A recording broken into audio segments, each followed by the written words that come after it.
I started recording right now. Oh, okay. It will be fine. I will be at in my home in 13 minutes later, and I will go offline. I will watch the Okay. video. Sounds good. Okay, thank you. Right. Awesome. Thanks for your effort. It's really good thing. No problem. Okay. You just so you guys know, I think it's best if you guys interact the most. If you have any questions or anything, it will probably you guys will learn the most by talking the most and interacting. So I will feel try sorry to- for Clay because he needs to talk the whole day about Magicka. I mean, do you do what you're gonna do? You know. Okay, let's find a game that has most people here. So Rados, Phoenix, Seagull, and Faye. I'm probably almost in every single game. So. Yeah. You won't be the hard one.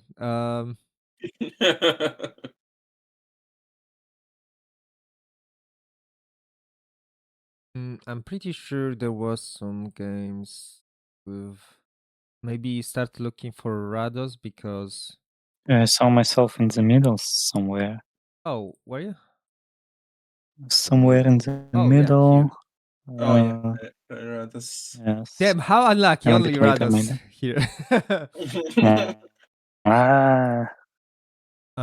Okay. What's the problem?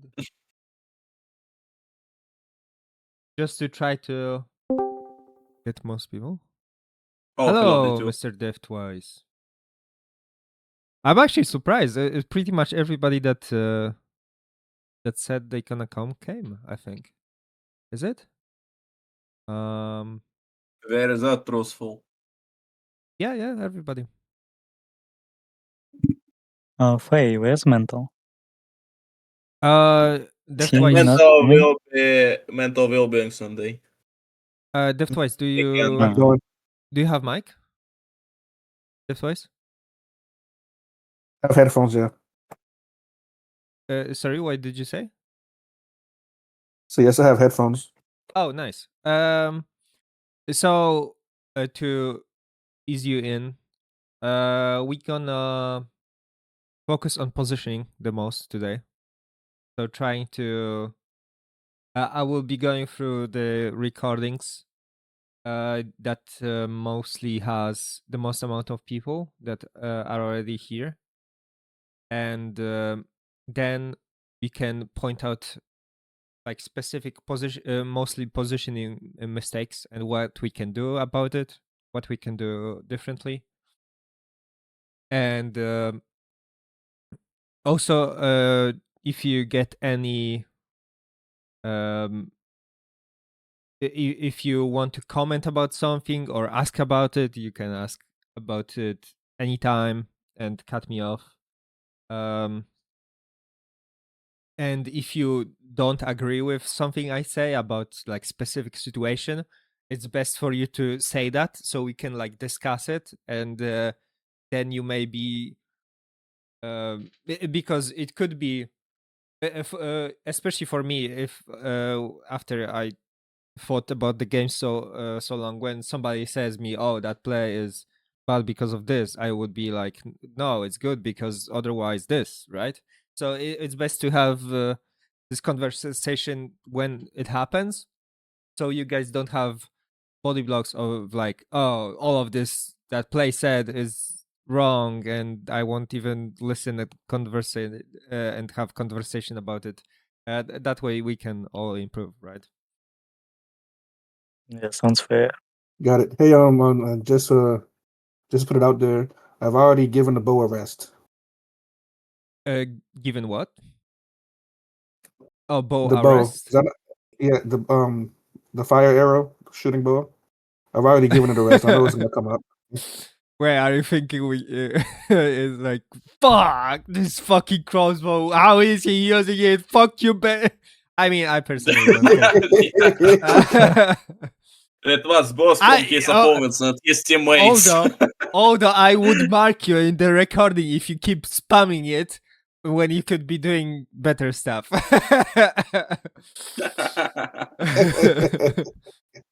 So yeah. This is, I think, good recording. So it has 1, 2, 3, 4. Yes, 4 people, 5 people. Wait, everybody, pretty much. Holy shit! Such a good game. That is the previous one. Wait, why it's 11 minutes? Something happened.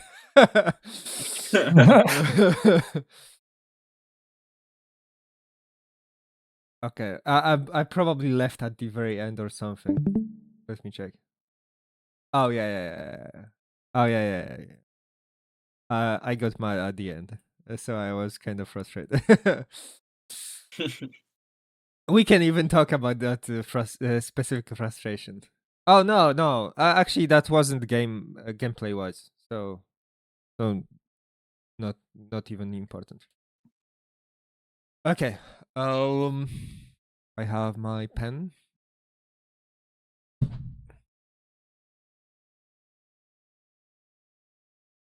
How to use? Do you guys Wow. see it? Oh yeah, it's the... Yeah. Yes. Okay. Oh, I yeah. don't think. I don't think it will be too bad. What's up? You are really professional.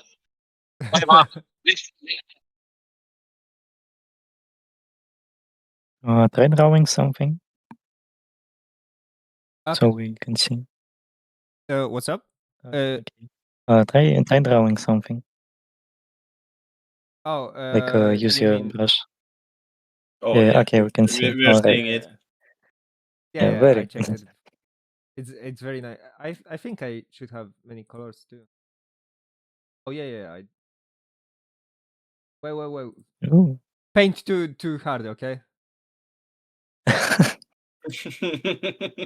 Don't I I have think more yellow colors? is the best color. Yellow is the most visible color. Yeah. Yellow is the best, especially with all the background and stuff. Yeah. Mm-hmm.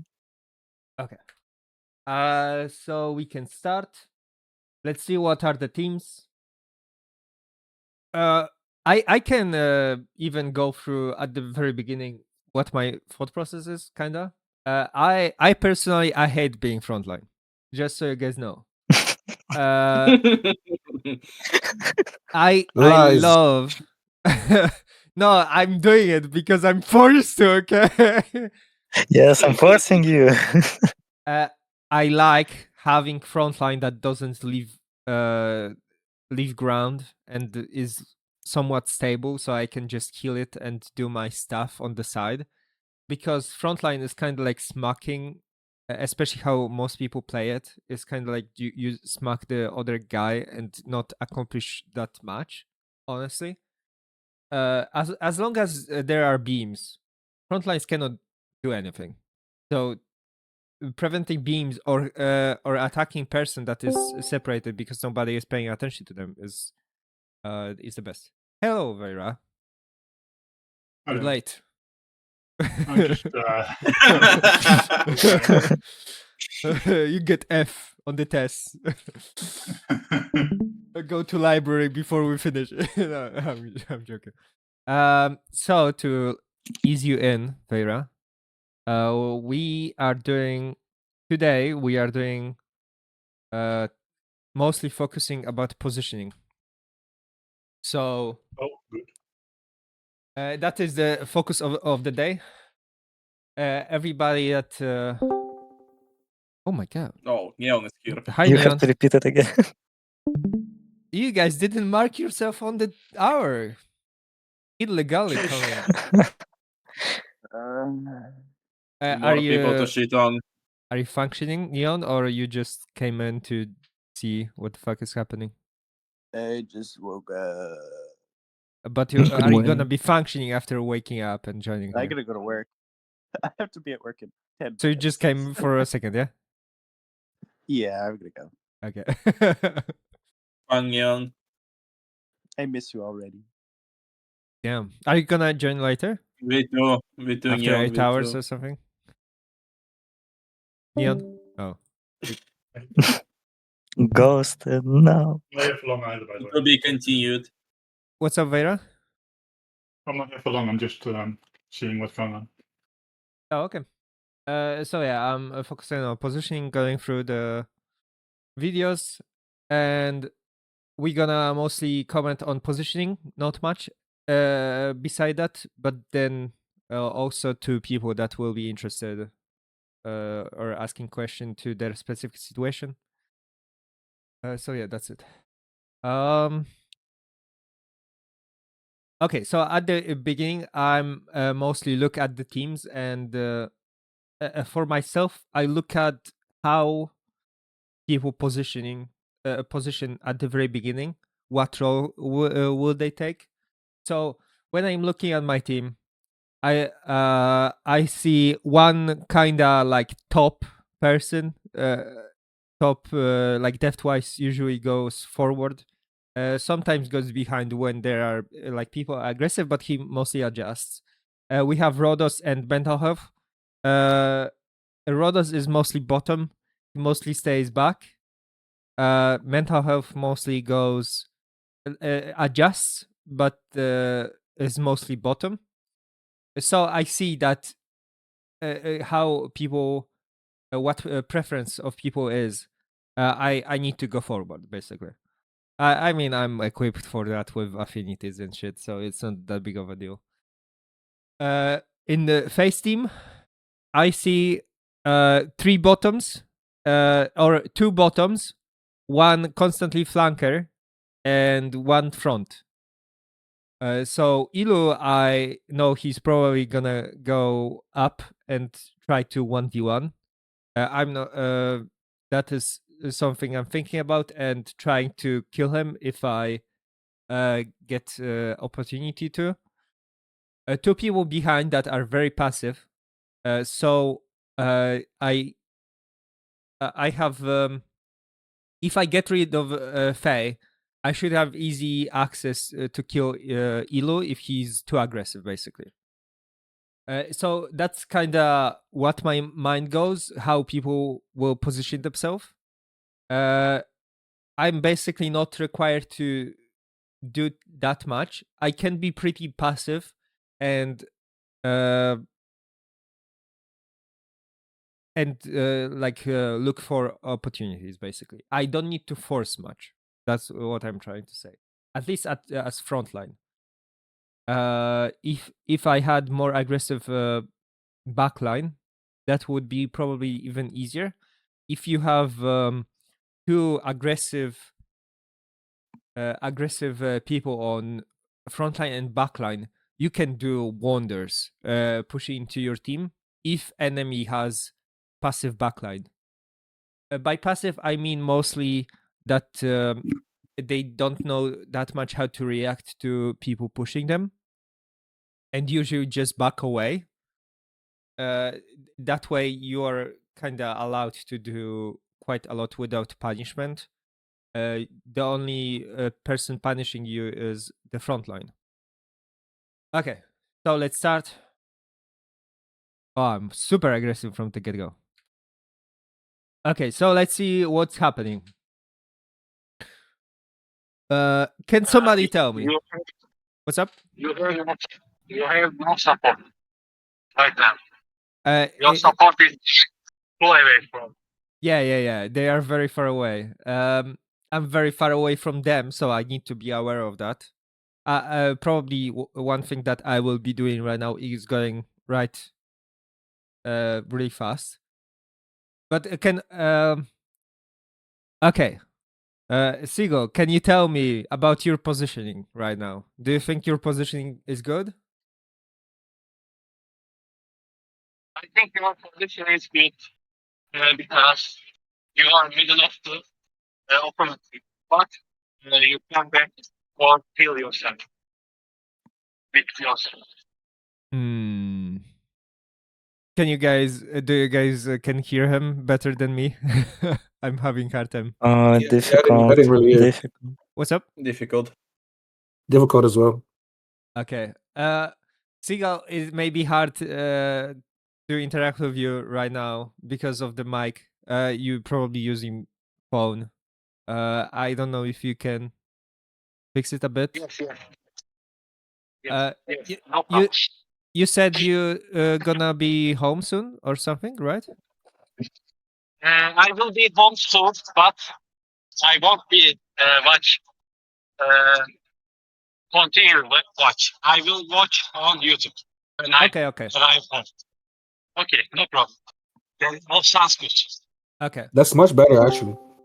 Yeah, it was much better actually. Yeah, indeed. Hello, Kadri. Oh, hi, Kadri. So many illegals coming. Kadri, speak. Voice chat. Press the button. Kadri, what are you doing? Are you in Hello? bed? Hello? Yeah. Yeah. Why so many people coming from the bed? Neon came and he was like, "Oh hi." Okay, Kadri. So, are you here just for a moment, or are you staying around? I'll stay for a moment and later I'll come back. Okay, okay. So, we are focusing today on positioning. So, we will gonna go through the VOD of people and mostly comment about their positioning, and then we can like have some kind of conversation if they talking about specific people and how they can improve, especially depending on their skill. Okay. Yeah, we just started basically. If we get over you and I will be talking about you. Feel free to always disagree and talk about your positioning and that I'm wrong, and then I will answer no, you're wrong, and then we gonna come to some conclusion. If you disagree with anything I'm saying, just let me know and we can talk about it. Basically, about anybody, any game, any comment about the game. Yeah, sounds good. Yeah. So yeah, coming back. Commenting on Seagull position. He's a hugging other guy, and I would highly recommend everybody to stay in independent position and be spread out. The reasons for that is mostly just being able to. So there are a few reasons. First, that is most important for TDMs, and especially for this map, is that you have spread out radius of healing ally. So let's say that Mr. Devers would be here, and let's say Mr. Siegel would be here. In that situation, kind of no matter what I do, I would not be able to cut off Faye from any healing. The reason for that is if I come here, I block with my body, let's say, then that means that he will be able to get healed from the top. Even if I do a shield, it won't take over the most amount of space. I'm usually a person that is aware of it, so I would probably try to move in between and then shield. So I'm still with him and trying to counter the heal. But it's still not good position for me to be able to hold that and still damage him and be a threat. Because we forget one thing, that that Faye can move at any moment. He can move here, he can move up. No matter what position I take, if I take that position, he can move right or top. If I gone like more here, I did shield here, he can move left and down. Basically, it's super hard when people are spread out to prevent the healing. I cannot, if in situation right here, assuming I would have health advantage, I could easily just come here and just and I don't even need to do shield. It requires me to do so much less action to block the healing from Faye. Obviously he would do something, and the best thing at first he could do is move up or bottom. But as long as healers are spread out, like 2 people on the back, they won't be able to help him that effectively. So if one person came here, one person came here, that means that not only I cannot block with my back, I need to do like self-cast shield, because directional shield wouldn't do that too.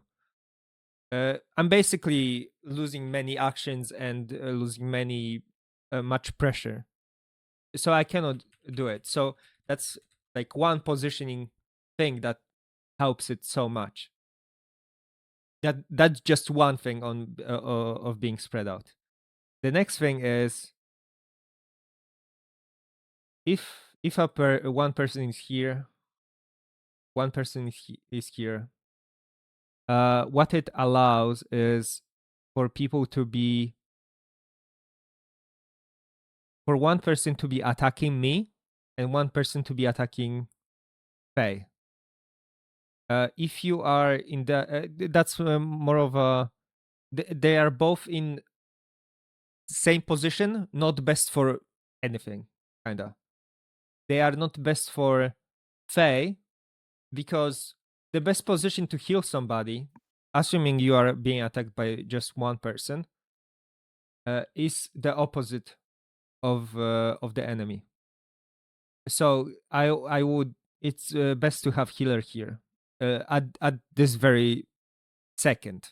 The situation gonna change quick, and the more people, enemies.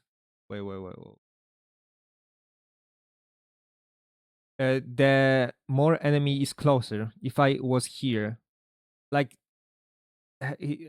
healer could be everywhere here, and it's kind of very similar situation. But if you have a person running to you, that makes it easily, this position is best. So the thing about running is, unless somebody has boba speed or something like that, not even that, but even with speed, if Faye did full sprint and I did full sprint, no matter what, he's gonna be moving straight, and if healer is healing, then he's gonna get heal beamed. So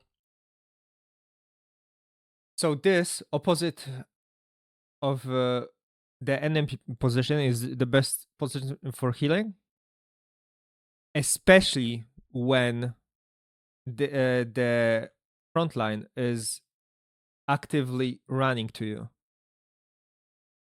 But obviously not everything is in the vacuum. And in today, or in that scenario, everybody could like block the beam from this side, right? If they Technically. reacted. What's up? Oh, yeah, I'm just agreeing. Yeah, you could do it. If But I'm getting distracted right now. Right there. Like illusory is freezing me. Oh no, you are in fine position, and you water push them too. You are in very good position, even to be aggressive, because you water push them. You are not. You are even. I think somebody used fire on you, and you are pretty much full HP. You can do anything you want from this position. Maybe this second you feel like you are at disadvantage because you had to go defensive, but you, as long as he's not close to you, you can be very aggressive to anybody and push for position too. And pushing for position is probably the best situation. Okay, so yeah, that is one thing I would say is like to spread out. The one thing in that situation that you need to be careful of when spreading out is in Sigil's situation, if he would spread out and go bottom, that gives enemy opportunity. You would be the weakest link. By weakest link, I mean the person that has the highest chance of not highest chance, just not be in position to be aided at the very second. You are in position to be separated from your team, basically. Because if Sigal was here, if the other guy was here, it's very good for Faye. But if I started pushing here because I realized I had health advantage, and let's say that Faye was not a threat for me enough, I felt like at the second and I could push for Sigal instead, then my position would mean that I could separate Sigal from his allies. Meaning that I could use one shield or even like shield and my body to block like shield, and my body to the other person to attack him. So those situations, even though it's best to spread, you need to be very adaptive to the situation. And if you are the person that could be separated, you need to move into your team. So many people in that situation, if I started attacking them, would go like down and left. And no matter what, there is almost no scenarios that you are better off going left and bottom, and no damage of enemy can change that, unless you were literally 200 HP and you were super close from death.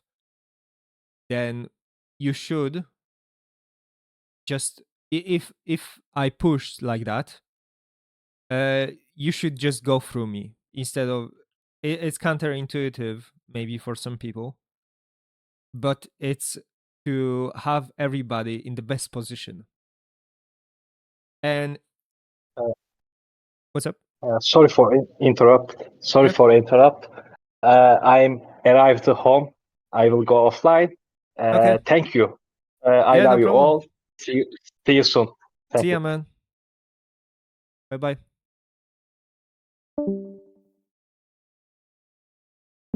So yeah, in this situation, first I would position like that, but if I because I'm the biggest threat in that situation and I don't want to be separated, I need to be careful on that.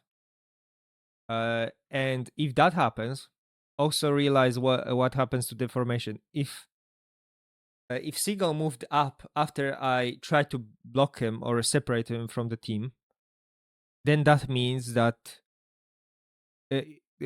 everybody is here in a very good position. They can all support each other, and I'm basically like fully separated on the island. Like I don't have any of my allies helping me. So that would completely separate me and would give you guys the best position to heal each other.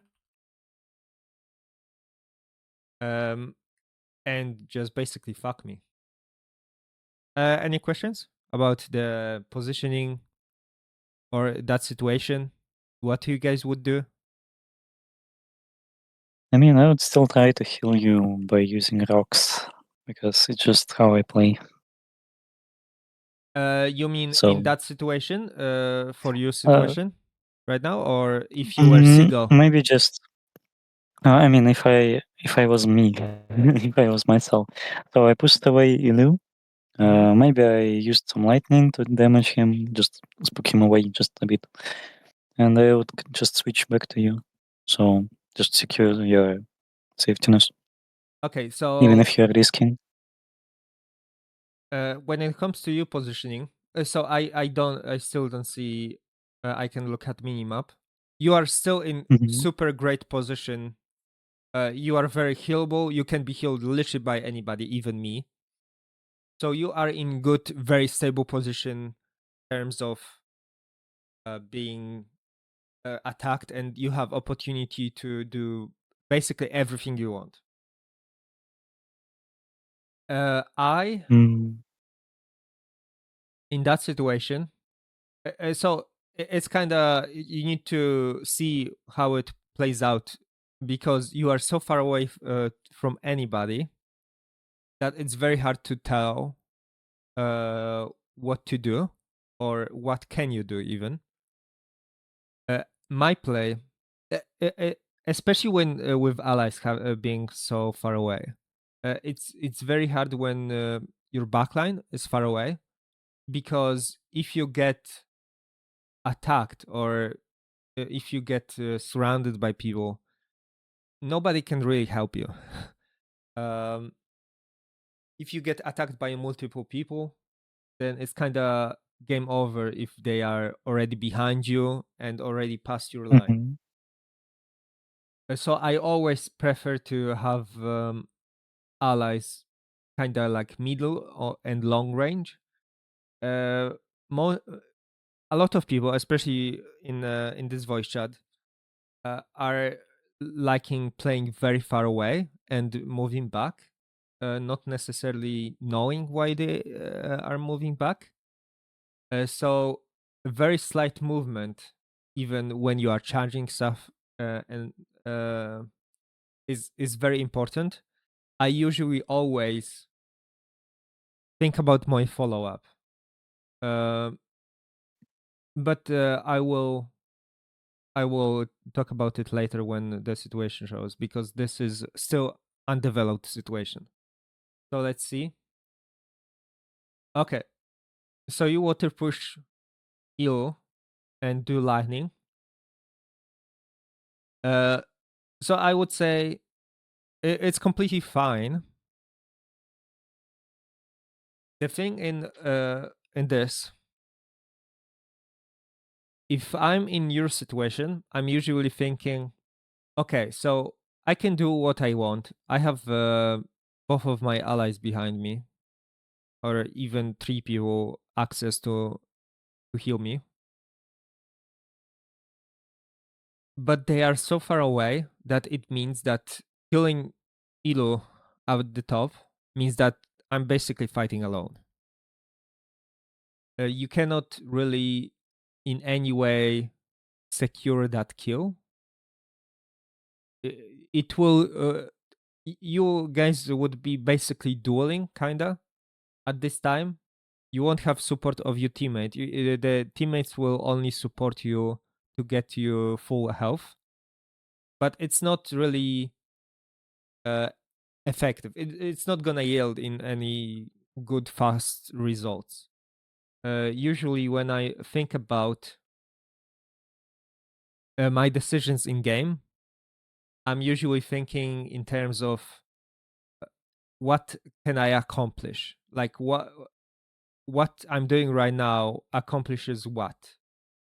And in that scenario,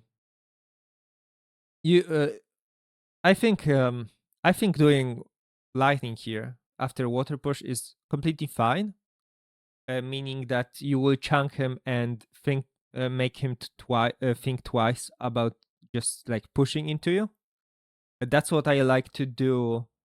Faye, maybe you remember when I was water pushing you, I usually used like lightning or cold to prevent you to make you think that I'm being aggressive on you, but then I'm just ignoring you and going on the other people, right? Yeah, you're doing that a lot. Yeah. You're provoking my actions, but you aren't doing much to myself. You're just provoking me. I Yeah, remember and that. those situations with Faye were very similar to this. That Faye would be separated, and I cannot do much myself because I don't have people around me. But instead, I do cast some things to make him think that maybe I'm attacking, just to prevent him from aggressively pushing me and buy me time to push into other people. So here I could, if I were you, I would do like lightning or like cold, and then like push here, and all this time, maybe not so aggressive. I would maybe go closer. You want basically to keep mid range and be able to attack Faye, help me possibly if I were to be pushed. But all of this, you need to pay attention to this guy constantly. Many people are like, okay, I'm going on this guy, and completely forget about this guy. And especially when having backlines that are quite passive, the reason you need to super focus this guy is because he's in position to be very destructive to your whole team, but can be very easily prevented if people know what they are doing. So let's say you would push here.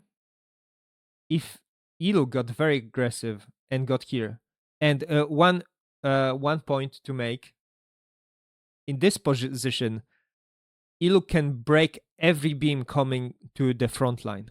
So he's like super threatening for me.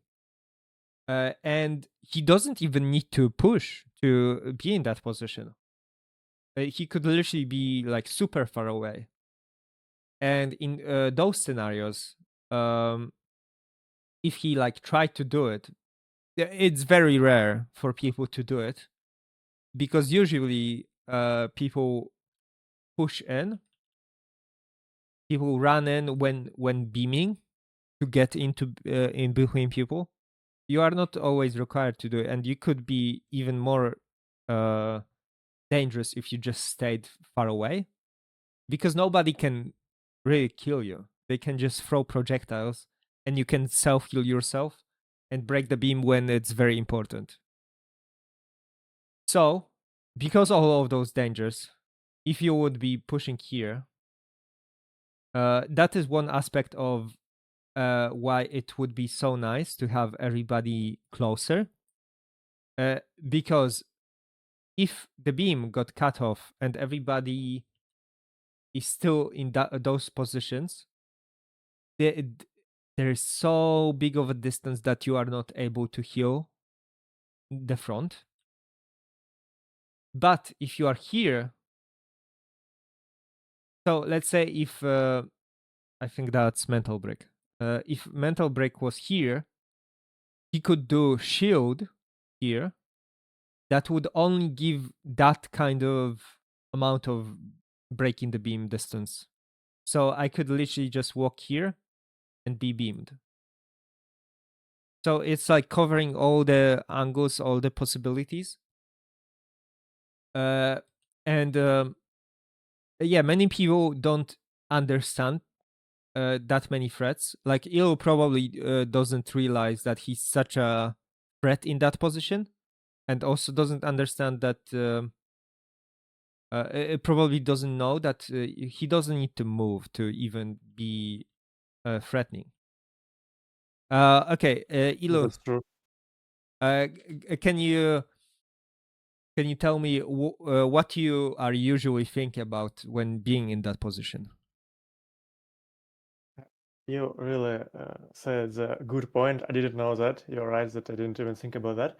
My whole point of it, in this game, I'm afraid only of play. All other three guys are weak for me. I can duel each one of them and win, probably. Dual brain. And my point is to take as much of the attention as I can. Maybe what to push them all into the corner. In the best case, all Okay. three of them into the corner. Separate all three of them from you, and wait for a while. And other two guys, maybe with my help, even kill you, and they will together kill all these three guys. Okay. I would say that's a very good idea. A very good idea about your positioning that you are in. You just need to be careful about a few things. So, first of all, you are separated. So, uh, first of all, the best thing, you need to be aware of one thing, that no ally can help you at the very moment. So, think that people in those situations are not doing enough is be careful at your health. You need to be healthy all the time, because if you get half HP, if two people focus you at the same time, you can die because you were still casting stuff and trying to do things. But in that situation, just because you don't have the people that can heal you, you need to have that health buffer, basically. So even if that means that you cannot, you need to be more passive, no matter the situation. Just self heal yourself before attacking again if somebody starts focusing you, right? That's one thing. Second thing is that you can. So, how in your mind, if your goal is to separate them, what would you do? What action? Assuming that it will work. Come closer to Radus and want to push him What into to the push other, him? his teammate. Yes. Okay, so I will tell you alternative about it. So, what do you think will happen if you water push into them, Rados into his allies? What will happen to every single person? How will people move? Let's say gonna get pushed about like that, yeah? A bit brighter. Okay, The right side. like that. Yes. Okay, Then probably Radus will try to push me back. I will block it, and Mental will be busy. Radus and Mental both will try to push me out of this, of the reach, of the close reach, and the boss will be busy with me. okay, And I am allowing my three teammates fight two guys. So I tend to give advantage to my team by this. okay, Give them okay. time. What do you think would happen to me? Because I I'm probably kind of getting hope that chunked.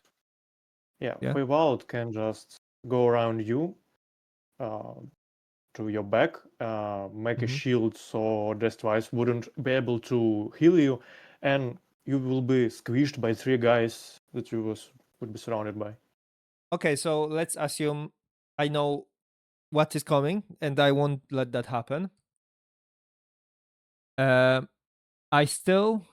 I can move here, and I still have ally just having the clear line to kill me, right? If you think about it, right now I'm the most vulnerable target right now.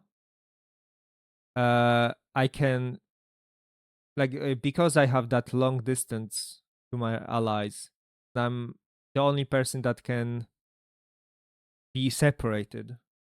Because nobody can like scoop Rados, he's too far. Only Faye can like go behind me and water push me maybe. So I would bring you alternative to water pushing Rados into his team. All of this being aware that you don't have ally that is helping you.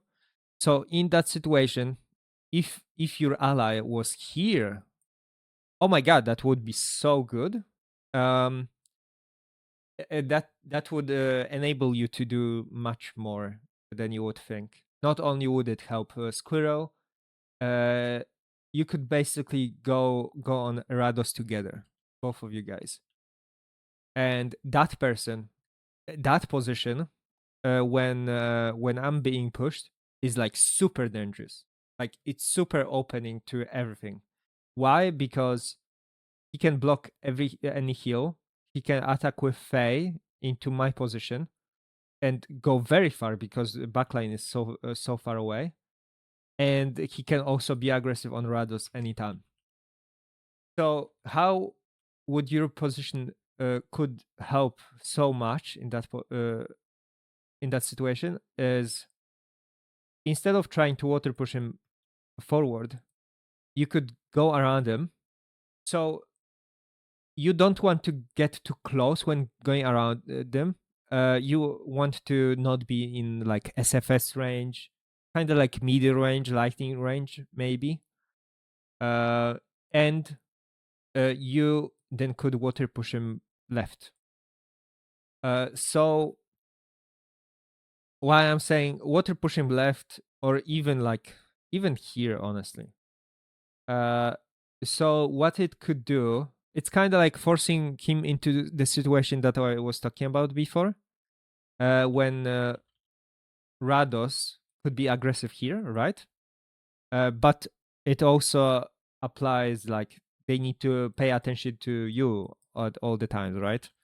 If Rados pushes, he needs to always have you in his eye, and if he see you move into him, or if you move into him and start attacking him, that is actually like the best scenario for him.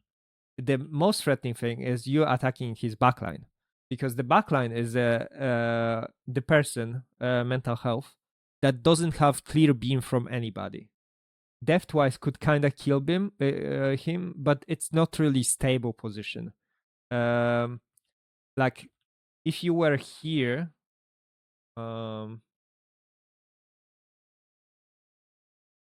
if you were here, let's say, and attack him, he would need to heal you from the side with heal beam. He would only consistently, he could only mine you.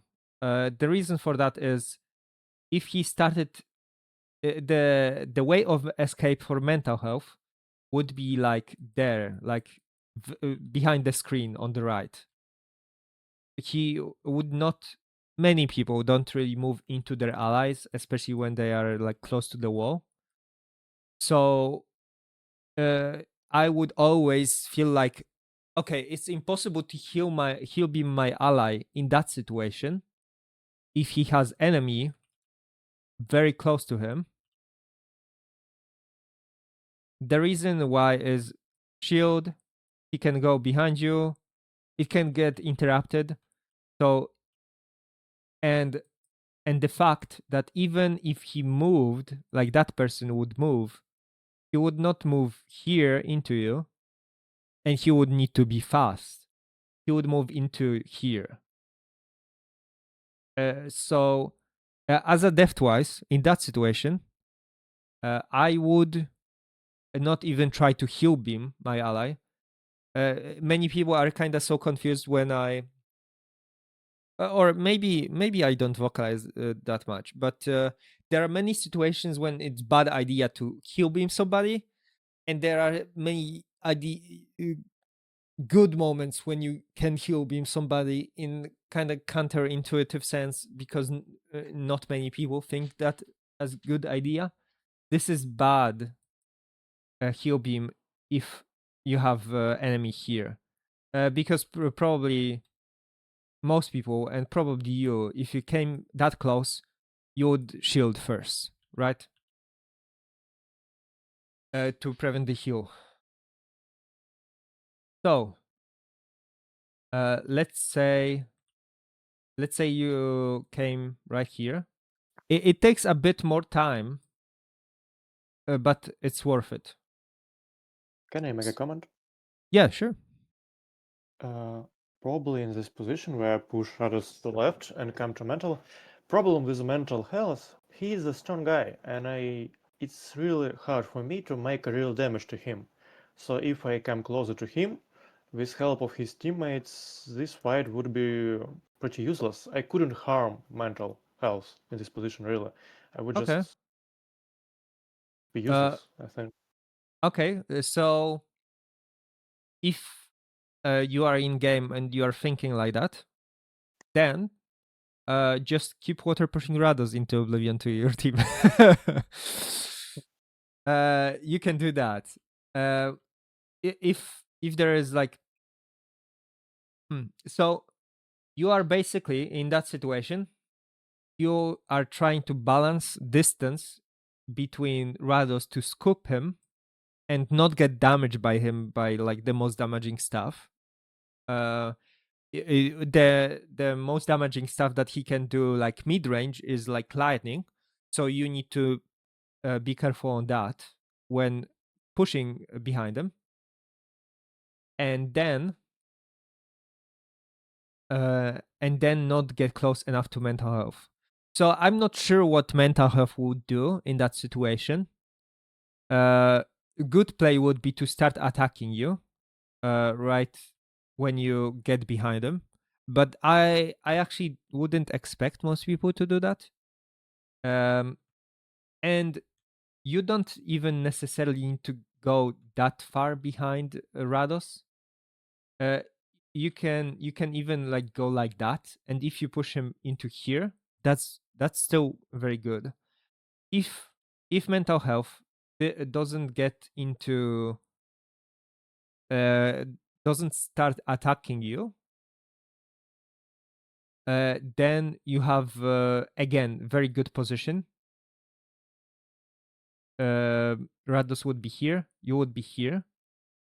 I don't understand why this is better, because if I push Rados to all the stuff to play and Fey Wild, Rados could help play you in this position. He could place healing mines and help you survive.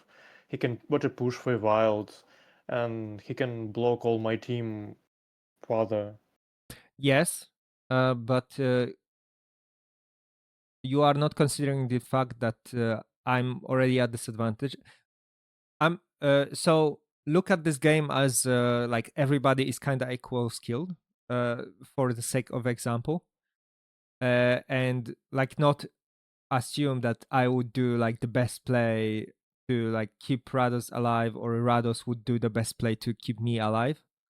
And even if that was the case, the positioning advantage would be much more beneficial than you would think. Also, how it play out in real life is, let's assume everybody is kind of full health. Maybe I'm kind of chunked, and Rados would get pushed here, right? As long as you don't get damaged by mental health, you have and stay high health, you got all this place to play out. And you, if I push, if Rados stays here, Faye could be damaging both Rados and me if he's so close. If they they started to do heal mines, Faye can counter it by death mines. Having one person near few enemies is very beneficial, because they can basically multiply their damage to multiple people. I do agree that it's that position can be very hard to play, because you need to not kind of be be careful about your ego, because you kind of need to play the tease part. You need to take their attention of everything else, and especially how most people play the game, they get super distracted. So imagine if you stayed here and mental have started attacking you. You don't need to attack him back even. You can just like start walking here, and Rados would probably start attacking you. Rados, what do you think you would do if you would get pushed that position? I'm not sure. Maybe just take a little revenge and maybe throw something at the Lou, Yeah, and then can just switch it here. You would probably still focus Ilu, right? Basically. Mostly. Yeah. So, if they kept attacking you, Rados would probably go forward, because most people, I don't promote it, and there is time and place for that. But most people, when they attack you, then they move forward into you. If you took attention of two people, and you could literally just stay behind like shield and self heal. If you took attention of two people, that means your team could like completely demolish me. They could, assuming that people would position a bit better, like that person could take like the master position. That would be the best position of like completely demolishing the game. Because not only they could help you, they could attack this person, they could break this with you doing that. Like everybody could be in the best position to do everything basically. Because this formation is kind of like squishing enemy from all sides.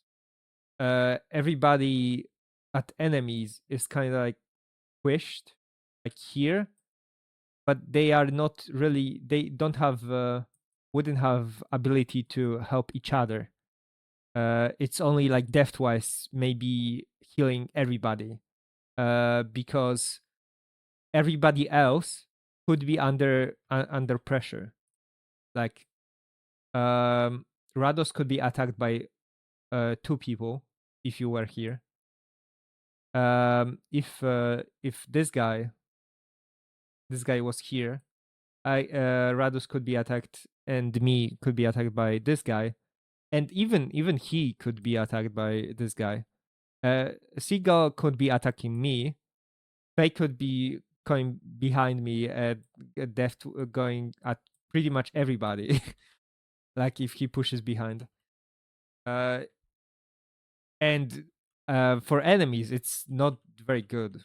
They just don't have that much heal access and the target enemy targets ability, like freedom. So maybe it seems very counterintuitive that, oh, you are kind of possibly getting attacked by one good player and second player with it, but you don't win by like dealing damage. So in that situation, if, let's say, the alternative would be, if mental health started attacking you and Rados stayed here, so they would be he would be with me, you could just water push him away again. I do it so often. And if Rados would stay in front line, look how threatening you would be. You would have like two people here, like basically they would be here. Their backline wouldn't be able to do barely anything. Like me and Rados would be on our own.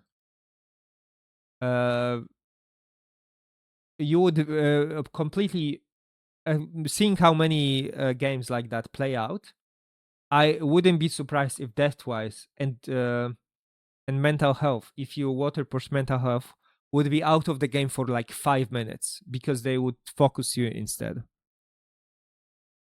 You see what I'm going from? Yes, I agree. Yeah.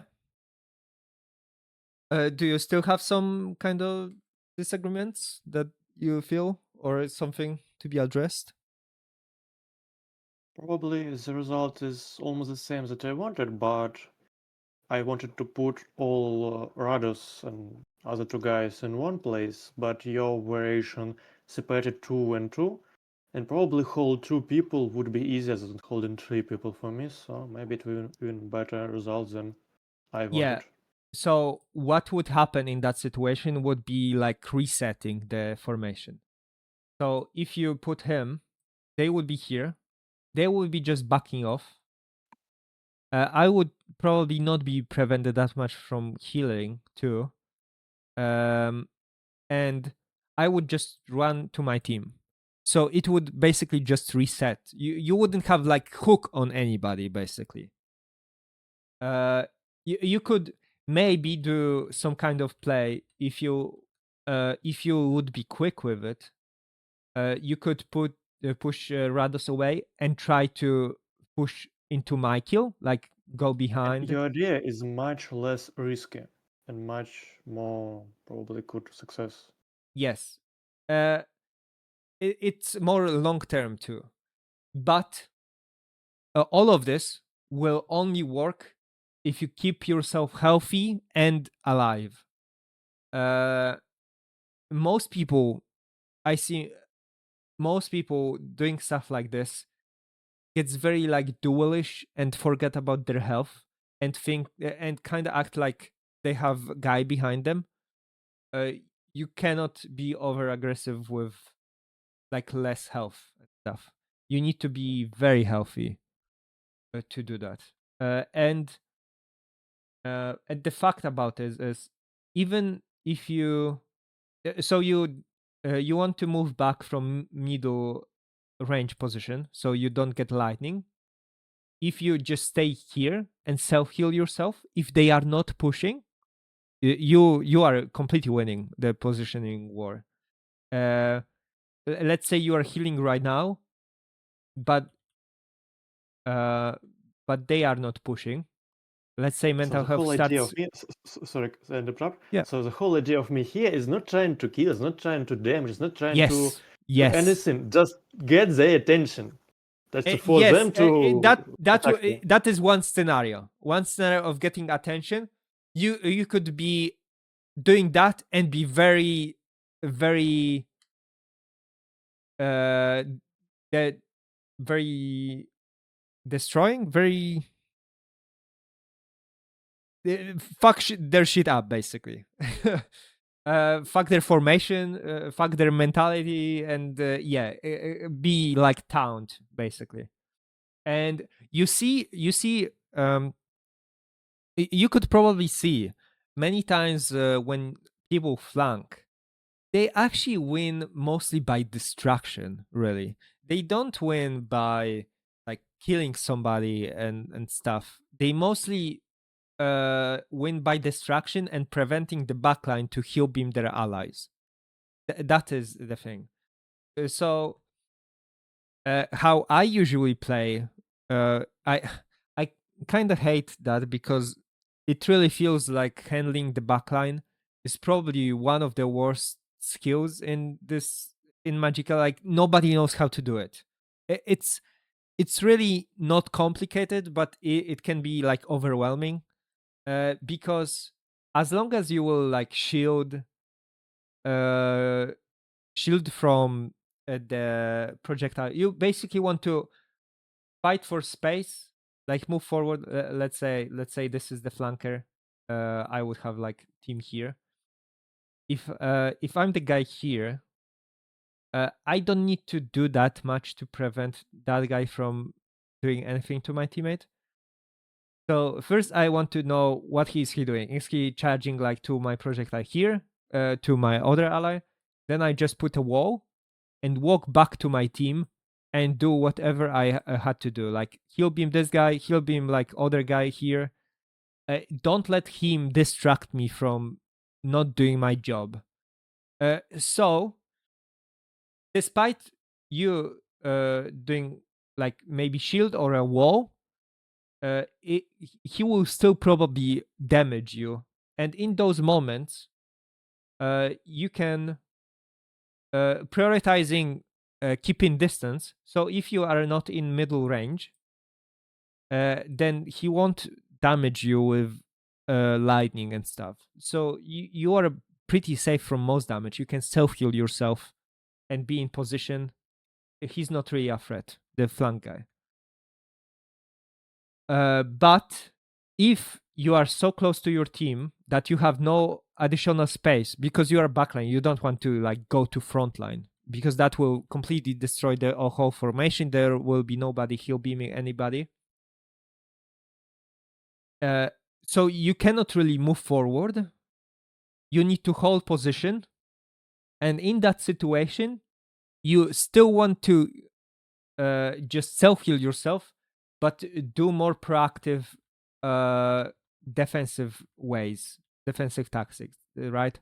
So instead of doing wall that you could do and just ignore what this guy is doing for like 3 seconds because he's charging projectile that he won't probably throw away because he's so committed. That's usually what happens. Instead, you need to pay attention a bit more to him. And the typical combo is like water and storm. So do a storm and then self-heal yourself. But do not let him water push you. So if you see him trying to water push you, then shield.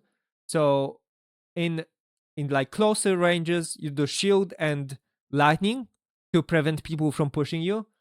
In longer ranges, you can just do a wall, get closer to a wall, and then walk back. Because just the amount of distance means that he cannot do anything to you. Like everything that is prevented with shield and storm has no range on long range, so he cannot do anything to you much. Yeah, we will probably get into some of those situations. Okay. Any questions? Not for me.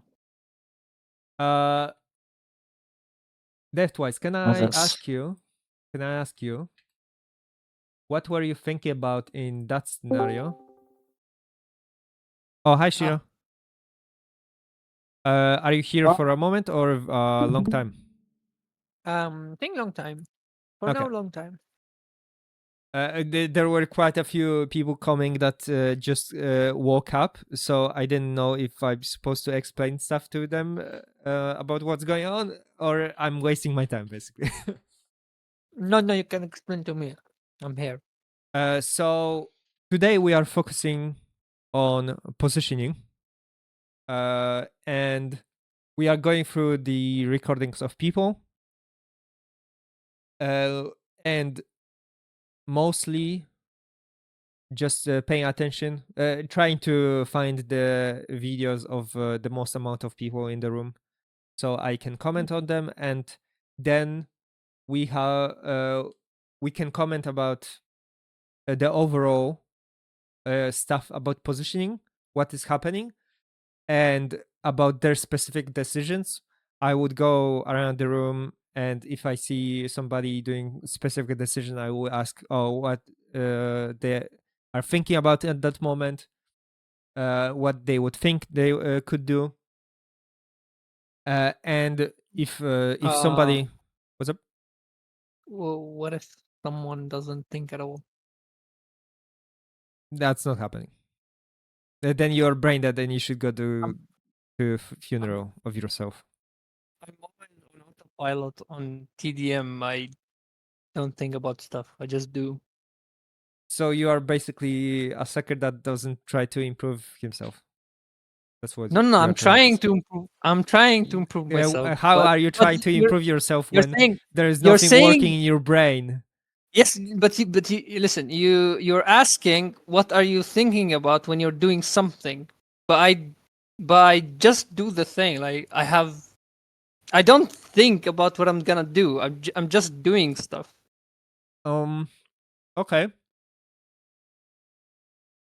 I guess like a Like brawler. Okay. like So if you're asking me what are you planning to do with this positioning, or what are you doing when you're pushing that guy, I am okay. literally not. Yeah. So what I would ask instead then is, what do you think you automatically try to do when doing those actions? Because you are using autopilot basically, right?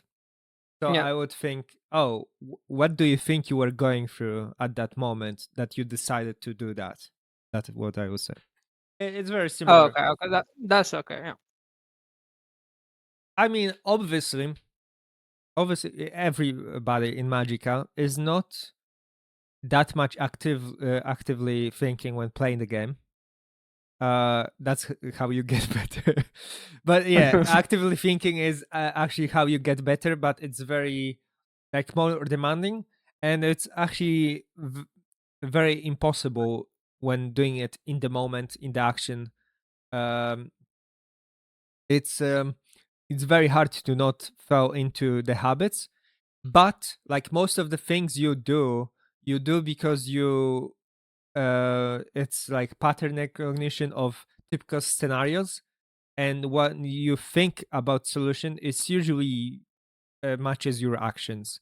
Maybe you haven't thought and haven't trained enough to do some specific thing, but you most people still do the things that they feel are correct.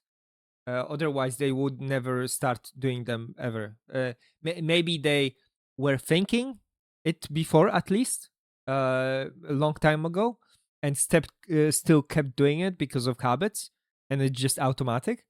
But that's all about like the reason why we are here, right? To like Yeah. to think about it, and maybe change some of the things we do automatically by giving some more thought to it. You can also try to ask us what would you do in this position, or what do you think is the correct play here. So we maybe I was exactly doing this, and I'm going to do it. Yeah. yeah.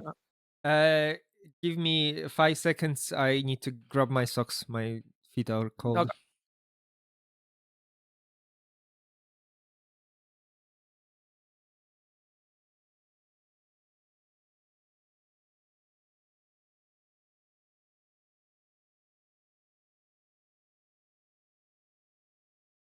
Okay, I'm back. Go back. So I was saying about Deathwise, I think. Oh shit! I have dot on screen. Yeah, you were saying about it too. Yeah. Okay, let's see again. Oh, D to the crossbow spammer. uh, okay. So, what you are thinking about from the very beginning of getting into that position, fire and crossbow? What do you think you are accomplishing, D2?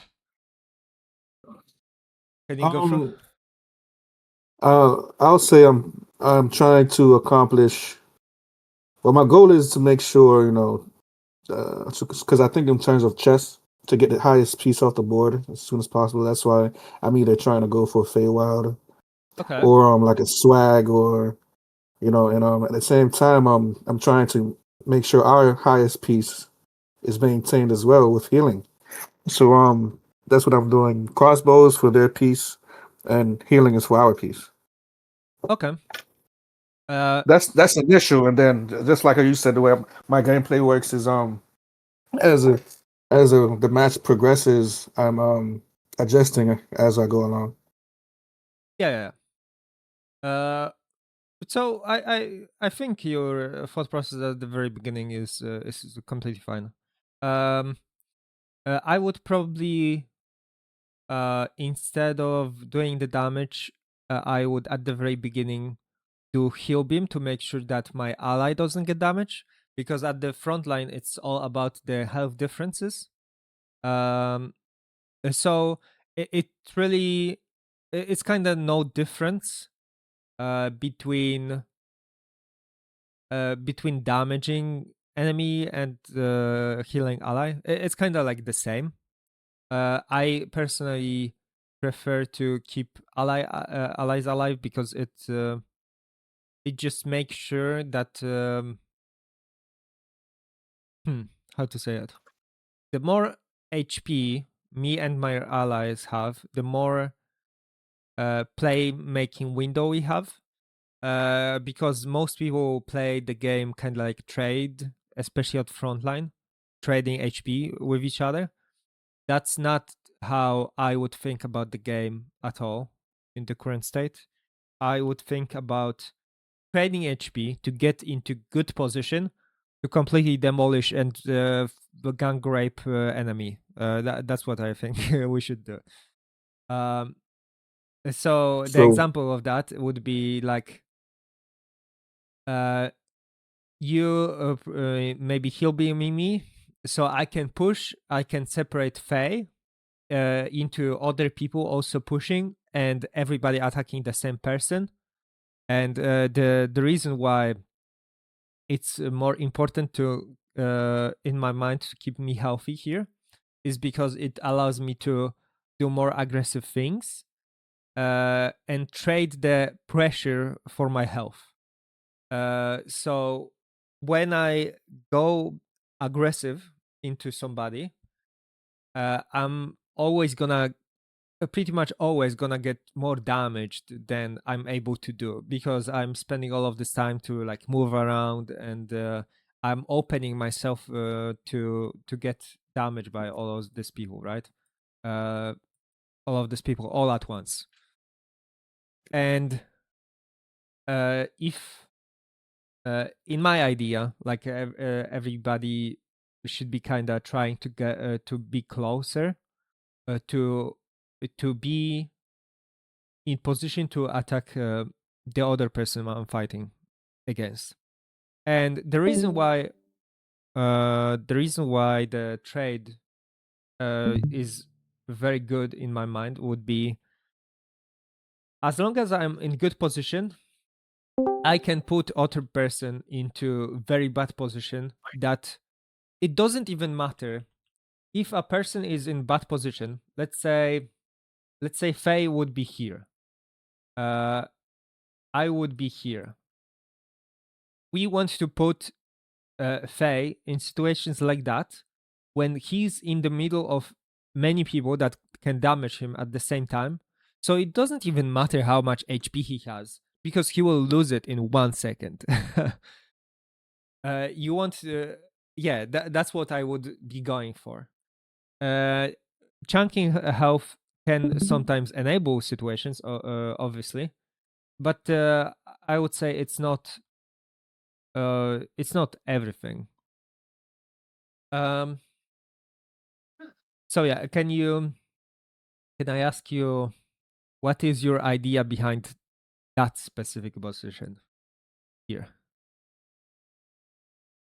so I feel like it's a very ideal position because I have a very straight line of sight towards Feywild and you at the same time. So if I see you going below a certain health point, I could go ahead and just heal you as a priority. And then if I see you, so the only time I take a shot with the bow is if I'm like at least 80% sure I'm gonna hit the person, Okay. or if the person is about to die and completely unaware that it's gonna come. Like it's under so much pressure that he's not gonna have time to think, oh, bow is coming. Oh, so you keep Then in range to keep to yeah, have the them person not doesn't see always. me. Yeah. Okay. The And you person keep doesn't see me. and you keep that line so you can have high chance of hitting him instead of me, right? Because if you were here, it Yes, would be easier. Okay. right. Of course, sometimes I miss aim and then I probably hit like a teammate or something. But that's Okay, that's okay. very low probability for that. But in a time where I could say I could hit Feywild, maybe he has full rock armor on or something, and and he's being bombarded with thunder, and then I know if a bow hit him, he'll probably die. So I'll take that shot. Okay. So I will say that I completely hate being close to this space. I hate it. It's awful. The reason why you, for example, see me here is because the enemies are underdeveloped, basically. Like they are very like closed off, separated from the rest. So that's why I'm using this kinda. But if I seen like enemies right here and here, I would not be here. I would not be here because I would not be able to block any heal beams and stuff. But overall, I hate being in that situations because in near the wall, it's kind of a trap. I hate it every time Fanta does it because you basically don't have that much. You don't have space to maneuver around people. What it does is every time you are here, you need to go through people to push them.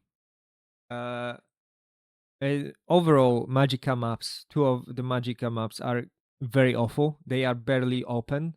The green map is the most open in the middle, and this is the most ground that you can actually do some safe pushing that puts a lot of pressure on enemies.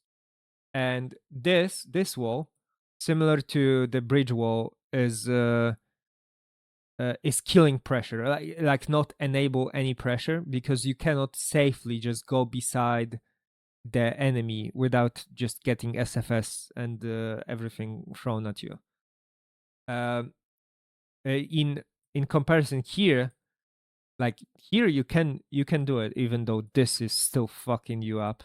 But you could see the differences. Like I could somebody could push here and not get close range or like SFS range at all. So you could do all of the like steam into him, move here even more aggressively, block the beam. Like you could do all of these things without getting close range to anybody. And that is super beneficial to like all positioning. This is like the dream scenario. So it's the best. Obviously, there are moments that you need to get close range, especially to like save allies and stuff. But it's not Yeah, required at absolutely. all. Not required at all. And I would be. It would be so good if people would try to prevent getting close range almost always. The only moments I would say it's fine to be close range with somebody is when they are attacking you and you are low, but then you can just self heal yourself and heal mine yourself. It's yeah, in those moments when you are like too low to move to your allies or you don't have allies that are near you. So having that in mind, when I'm here and I see my ally being like that, that means a few things. So first of all, I don't think if you have line of sight of kill beam at this very moment, you can move a bit, so it will be fine. For me, in my mind, it's a lot of, oh shit, this guy has so much space on me. Like my team is so far away. So if I get in trouble, I will be probably dead just because of my allies are so far away. If like Faye did some stuff and the backline, there are many scenarios that could fuck me over if. Wait a second. Let me. Okay, so I'm kind of cold. If I had those two guys attacking me in that spot and Faye being aggressive, I would be every single time completely dead in that scenario. And a lot of it has to do with you being far away from me and other allies too. But you are one of the people and the person right behind me, so that's why it applies to you the most. But because of that cold, because I'm slowed down, I think Faye. What is Faye doing? Faye could get aggressive, like with password, and get behind me much quicker because he has health advantage, and his allies could be damaging me all this time, and I would be dead, like completely dead, completely fucked, if I didn't get any help during those times by my allies.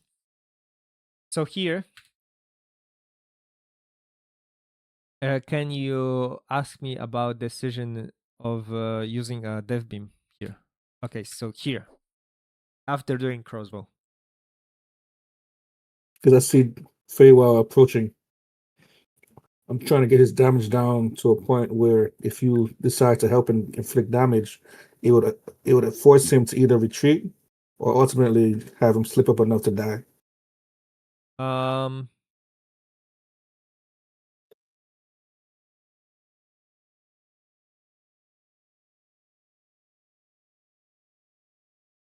Hmm.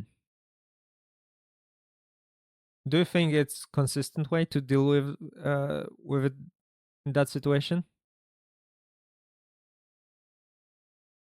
Come again? Do you think it's consistent way of dealing with him in that situation? Well, it may change sometimes. If I was closer to him, uh, I'll probably assist you by hitting him with a water push Mm-hmm. and putting him on closer to a point where we'll be in a safer position. And then I see that you're a little frozen. Maybe I'll put some healing on you to bring you back to normal status, Okay. and and then go from there. So I would personally not use beam in that situation, pretty much ever. The reason for that is there are many reasons for that. So, um, hmm. One thing he could be doing is he could just counter it by changing to death ward and still pushing me. It would be very aggressive from him, but he could use half ward even when pushing into the beam and then shield block it, or he could just shield block it from the very beginning. The in situations like that, I'm thinking about, okay, so what will happen if the enemy reacts very well to it? And in that situation, if you are beaming and everybody is in positions like that, let's say he shields, Okay, then so he can like easily just like push forward, and I'm in like super bad situation, so it didn't like really help me with anything, right? Yeah, it would be put me in very bad situation if that would be the scenario of happening, right? mhm. If he changed to death ward, he could be running in and just doing mines and getting behind me. He could literally just go behind me with Death Ward and water push me into his team, and he and his team could fuck me over within a triangle. And in that situation, you would be even farther away. So if he got behind me and water pushed me into, let's say, here, better water push would be here to get him like in between and not in the wall. Wall kind of helps because it directs. If he pushed me into the wall, that would mean I have everybody kind of in front of me. That means like lightnings would block everything instead of just like part. If I was here and I had 3 people here, then I would not be able to like block lightning from like every direction, right? So, or steam. That's why it would be better. So if you beamed, he gone behind me and water pushed me, that means you are so far away from me. Like so far away from me. Literally like over a screen wide, basically. And there would be no chance to you helping me or any other person helping me, especially other people are either even farther away from me than you, and you could even be knocked down even from my own shield. Happens. And what happened here was, oh, he did a shield and basically continued to damage me. So yeah, many situations when it can be countered and quite very easily, right? It doesn't require that much. It requires just like casting some like shield or death mines, death ward, I mean. And I'm not getting any better. So I'm all of this time I'm getting lower and lower. So in many of those situations, I would just go for healing because, let's say,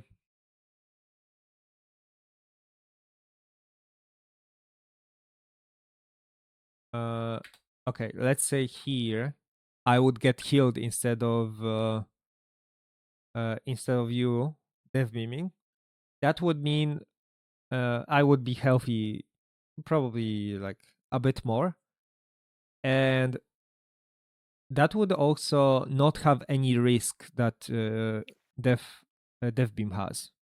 So you won't really get knocked unless some fuckery with the shield. You won't get really knocked from enemy. He won't be able to like block the beam. Maybe if he like blocks it, but it won't dissipate it won't knock you over. If you did a heal beam, because of the angle and it's not directed at him, it would still kept going, and I know that I can keep walking into the beam, and it would pretty much guaranteed like get me full HP. Maybe Faye would get more aggressive, like not attack me, to just get very behind me, but that would also mean that you would be in closer position to do something about it, like attack him. And it also means that I would be in closer position, like I can damage him when he's trying to do that. Right now, he's constantly kind of going with me because I'm partially cold and keep attacking me. He's constantly dealing damage to me.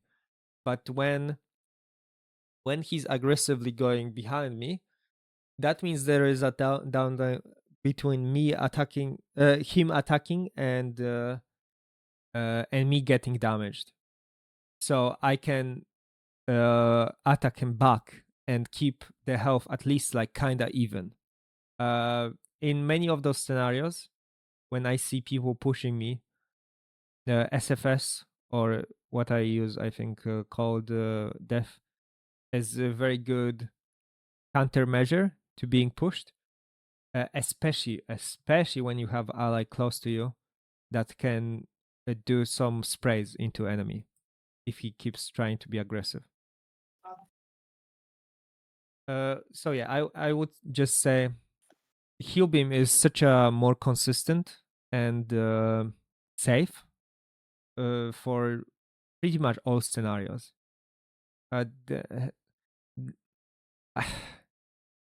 There is maybe like very rare scenarios when Death Beam could be like better, but it would require like a fuckload of coordination. The one scenario I can think of is if the enemy was pushing without rock ward, and I would knock them down when he pushes, and you would all this time dev beam him, so making his health disappear basically. That's like my only scenario that I would think, oh, okay, that's like completely evaporated him because he got too cocky. But it requires a lot of coordination between two people to pull something like that off, or very lucky, like Neon sometimes is. Also, I'm gonna go ahead and say it now since I'll go ahead and put down the bow for a while. So the death beam is a part of the setup for the bow. So while I'm shooting the death beam, I'm paying attention to his next magic cast. I'm I'm 90% gonna expect it to be a shield. So as soon as you put the shield, I anticipate it and You do stop the crossbow after? Yes, and I stopped it. I stopped the beam and I shoot a crossbow. Okay. I see. I would just ask you in that scenario. So first of all, you need to still not remember that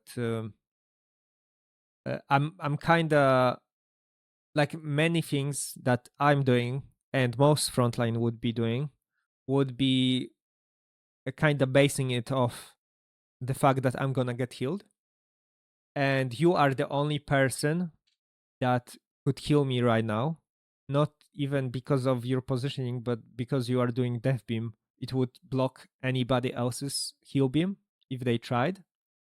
If you don't want to be the person that like heals me, you could go up so one person can go down so they can heal me, so you won't cross the beams. But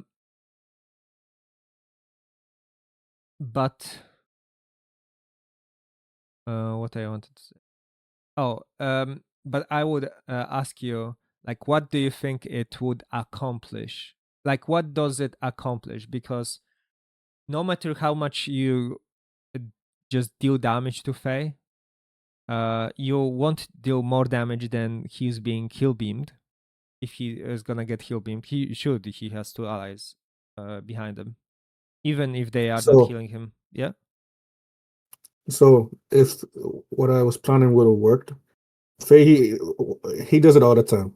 Whenever he gets hit with the bow, he either tries to retreat or he and what happens is someone is going to try to heal him, and whoever is in your position right now would put up full ward to try to prevent it, full shield to try to prevent from to not come in, and I capitalize on it with either some support magic to try to get him out the way completely, or if he's successfully retreated and he's getting healed, then I reset myself in a position where we could go ahead and proceed to go on with a full range attack again.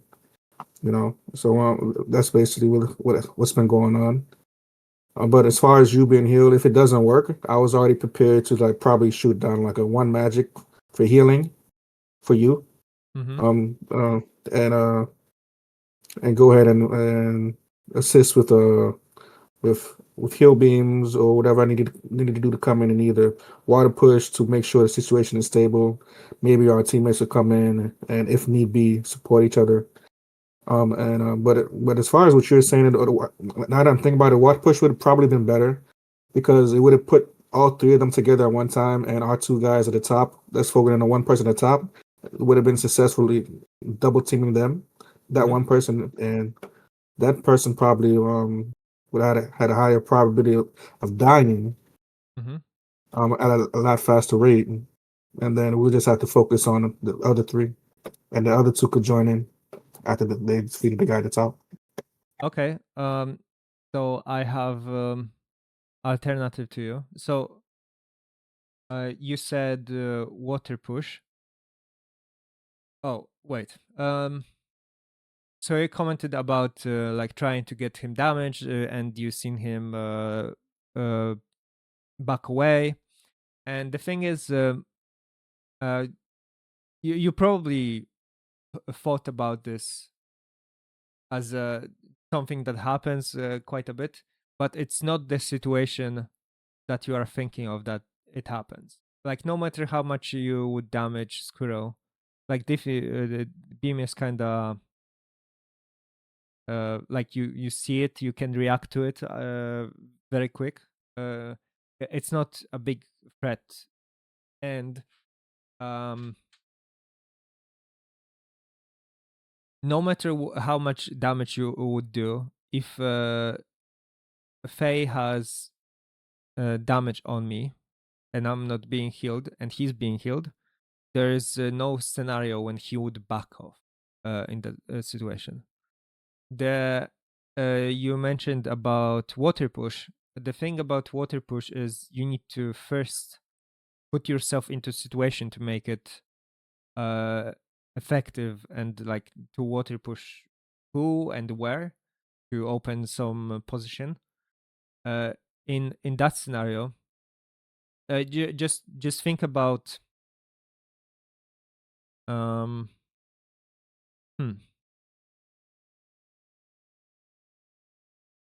at the very beginning. I think the things you are talking about can be true in many situations, but this is not one of them. At the very beginning, you are basically like kind of poking and trading. You want all of the things that you kind of want to do is, or you talked about, is when you are already in the winning position. How do you put yourself in the winning position? You mostly have more health. More health. First, you start with more health, and then push for that better position. To not have enemy people in threatening position, and have your people in threatening position. So, I'm not sure. You said water push. What kind of water push? Because right now you are so far away from anybody, and I'm not even sure what kind of water push you have in mind. I would have closed the distance Okay. to support you better instead of using the beam. So how would you go about it? How would you move? Let's assume Forward. everybody would stay the same for water push. Yeah, I would move forward. Okay, here, more forward. I will come closer, and I'm guessing Fairwell his approach was to come behind you. Let's say if I didn't use the Yeah. beam, I think he'd probably try to come here, behind Okay. you. So I would meet him and try to get him into a position where he's in front of you in there. So water push him that way, yeah. Yeah. Okay. I would say it's kind of fine. It's completely fine. If you did that, it would open me to be aggressive too, actually, because it would push him away from being close to me, and I could also push. That would enable me a lot. But I would say before doing that, and for me to be able to do that, you need to keep me healthy. So if you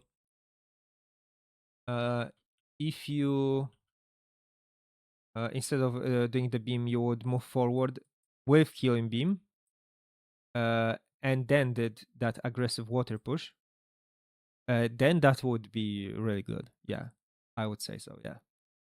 I Yeah, I could agree. I could also push here. We could both attack with steam or something to Faye. That would be like pushed probably here. And I would probably do even more space push and water push them, so we can all, because that space is like, because of this building, it's separated. So yeah, that would be really nice.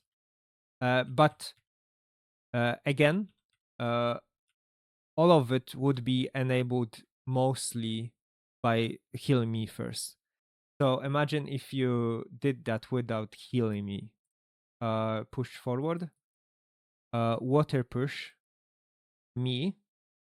I will be probably trying to get to you. So because I'm lower HP, right? I want to survive. So it will be harder for you to push him because of the angle, just the fact that I'm pushing back. If you see me being cold, you could also throw some fire rock to get me going faster.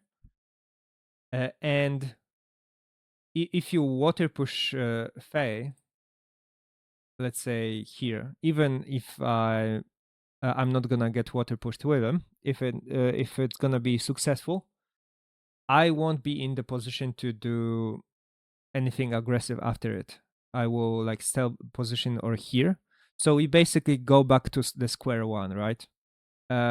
Even probably kind of worse, because I would be lower HP than Faye.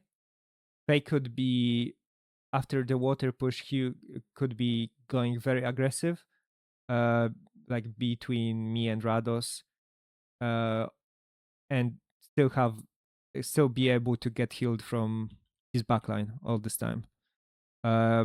This is even avoiding the fact that Seagull has like free line to damage me constantly. I think he is even is damaging me right now. Let's see. Oh, he was trying, but I shielded. And even it looks like he would even counter you. Faye would counter you the water push with that shield, right? But if you started with healing, I would be maybe close to full, and because of the distance, you could put healing mines for me at that moment. So I would not be even that much in trouble. I could still be kind of aggressive, or like not just run away. You got it. Oh, okay. Okay, I see. Yeah, see, I need to back off and fuck this fucking rock. I hate this rock.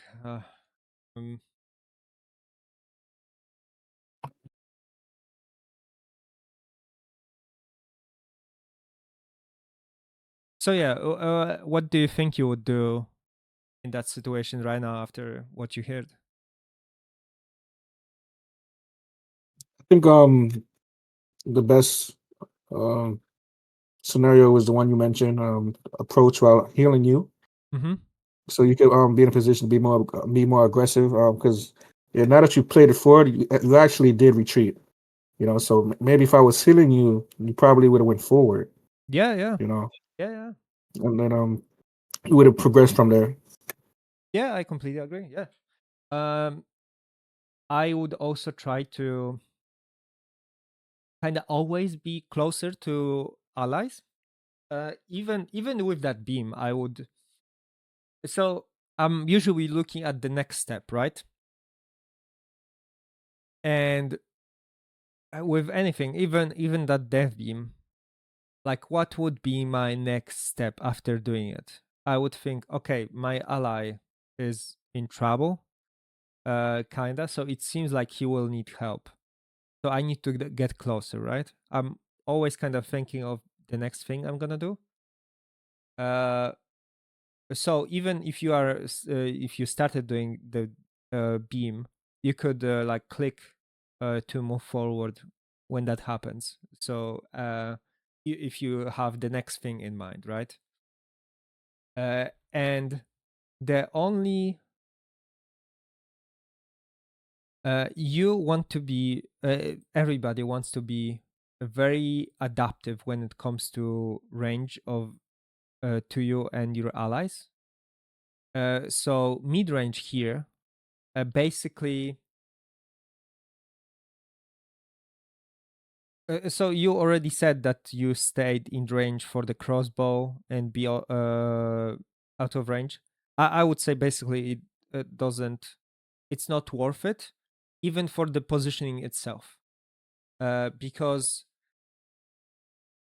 you want to be middle range to your ally unless you are being attacked by somebody. So if there would be somebody here, not only he would be there, but you see him charging something on you.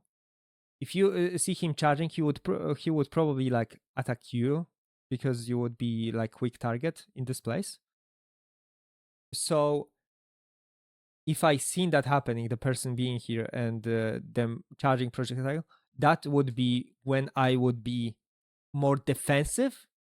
But even in this scenario, I would not back off because I could just because it's still long range. It's still long range, and you could change the rock ward and do mines to kind of fortify.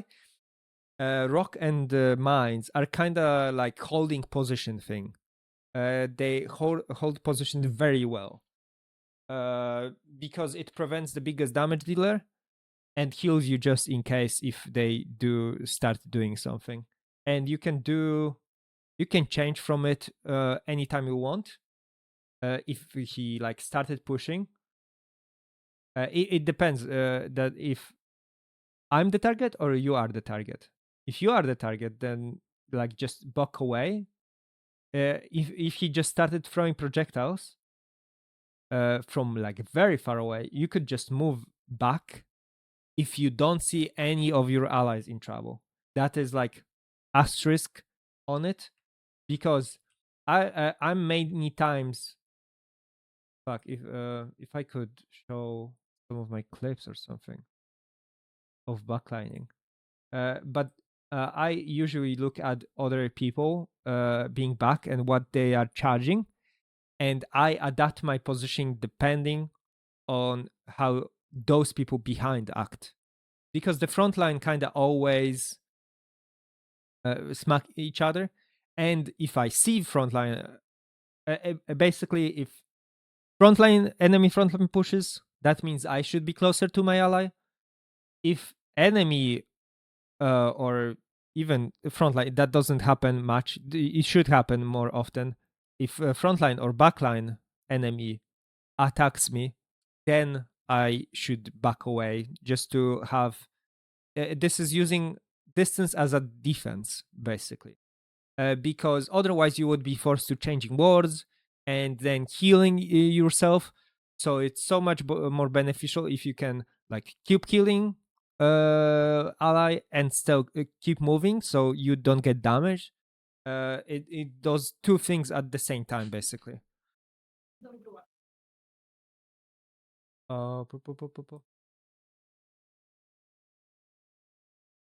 Damn, those VODs are so quick, right? They we done so much material from the game already.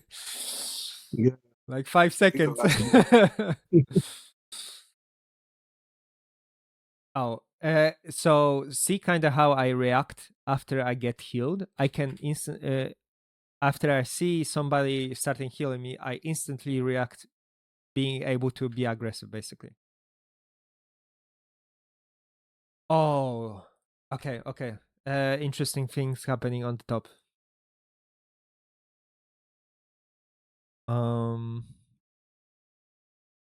Oh shit, I missed it.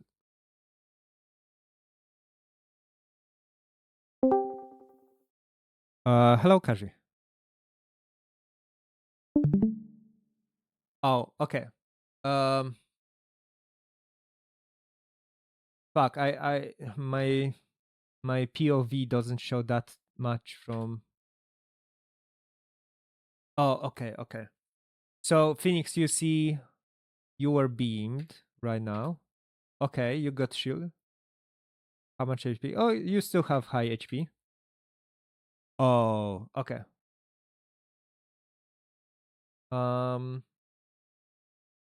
So can you? Oh, Ilu gone away. Okay. So I will just explain what's happening. Maybe he will watch VOD or a recording. So here he's attacking Rados, but he keeps he got chunked by lightning, and he keeps going, being aggressive after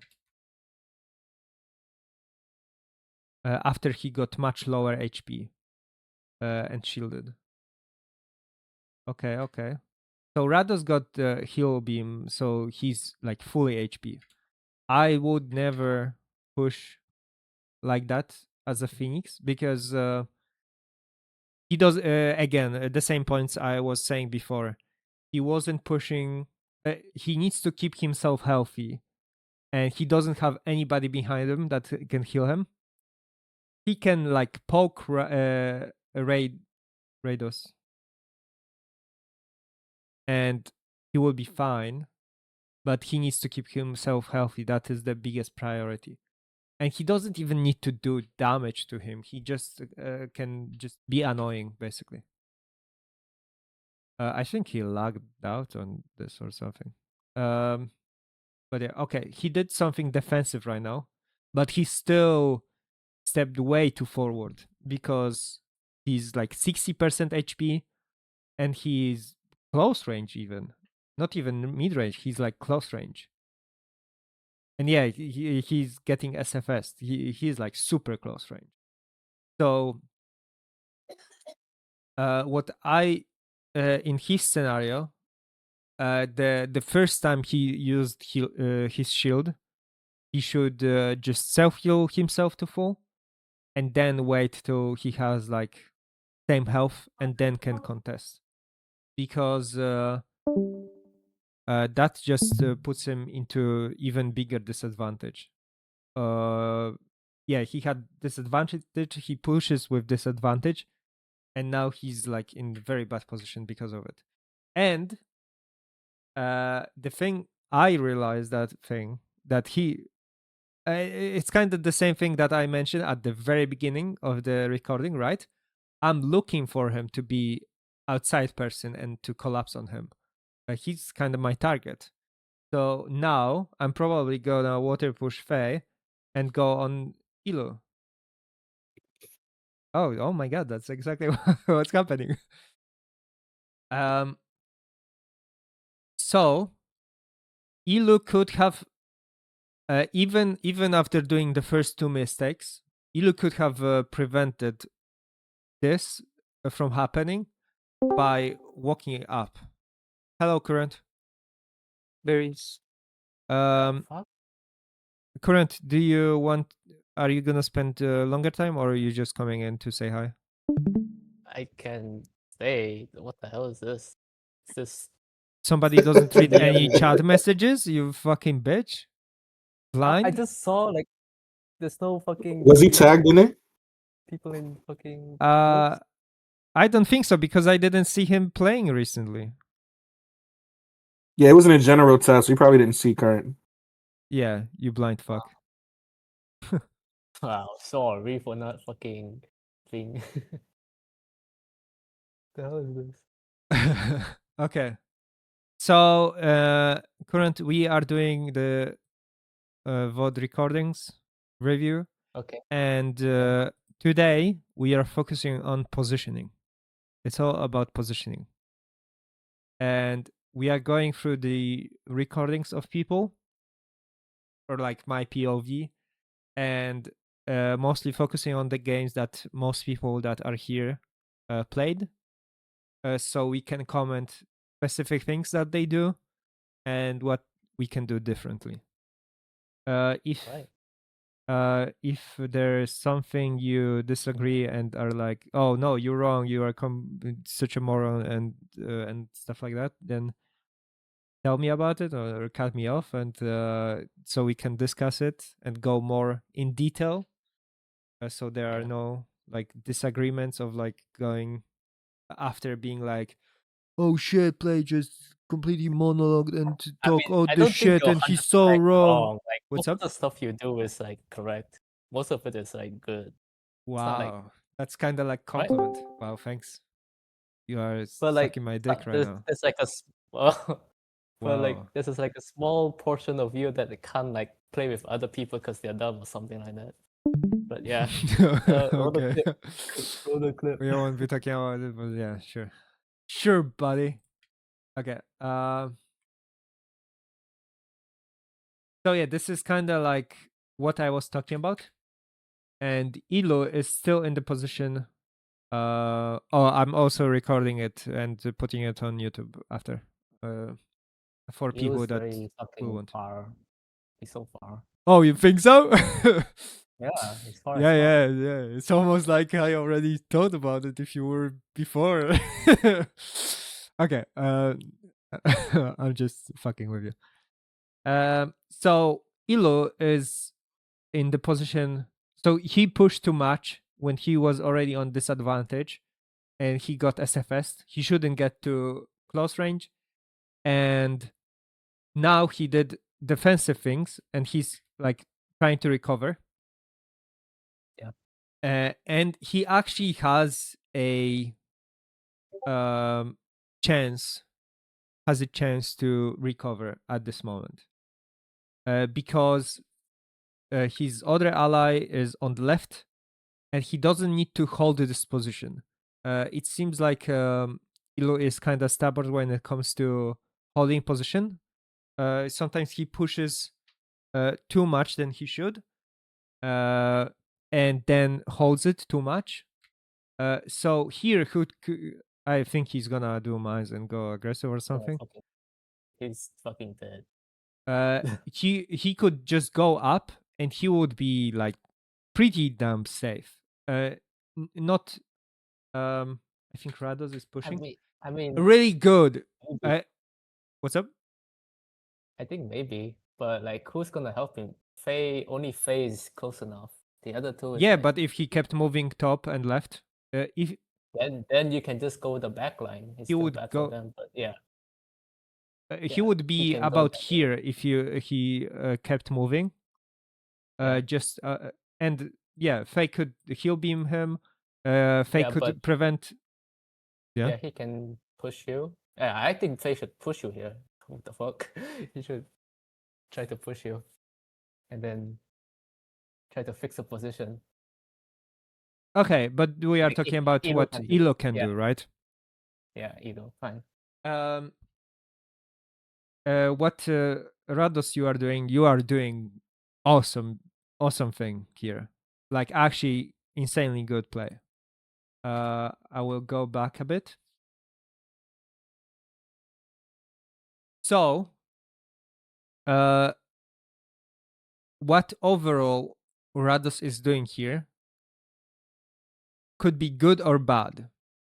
The thing about it is worked because Elo is being over aggressive, but I would not expect it to work against people that are more aware of that positioning, and that they don't have healing behind them. So I would expect Elo to heal right now and not be aggressive.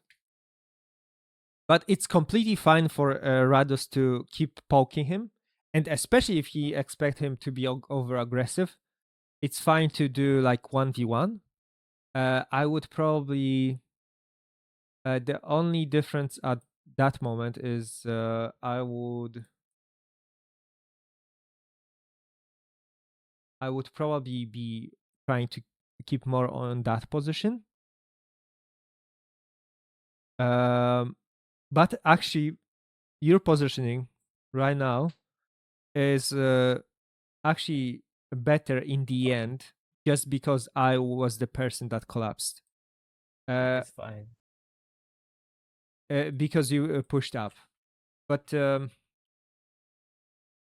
Yeah, it's small difference. The only difference in that position here is that you could help me, which if in case something would happen. So D2 doing anything? what's up? Fucking D2. Is like D2. Is D2? What's he casting? Is casting killing? Or, like I think in that position he's not doing jack shit. Yeah, we already talked about him Did I you cry? crashed. Oh, he's not Wait, doing did you jack crash? shit. Oh, No, just kidding. oh, He just you flipped over by healing. Okay. So here, Oh, free uh, kill.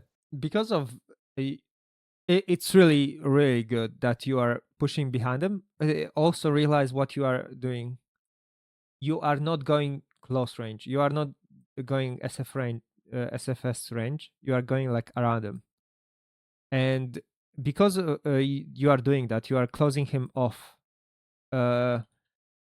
Something that people in that position could do is just run behind the obstacle, and then they can just self heal each other himself, because running there is just like full on distraction. I'm throwing my team because I could be just helping them instead. So them going through this side is pretty damn good. Okay, let's see 1 second after. Okay, Eloy is still defensive, but he's not positioning. He's not going behind. He should, especially after seeing me water pushing his ally. I would try as him to go instantly, and he's kind of in fucked situation because mental health is also here. I don't know what mental health is charging, but if he's charging rock, it would be like super dead for Elo. I would, if I was him, because of everybody surrounding me, everybody, literally everybody could be charging rock. I think I'm charging rock. Mental health could be charging rock. Rados could be, he's going and spraying, I think, or he's gonna spray. The best way of so first of all, positioning wise, he needs to like move to his allies to not get surrounded. That's the thing. And how to do it is just because of that rocks, because there is only one person being close range. There is only one person being close range to him, or mid range. Who came? Hi, Fanta. Do you want a disclaimer, Fanta? You came here just to say hi, or are you gonna stay around for a bit? Fanta! Fanta! Your mic is dead. Okay. Is this I one guess on? I will continue then. So, because there are so many people long range, possibly charging rocks, I would change to Rockward. Despite moving slower, it's like the biggest threat right now, and Rados is the biggest threat. Beside that, if you are Rockwarded, only Rados is really threat. Mental health can become a threat if he comes somewhere here and lightnings you. I'm not threat yet. I'm too far away. So after changing to Rockward and doing mines and going through them into your allies, you are pretty much safe. You can easily save yourself. So let's see a bit into the future. What happens? Okay, so he did those SFS. That is like, yeah, that is another mistake of not trying to preserve yourself, of being aggressive in the moments that you're getting surrounded. Positioning in that moment is the most important thing. You cannot let anybody come at you like that. Okay, SFS. Rados one thing. Okay. Okay, so Rados is going in. That is awesome. That you are spraying and going up. Spraying is the thing that allows you to move and deal damage, reposition to the best position, and deal damage at the same time. That is awesome, but I would not go into him at this moment. The what secures the kills is preventing the healing and doing consistent damage. You don't need to go into him to do that. If Faye still is able to like maybe reposition or like heal beam, he can still try to do stuff to prevent Ilu from dying. Faye could water push me away, and then he'll beam me. Devers also tried, or maybe in the future will heal beam Ilu, I think. So, despite me pushing like that, it still doesn't prevent. It still doesn't secure the kill. Like he could be saved just from this side, right? Just from Faye doing water push me. And if you go into him, what will happen is who came? Swag. Hi, Swag. Swag, are you just coming to say hi, or He wants to play. Probably. oh, he wants to? Are you drunk, Swag? Are you drunk? Those fucking guys. I bet they are on the fucking bed and just rolling and just what the fuck is happening in the chat? Okay. So, let's say from his perspective, Ilo perspective. If you were here, that means he wants to go into his allies. That's his path, like kinda here, right? If you keep going around him,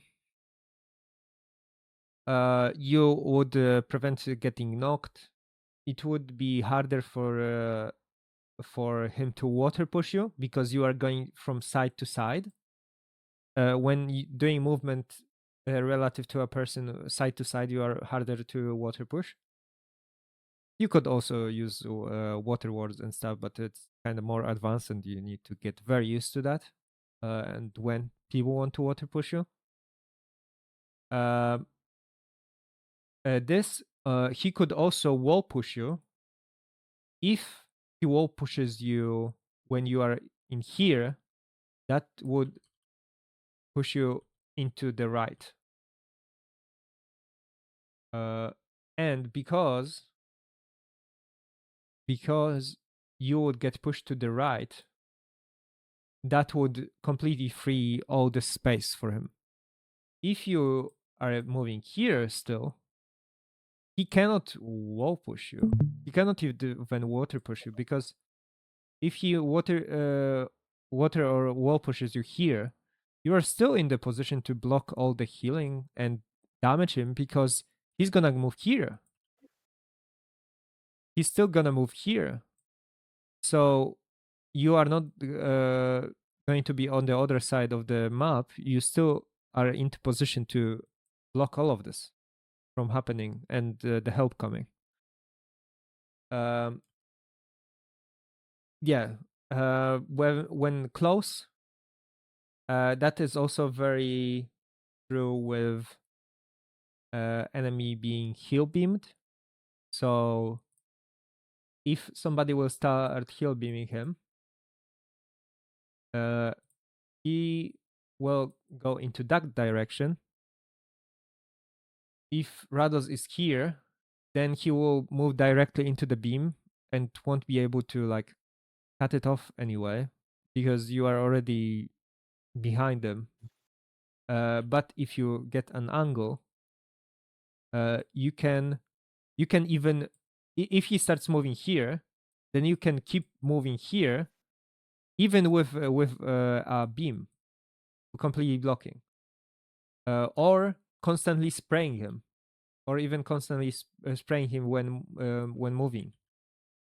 It's the fucking lines. So it just there are so many things better about it. If it's also very dependent on Ilu moves. If Ilu actually didn't go left, and maybe he's not aware that he should move left to his allies, and he moved up, then you would need to instead of going into him or going to the left, you may start moving to the left because you expect him to move here, but instead go after he starts moving here, go to the right, like kind of anchor him, of like not letting him just squeeze by you. It gives you a buffer of adjusting your position depending on his moves. And yeah, because if you would still be here, it would still be triangle of gangbang, so it would still be very good. Even when it comes to lightnings, even if you did self-cast lightning here, if mental health did self-cast lightning here, if I came closer and did self-cast lightning here, he would get self-cast lightning from 3 sides. He would die instantly. Yeah, so really good move. This is the move that allowed us to kill him, I think. And it's really good. And this is the bigger part of, like, the more important part of going up from him, because otherwise, if I just got pushed, he would be under no threat basically, and he would be safe. But pushing like that is really good. Oh no!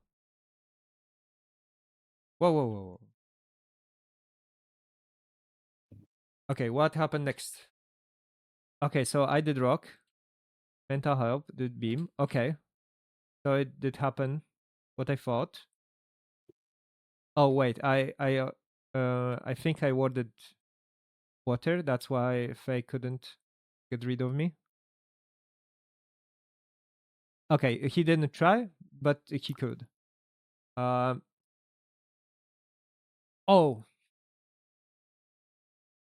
And he started water pushing you. And this is what's up? He's dead.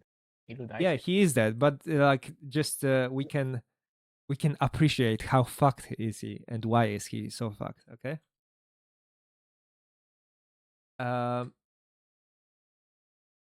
Okay. Okay. Great. Oh, you got into him? It's still good move. The biggest priority, and something that also having water ward allows you to do, is if you didn't get in range and warded water, he would not be able to do that, to water push you at all, and you would still be in outside of the range of the SFS or anything. But it's still completely fine because, as you can see, he's still surrounded. Like, the first thing that he needed to do is move to his teammates, because right now, because he's surrounded, he cannot prevent getting fucked. That like if you are in bad position, if you put yourself in bad position and you are not proactive in changing it, you will get into that position that you are powerless and you cannot do much. And because you are in that position instead of that position, he cannot water push like 2 people. For example, if you stayed here and mental health was behind you, then he could water push 2 people, and he could be actually like saved from that perspective, because I'm like blocking the heals right now. Maybe I could finish the kill, but I would be much harder I would have much harder time to do that. Let's see. Hello, Mr. Russian. Who is Mr. Russian? Ruski Bled. Does he speak English? Should I introduce him? Ruski знаешь. Is there Russian in the room that can communicate with the Russian guy? Yes, we have indeed squirrel. The Fayfish. Maybe he's AFK or something. No, it's not. I don't know. He's muted. Okay. He's doing swag. Oh, I see. But yeah, he didn't unmute, so I will just assume that he's just here to stalk. Okay. So let's go back again. Damn, Elo even did shield to prevent healing from him. It doesn't matter though. Oh, okay. Happening. Whew. Hello? Hello? Oh, somebody like unmuted themselves. Yeah, it's me. I keep muting and muting. Okay. I didn't notice. Why you flied away? Oh, He what's was what? Could Hmm? you repeat? Why you just fly away? I didn't notice what was pushing him. Play did an ice shard wall, I think, to Uh, finish a kill. He pushed. oh, you mean later? Like somewhere Yeah, here? he did ice shard.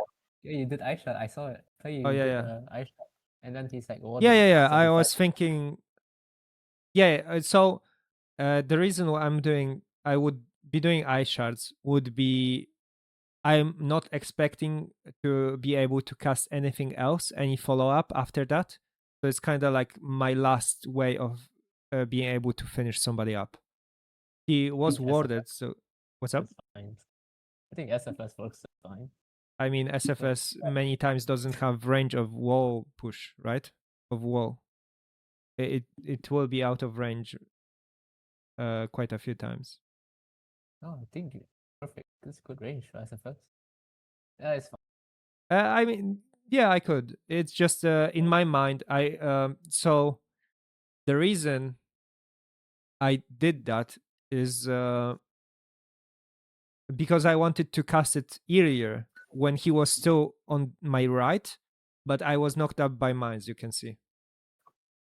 And I casted it later on because of this. Oh, you wanted to push him towards the trees, or? Yeah. Like here, like Rados pushing him. Yeah. Oh, okay. And I wanted to cast it here. I see it. And I knocked up right now. Yeah. And then you push him away. Yeah. He still dies. Yeah, I'm sorry that I was being muted. I was hearing you, but I was in the middle of the duel. No problem. I'm still watching the stream, but I'm dueling at the same time. Okay. One thing I wanted to point out in this scenario. A little. Welcome back, Sigal. Hello. Hello. Welcome back. So look at this. My So, yep. You wanted to say something? Okay. my wife is taking shower, and I will watch a little bit more. Okay. Thank you. So here, Rados is in getting into Elo. He doesn't need to get close. As long as he will hold position, he can do any self casts. I would say that self casts like Cold are super good in that situation. Just even spamming triple Cold. The reason for that is as long as you won't get water pushed, it will hold him into that position, and you can follow up with lightning like any of your teammates, and he will. Yeah, it just the cold is a tool that holds somebody into position. So if somebody is in fucked position at the very moment, using cold is super beneficial. And that's why I when I water push somebody into like separated position and I don't want them to push back into me, I usually do water push and just spray cold after, because I just want to slow them down. That's the only thing I want to do. So here, Rados did ice. The best position right now to finish Elo is mental health. He's the only person that doesn't need to make sure that he's in good position or that the Elo can run away beside him. In that position, as a backline from mental health, you want to get as close as possible. I would do death code too close to him. You could do storm too, but the problem with storm is when you are already in super good position, you have enemies surrounded. The storm will just prevent your allies from doing lightning into him. So it disables possibility of your other allies to help you with killing enemy. So I What about mines? No, very bad. If you are surrounding enemy, you want to prevent any mines because no it will mines, no fuck up storm. your. Yeah, it's the sprays, it's the self cast. I'm not in best position to do self cast because I want to prevent Faye to help allies. Rados is in good position to self cast or lightning, but he needs to pay attention. Something like lightning takes a fuckload of time. So you need to be aware, and I would be like more cautious, probably using self cast more. Mental health is in great position to do self cast and lightning. Because he can just get closer behind that lightning or even stay in it. And it doesn't matter if he takes some damage because he's in not any position that he's gonna get attacked. He's not in any position that Elo will try to go like behind him. He could, but there is still another enemy. It's not very probable and it's not even very good. So mental health can do the most amount of damage here just by getting closer and do lightning. He's kind of doing stuff. He's kind of damaging him, but he's not doing the most optimal stuff that would completely fuck Elo. He's like changing a lot of projectile. After the best time for mental health to go in and do a fuckload would be here. So I'm pretty much full HP. He can charge like full rock and go super close range to Elo, and he would be super dead. Like here, do not use any projectile. Go forward and do even SFS if you expect him to die really quick. The dev beam is just like he's so close. You can literally just it's not worth it. Maybe if he was doing it with the idea of blocking the heal beam, yes, but not just on its own. And I'm the person that should be blocking the heal beam in that position. So just doing one step and SFS or a self-cast triple fire, self-cast triple cold, depending on the status. If he would be like on the fire right now, I would use fire. If he wasn't, I was just spam cold. And see, he got knocked back by it. He got punished by it. So if he just came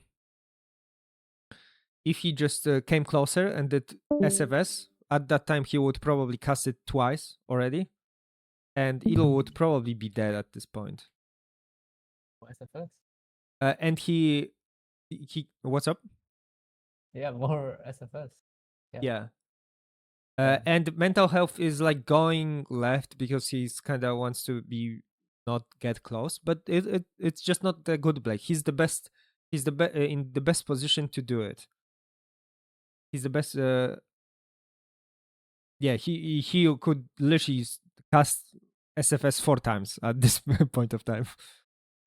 Charging projectiles are very ineffective in range like that. You could do it to like poke a person if you don't have opportunity to damage him, but he has so many more damaging alternatives. Hello. I lost count of who's joining and who's leaving. Oh,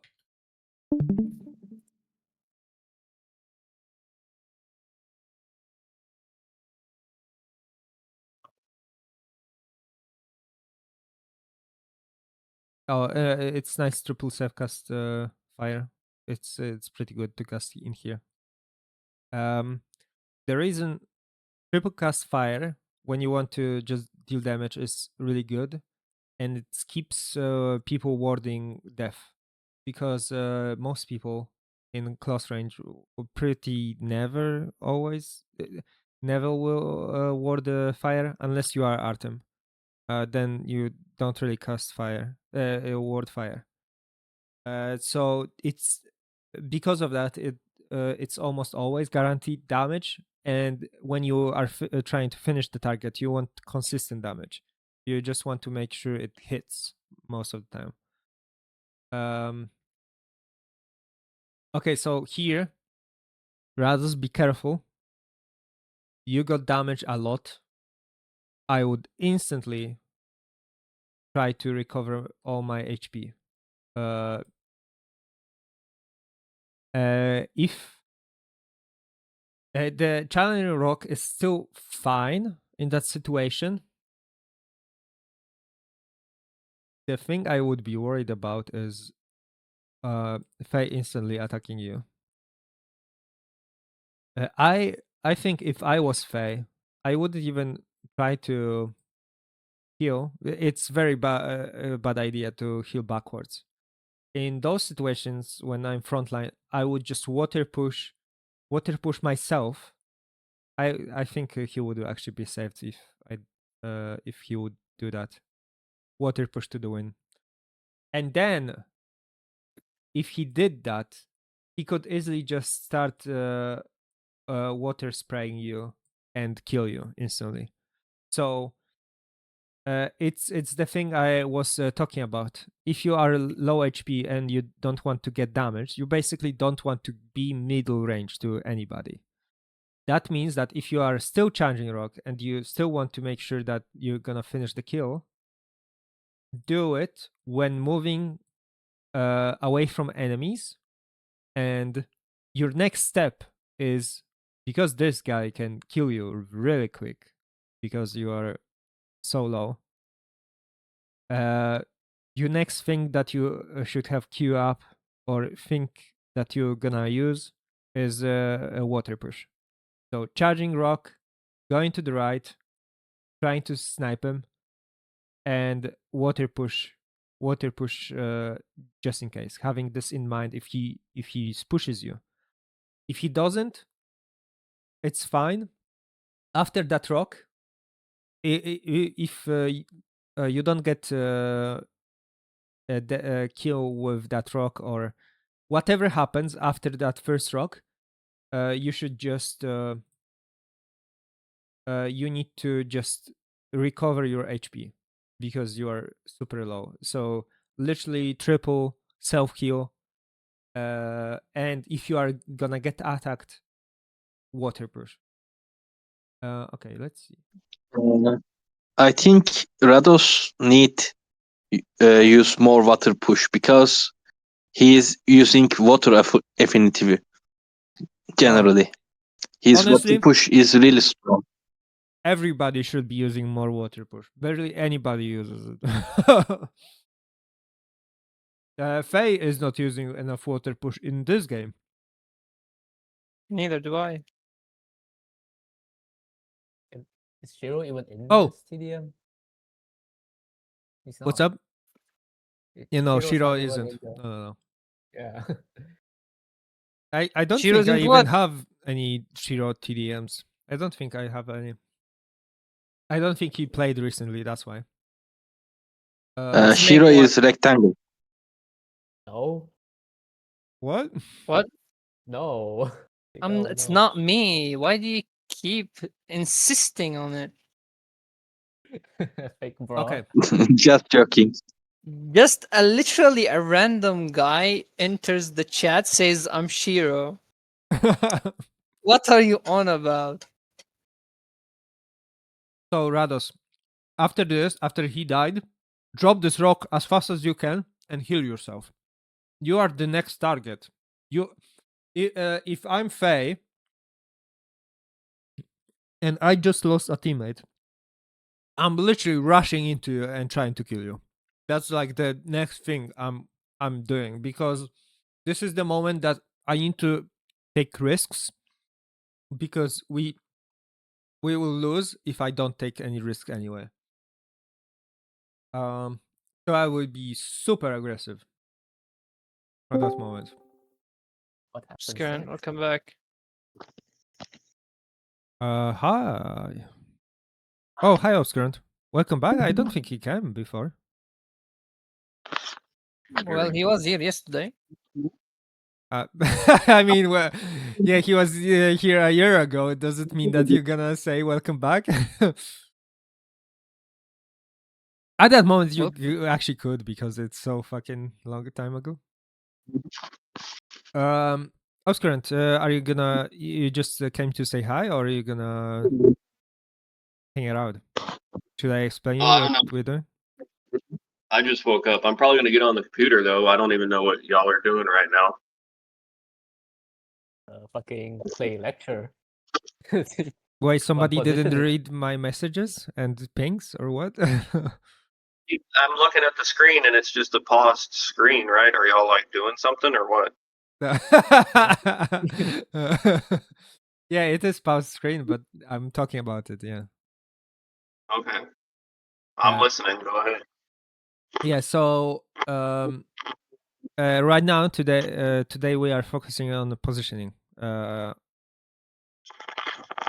So I'm going through the VOD of people, especially the games that the most people that are here are playing, and we can go through all the positioning decisions and what's happening, and go through specific people and the decisions they make, and go talk to about why then they have done that, and what is the thought process about it.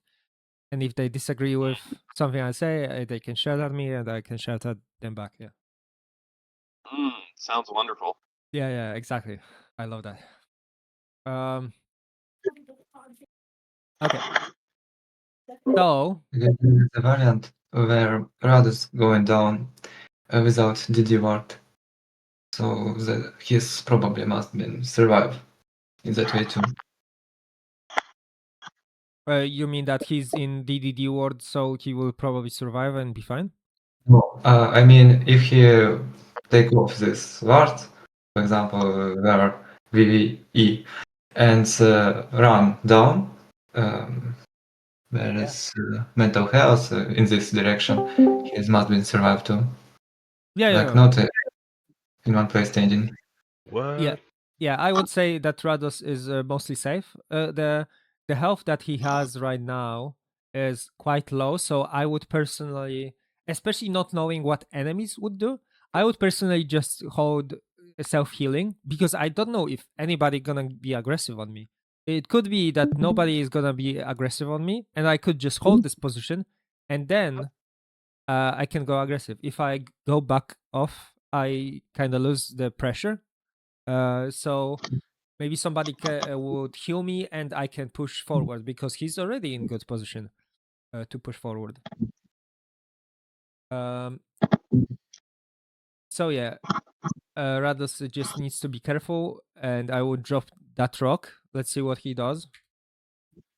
He's still charging. He's very stubborn. He loves the keep rocks. playing, keep playing. What did he do? Keep playing. Okay.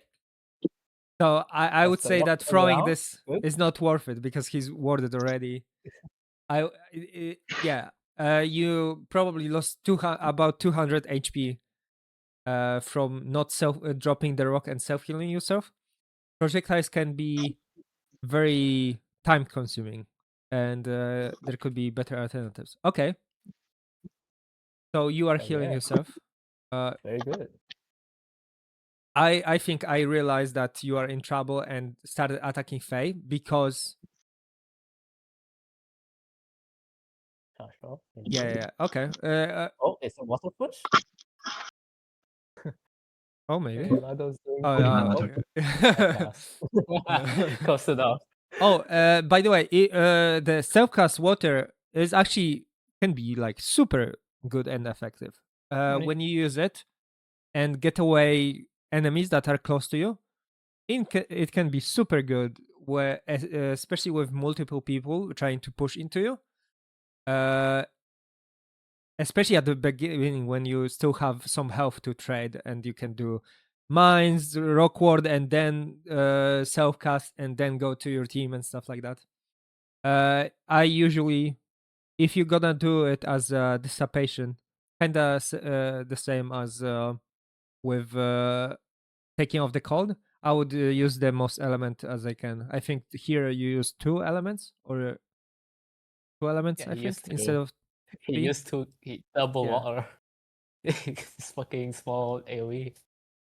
But Yeah. it's But the right you idea. It's you are not the completely fine. correct. I'm surprised Faye didn't see that as opportunity to push on you because in my head that would be the only course of action at that moment because my teammate just died. But yeah, you are pretty much safe. If he went coming at you, you would need to position down to your allies and have me help you to get him away, basically. Okay, I think at this point it's probably not that big of a deal. It's 3v4, so it's better to go to next round. Those were some misclicks. Oh, you so shaky. I messed up everything I could. Did you misclick crossbow? Left click button. I wanted to put some like cold wards on myself because I have like affinity, water affinity. And I just decided to do well, I didn't decide, I accidentally did cold healing AoE on you. That was stupid. Okay, But so you can see that I fixed it. we can see what is the formation right now. Why I see only 3 enemies. Okay, I see 4. So this is pretty good formation for kind of both sides, really. It's the on the right side, the right team is pretty passive. It's pretty passive but safe because we have this big trunk that is really stupid, and we have all this space we can go around. It's pretty safe formation, but it's also on the other side. It's very open, so everybody can heal everybody pretty much. There is also person there. It's pretty good. The thing about formations like that is from the left side. I really like open formations like that. Having Ilu on the right, if he was here, maybe having like person more to the here and one person here. I think it would be awesome. The but the only problem is that enemy is like super close. By closed, I mean that there is not really that much way of making a play. Like everybody can still like heal each other and stuff too. But they have all this open space to the right too, and you there is not that much you could do as a front line, or even like a person on the side, to like to hook somebody. It's very hard to make a play. In many of those situations, it's very similar to the bridge map, that you have one person in the front that is kind of can get around, but also he can damage close range, and nobody can really scoop him, and anybody can heal him. So it in situations like that, it's very stalematey. Like nothing really happens often. It's not really a position that you can do much beside hoping that your enemy is gonna make a mistake. Also, there is only one person on the right side that is front. It's very hard to make a play when you are the only person. Not only. So let's say if I gone like forward. If I gone between two people, which is pretty good position, because I could do all the self cast, all the lightning into enemies, and damage both of them. I could do all the mines, right? But it requires a lot of enemies not doing anything about it, just trying to damage me. If I'm here and they just like do a SFS and I'm being healed by like my whole team, I just get two people from enemy team low, and I'm not gonna die. So it kind of assumes the bad play from just enemy allows it to happen. What's up? You wanted to say something? Oh no. So in that situation, I wouldn't play that game. I would not be trying to hold that space. If I was Sigil, for example, I would not want to be in close range. I would maybe go here if I seen a person coming like that. Going here would mean that I could go around him and actually like scoop him to my team, right? Is it water push into this, into that side? Is it like moving in and doing steam all the time when pushing in? And despite going quite deep, because this is the only person that is the most forward, I'm still like very, very healable by people. How did I make it bigger? Here. Okay. You can basically, even if you push like that behind a person, you are not getting damaged by them if you are not in self-cast lightning range. You can block all the healing, or at least if they keep the same position, and you can always move back. You can always move back. You always, even without moving back, you have that guy that can kill beam you. That person could also push into here, and that would be the fucking surrounding, right? Again, that would be the surround. So if there is one person that is going too much forward, you basically want to have people coming around everybody else than front line, because if front line, how a lot of those games go,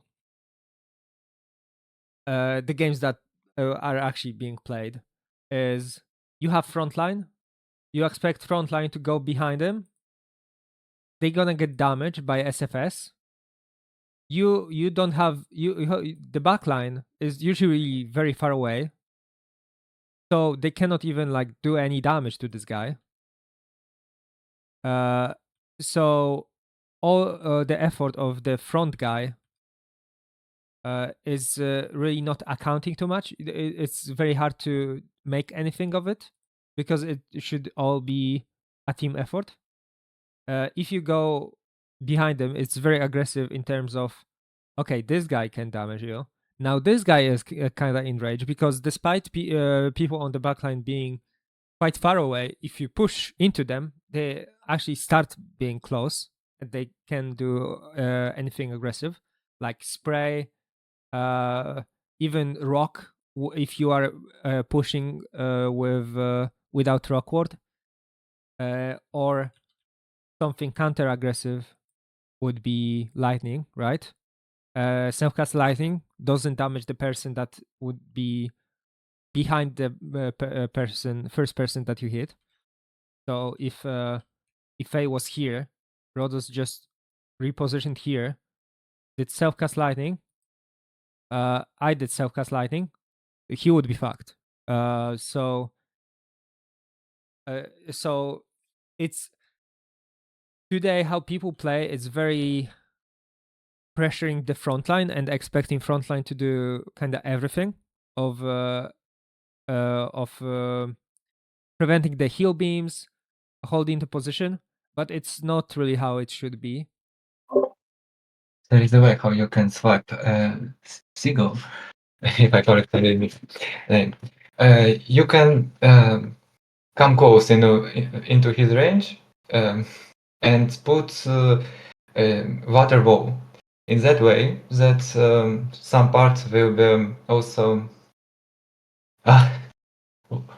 shortened. When you expose this wall, Seagull will be pushed to your team, and he will be in situation 3v1, 3 versus 1. And also, this wall can push Faye if you are lucky enough. At least Okay, he might. so do I understand you mean going into him, doing water wall behind him, so Yeah. Faye gets water pushed behind, If you and Seagull got the water pushed forward, yeah? Also, you need to take off your DD ward for a short time, just for faster move. Yeah. I mean, that's one thing to accomplish your goals of getting a person behind you, but the thing is, this is kind of execution, not really the like this is part of execution, how we can accomplish goals. This is not part of a goal, right? Most of the stuff that I'm talking about is what is the goal of the positioning, right? So, and even that you are saying, if I gone forward, let's say everything that you are saying would go to plan, right? Let's say water will like that. It would water push Faye away. Not that much. And maybe Seagull would get a pop. It requires a lot of execution. It requires a lot of Seagull Oh not my God. being kind of defensive. What's up? No, it's just wow. Wow, what? Wow, me? Wow, Artem? What? What? Wow, Arthur, I would never think of this. Holy shit. Okay, let's go with it. Let's see the idea. All right. Okay. Yeah. So, assuming it would work, there is everything needs to start somewhere. So I would ask, what you gonna accomplish with that? Again, always asking what I'm gonna accomplish. Let's say. This word. What's up? You put the question, and there I heard unknown word for me, accomplish. I said, let me Google search for this word. Okay. No, don't worry. It's like what? I don't even know how to explain it. Accomplish is like achieving something. The result. Understand. Well, as I said, Seagull will be in situation where he's in surrounded with 3 people around him. So you must be very comfortable to kill him. Okay, so you are basically saying that in that situation he would be surrounded and it should be easy kill, yeah, basically. Yeah. Okay. And somewhere behind the screen there is also first player. Don't really know who is. Who? Like, please wait. Which one? On the left? Mental On the right? health, I can see him Oh. on the right. So Yeah, he behind might the screen, yeah. also help you to kill Seagull. So it's even not surrounded with 3 people, but with 4. Well, Yeah. you can actually even don't care about what's happening with him next. Your like main task will be just preventing healing from enemy's teammate. Yeah. Okay. So let's say um one of the questions. So one first question is, well, what do you accomplish? What is the end result of those actions? And the second would be, is it even consistent? Like, could you expect that to work out every single time, or not really? So that's how I usually evaluate the play, right? If that would happen, so first Faye would probably be trying to be a bit aggressive on me, or do like spray on me, or maybe get close and SFS. Also, the execution requires Sigil to not do any like self casts. If he, let's say, he could do a storm too onto me when I put a wall. So basically, I'm gonna get chunked a bit when trying it out, right? It's not necessarily like super big of a problem, assuming because I have 3 people, so you would think that I would probably be healed through it anyway. But so Ilu still have all this space, right? He can do something about it and push forward. There are other guy that is here. After he could push forward a bit more. So I'm here. Let's say Seagull would be here. Let's say Faye would be here. I don't think realistically he would be any farther away. I would actually think that he would probably be closer. So he would be a bigger threat than that. In that situation,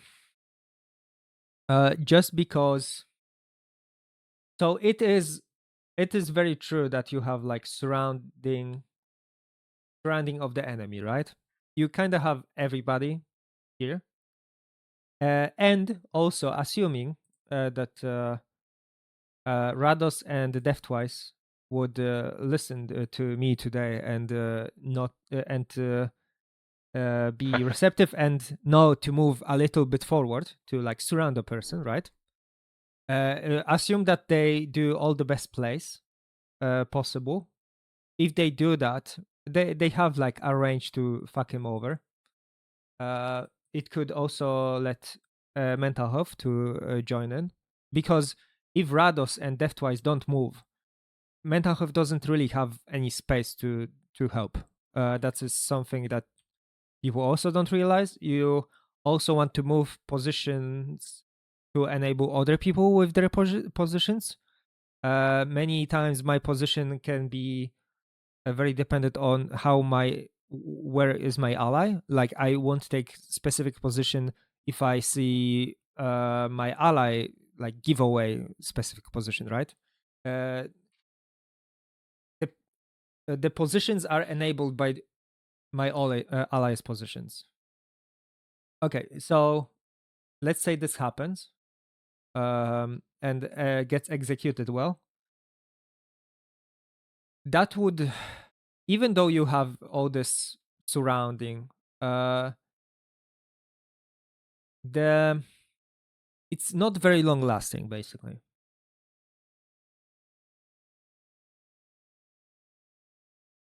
What do you mean? Not Also, lasting? also to take some advantage, but it's not like absolutely ultimative move. Yeah. Just give me a second. Okay. So let's say this is the moment. Elo will be probably here at that moment. Faye, let's say here, because the wall push will push him, but he will probably try to go forward when that happens. If Seagull is full HP after the water wall, there is very like tight, like everybody would have to play perfectly to like finish him off, because what Seagull could do is go here, just literally just move. With Rock and Death Ward, he could just move forward about the same ground of Squirrel being able to use mines, right? For his ally to help him. I won't be able to like prevent the healing for much. I would need to like move here and do maybe shield here. I won't be able to prevent that healing. I won't be able to prevent that healing. Or you can. Sorry, I Yeah, interrupted. go ahead. Or you can try push him deeper into this into your team, and then later you'll be easier to shield against incoming healing. So instead of walking and around the map and put one shield in one place, then run away into another part of map and second shield put, you can just stand a little bit closer to your right down corner and just block to healing beam with one shield. Could you repeat the last sentence? Sorry. I would water push him basically and make him fucked even more, and then I could block it with one shield. Yeah. Yeah, you will be able to block two healing beams if you just move a little bit in the direction in which you pushed him. Okay. I see it. So there are a few points. First of all, after doing the animation of like wall and stuff, I know from practice that if that person reacts well and also doesn't do anything like shield or water ward or anything, even if they don't do any of it, because of the whole setup, going left and right now after, because I'm still kind of stuck in animation of self-cast after he happens, he will recover quicker than I will start water pushing him basically. So he will start moving, assuming the person that knows that he's in bad position, he will move. So we are assuming the good play from enemy, because assuming bad play is, you are not learning much from it. Then he will start moving up and left. That means that I'm already gonna have hard time water pushing him. I'm already gonna hard time. I need to go again. What's up? Sorry. I need to go again. Okay. Sorry. Good luck. See you. See you. Thanks. No problem. Is it who left? Raiders? Seagull. Seagull. No, Seagull. So when he goes up and left, I will have higher time. He will probably like slip away and be maybe water pushed a bit, like here to the side or here to the side. It's basically not preventing him much of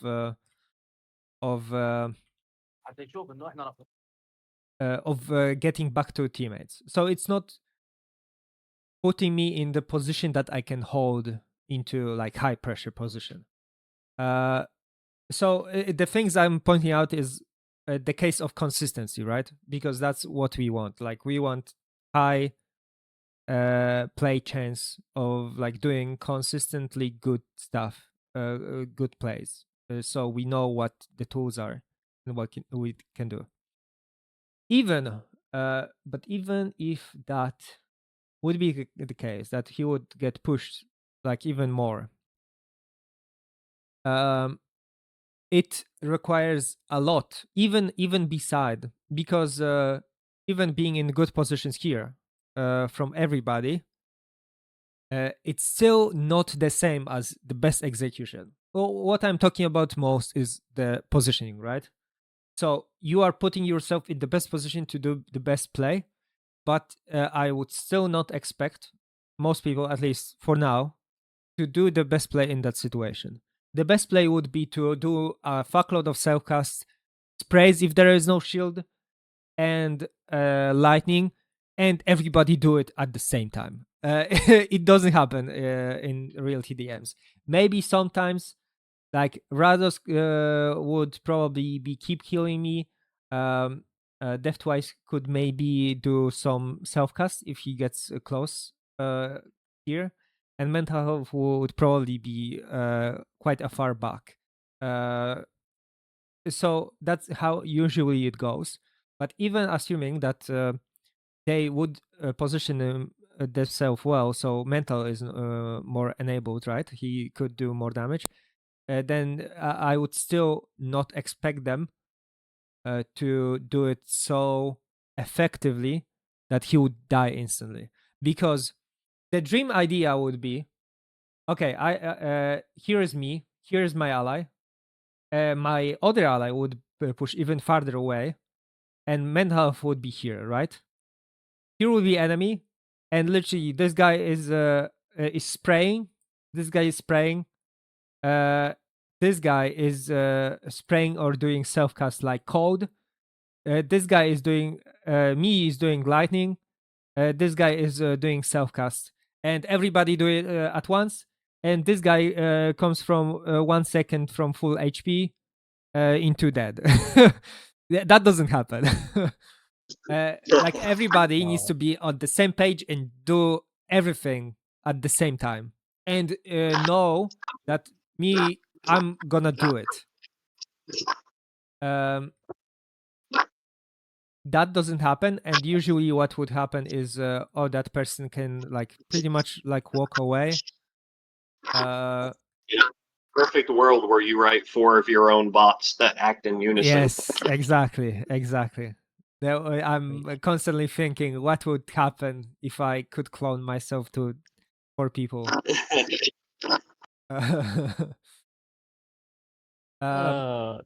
I yeah, think you just need 2. Just 2 people.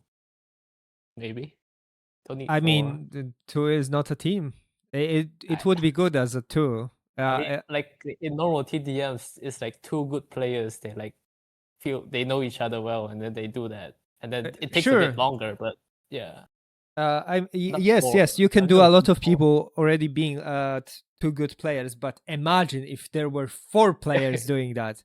Holy that shit! would be... Holy fuck! I never see that ever. There is actually like infinite possibilities of what you could do when you had 4 people being on the same page of what they could do.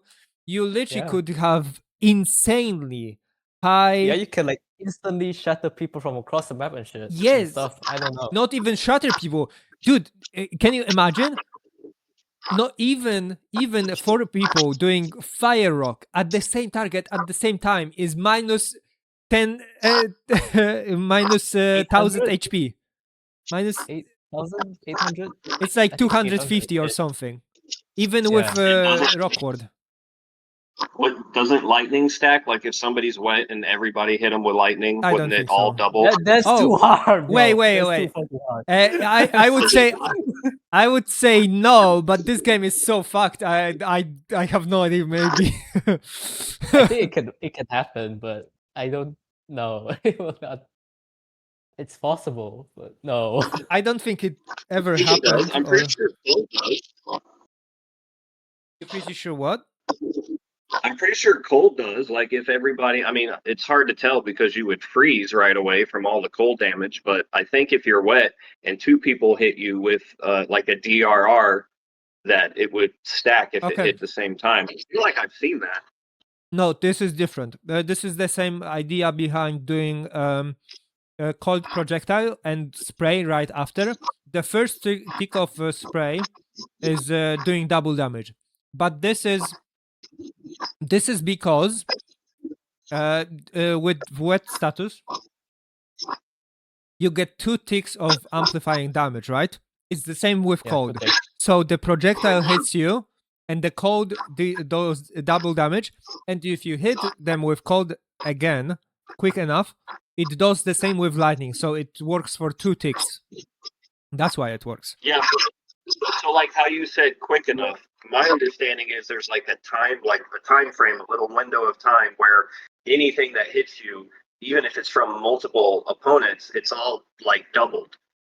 Now you're saying tick oriented, where like the tick consumes the wet status, even if it's from one person. But when I've played, I don't seem to experience that. I could be wrong, but if memory serves, if 2 people hit me with something, they both stacked. At least that's what I thought I said.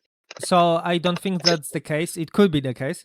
I don't think that's the case because the cold is still the cold thing is still working in the realm of there is only 2 attacks that can do double damage. If there are Oh. 2 people that do lightning, I'm guessing the maybe first tick of the first person and the first tick of the second person will do double damage of the lightning element, and then it will be fine. I think most of the scenarios of people getting fucked by lightning is just the fact that it's at the same time from both sides, 2 holes, and you're just fucked. It's so fast. This damage amplifying, I guess it's working a little bit different. For example, if you ever cast a combination like AE plus wet spikes, and then OE SRS, you'll probably see that first 2 ticks from Storm will be doubled because of your spikes, and your SRS will also be amplified because of that. So it's not 2 ticks, it's a time So are when you thinking like damage say is somebody's amplified. wet? If somebody's wet and there's 2 wizards next to them and they both SRS, only one of the R's is gonna double? One more again. I So, don't like- think that's important. We can talk about it the Well, later time. in the sense that if you have 2 wizards and they both see somebody's wet and they capitalize on it and get all that extra damage, that's the only reason I'm asking. Is that I guess it is relevant in the sense of, if 2 people see, hey, this guy's wet, we should both capitalize it and hit him with lightning/cold. But if it doesn't work in the end, then it's not relevant. The It's lightning still itself does a fuckload of damage. damage. So It's still a lot of damage. yeah, I think self-cast lightning does like after with wet does like 500. Add like 400 to that from another person, and it's like 900 damage or something like that. It's insane how much does it do. And imagine that from 4 people instantly. You don't even need a wet tick. You just need 4 Yeah, people yeah, attacking. you don't. Okay, so yeah, do you understand, Artem, my like concerns about play like that? It I don't see it really as consistent way of. There's another point I wanted to make. So, despite the fact that you have the surrounding, right? The I guess the triangle with like fourth angle. It's because it's so fucking tight. The most important thing when a surrounding person is to separating yourself from your allies. I hate people. I A lot of the times one person is coming in. That means that nobody else can attack the person. Like it only takes one person to go into the person, so they kill both of them instead of everybody being able to focus one person. So that is the thing that fucks up a lot. And another person is that you need to be away from other people. The reason for that is that if you are here and you self-cast, you need to do self-cast. So other ally that would be here. Oh hell yeah, the fucking Venn diagram. Yeah. So you basically want to fucking just do the fucking ceremony. You don't want to like kiss the guy so your Yes. friends can hit them too. Same with lightning. Same thing with lightning. How much honor to a person? What's up? I mean, this diagram ends because of one person standing in the center of it. Yeah. Yeah, if you stand near Yeah, them, it's hard for your friends to help. Yeah. Oh my god. Unless many they kill people. you too, then whatever. Yeah, many people think that I'm close range. It's the best way to deal damage somebody to finish them off. Not in TDMs. Not in TDMs. It's the most amount of damage. But if you get, first of all, you don't want to get into them because no matter what, it depends, right? If you are like behind the enemy and you are preventing all the healing and stuff, you never want to get into them because you are preventing everybody else to damage him. But if you are like backline, like this guy, you are barely ever gonna get damaged by like everybody else, and this guy is not gonna go behind you. So you can be pretty damn fucking close, and even take some damage from your allies that is gonna squirt on you. As long as both of you hit this guy, you're gonna outdamage him and kill him really quick. So only this guy doesn't need to be like super far away because he won't be trying to get behind you. But the rest, like you need to cover all of this, all of the pathways of like running away, whatever the allies could be, right? So yeah, this is ideal position of everybody should be separate position, and this is not really it. Like you could do it with really good experience and just good players that spend time to make sure that they are like in range. That's why I said, oh, mental should be here, and that's why it should be here, just because to make that space, right? If Deathwise is here and mental is here, they are not only like doing SFS damage to each other pretty much always. They cannot do self-cast lightning. They can only do sprays. And the thing with sprays is it can be so easily prevented by doing shield. So a person can do shield like that and just run. And even if they started getting water pushed, they won't get pushed more than like here because of the shield. So the shield prevents a lot, and a lot of people use them correctly as a front line to prevent stuff like that. But if you do the fuck square, then it doesn't matter because you can use all the self cast, and I would say that just because this positioning is so good, you shouldn't even probably do SFS range. I would say triple element self-cast range would be better, just to hold it. Maybe lightning is pretty much like triple element range, so I would do self-cast and the lightning. Maybe as this guy again, I would get a little closer to do like death self-cast if that guy is so low that he will die if you do that. Okay. If that was more open, then it could be better. And if your allies would be in better position, like Death Twice could be like pushing very hard. I would be here and I could be moving because of that ally here and that ally here. I could be moving much more forward, because if I do that, if I would do it without them pushing, so I push here. Let's say enemy would be here, right? And let's say my allies stay in the positions. Say Death Twice is a bit here.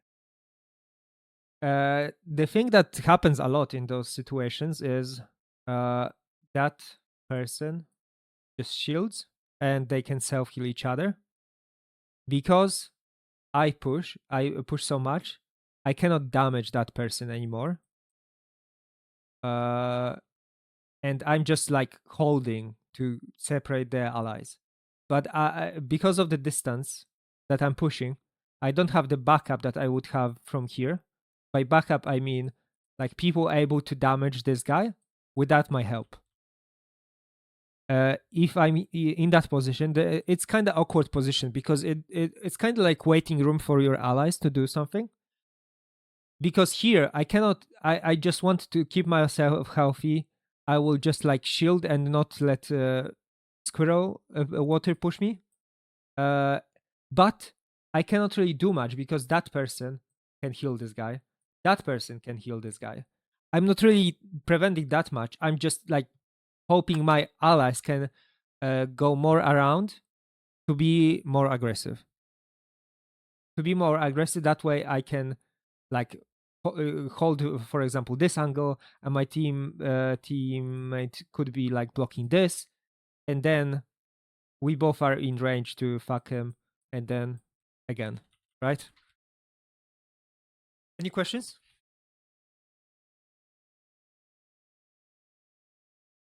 Yeah.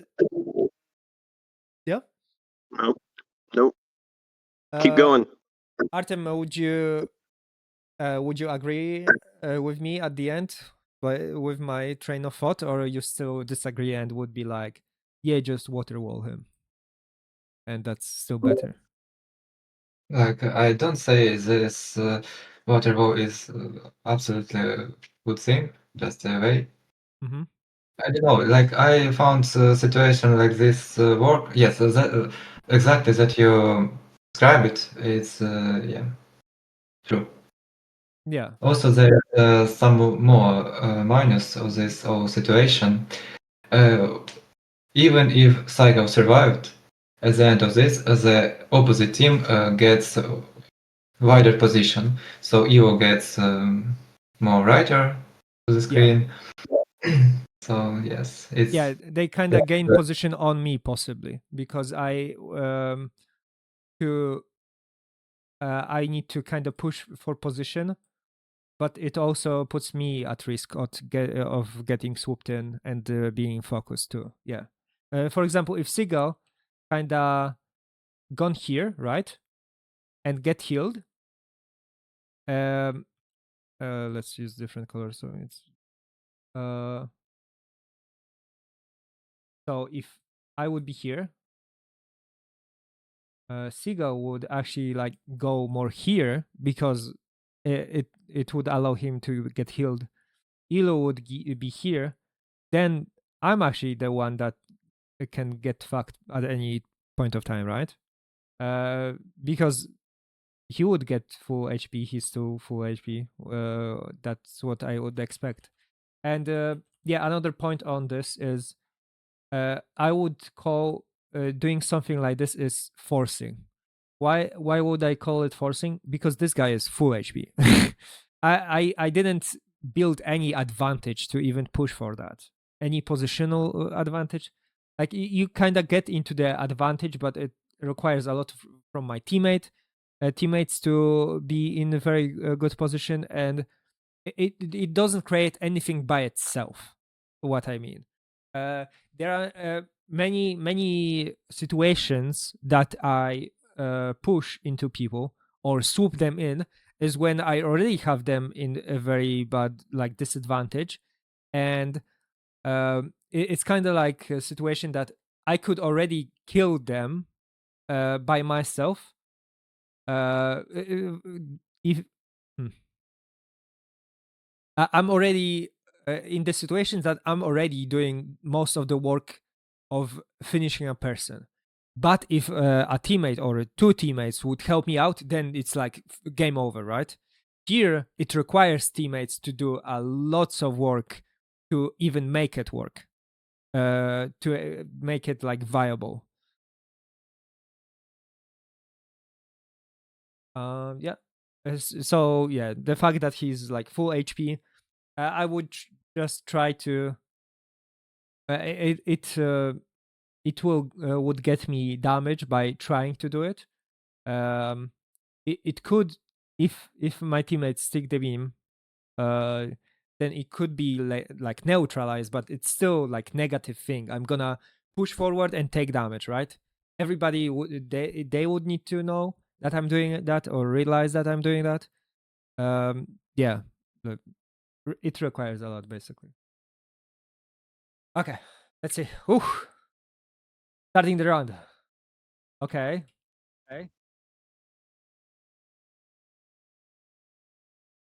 So I think at this point of time, I'm basically trying to open the field. Wanting my teammates to open and not have me like pushed by other people. In situations like that, one thing I could point out is many situations in my position would be, oh my god, I'm getting mined, and I need to switch to like death ward or something like that. And especially when you are focused by 4 people, you could get easily rocked to death, rocked to your to just dying instantly, because you switched like as a habit, kinda. If I'm pretty much the only person forward and I'm being healed, I can just use healing mines to not get damaged by his mines that much. And not getting knocked up by his mines is much more beneficial, especially when you are the only person frontline. Or I just move back in that situation, or try to get him. Okay. The positioning of people is not changing much. Like I said before, people are very passive.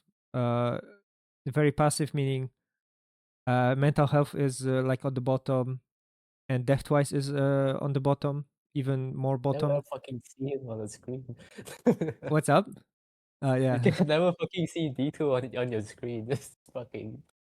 Yeah. So in that moment, I would still call it kind of a waiting room and kind of just poking, seeing if somebody can be a good target.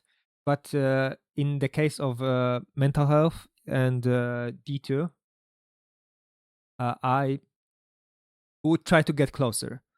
The only reason I would not be trying to get middle range, like to attack Seagull or something, would be if I seen somebody attacking me. As a backline, you can actually. That's why I prefer playing backline so much more than frontline.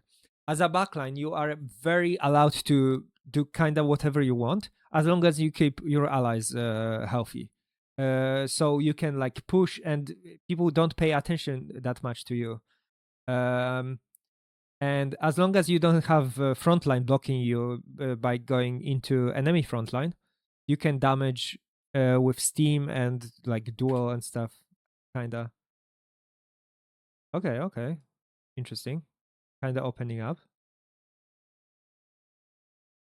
Rados is not in Voshchat right now. Deathwise He is. left. He had to go. Oh, okay. Um. Okay, let's see how it plays out. Okay. Faye is pushing me and Ilu.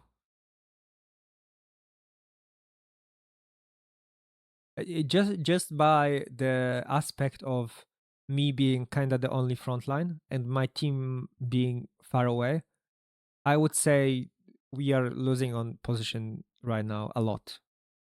Right now I need to be backing off because Ilu is coming into me, so I cannot get easily healed like that.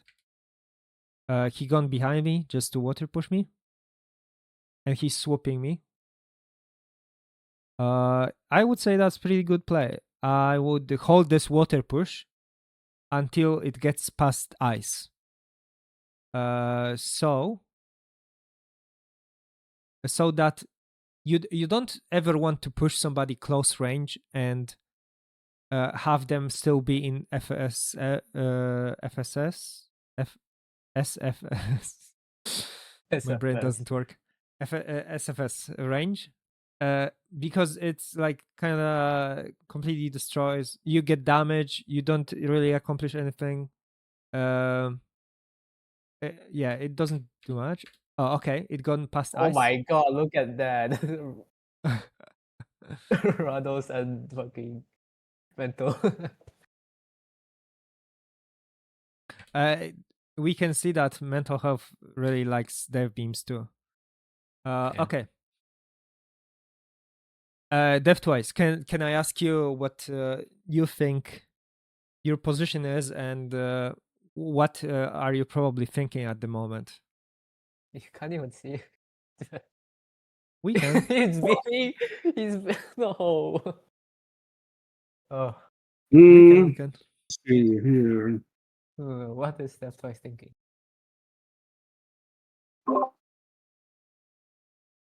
Yeah, I guess this. Right now, I'm guessing just attack the closest enemy to me. Okay. Okay. So, what do you think is the best play in that situation? Also, looking at the positioning on of different people, having that into account, basically.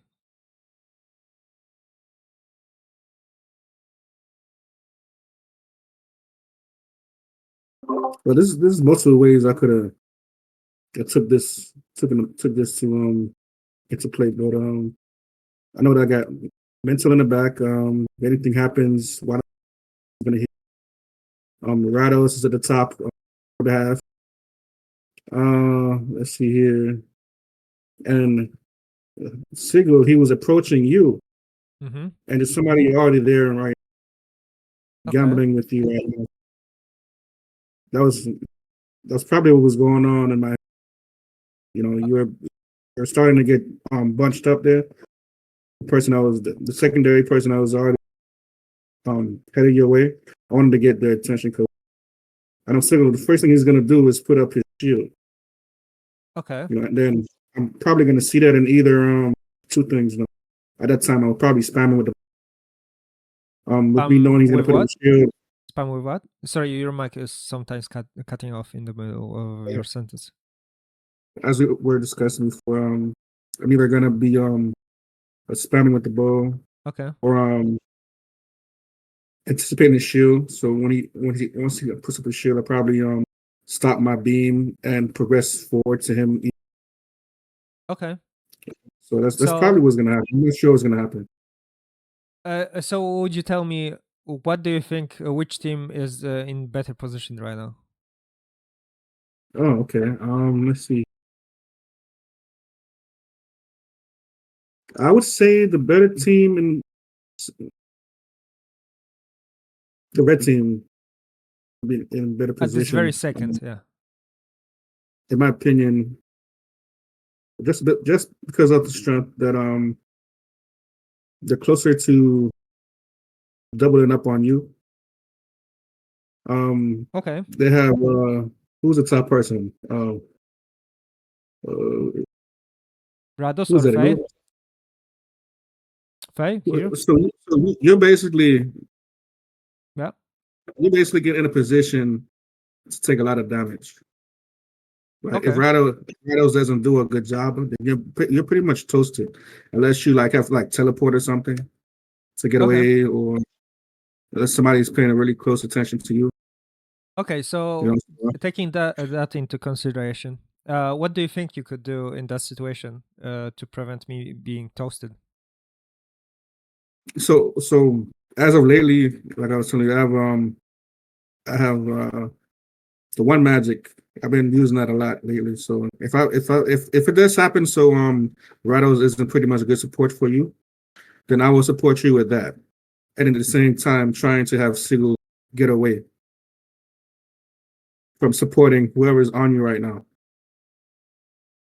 Okay, but what actions could you do in the situations right now in game to prevent me being toasted? It's either try to. In my mindset, I was probably heading towards Sigil, try to water push Sigil or interrupt him from getting to you, or because I know I could heal you from a distance with the one magic, so I wasn't really too worried about you dying. Because I know I was going to take care of you. Okay, and then at the very least, we have mental in the back. You know, so I wasn't too worried about you dying because I'm watching you. You know, at the same token, trying to take care of these two guys in the back on my side, because whoever's healing Sigil right now, they're gonna continue to heal Sigil if I get him to put his attention on me instead of on me. You know what I'm saying?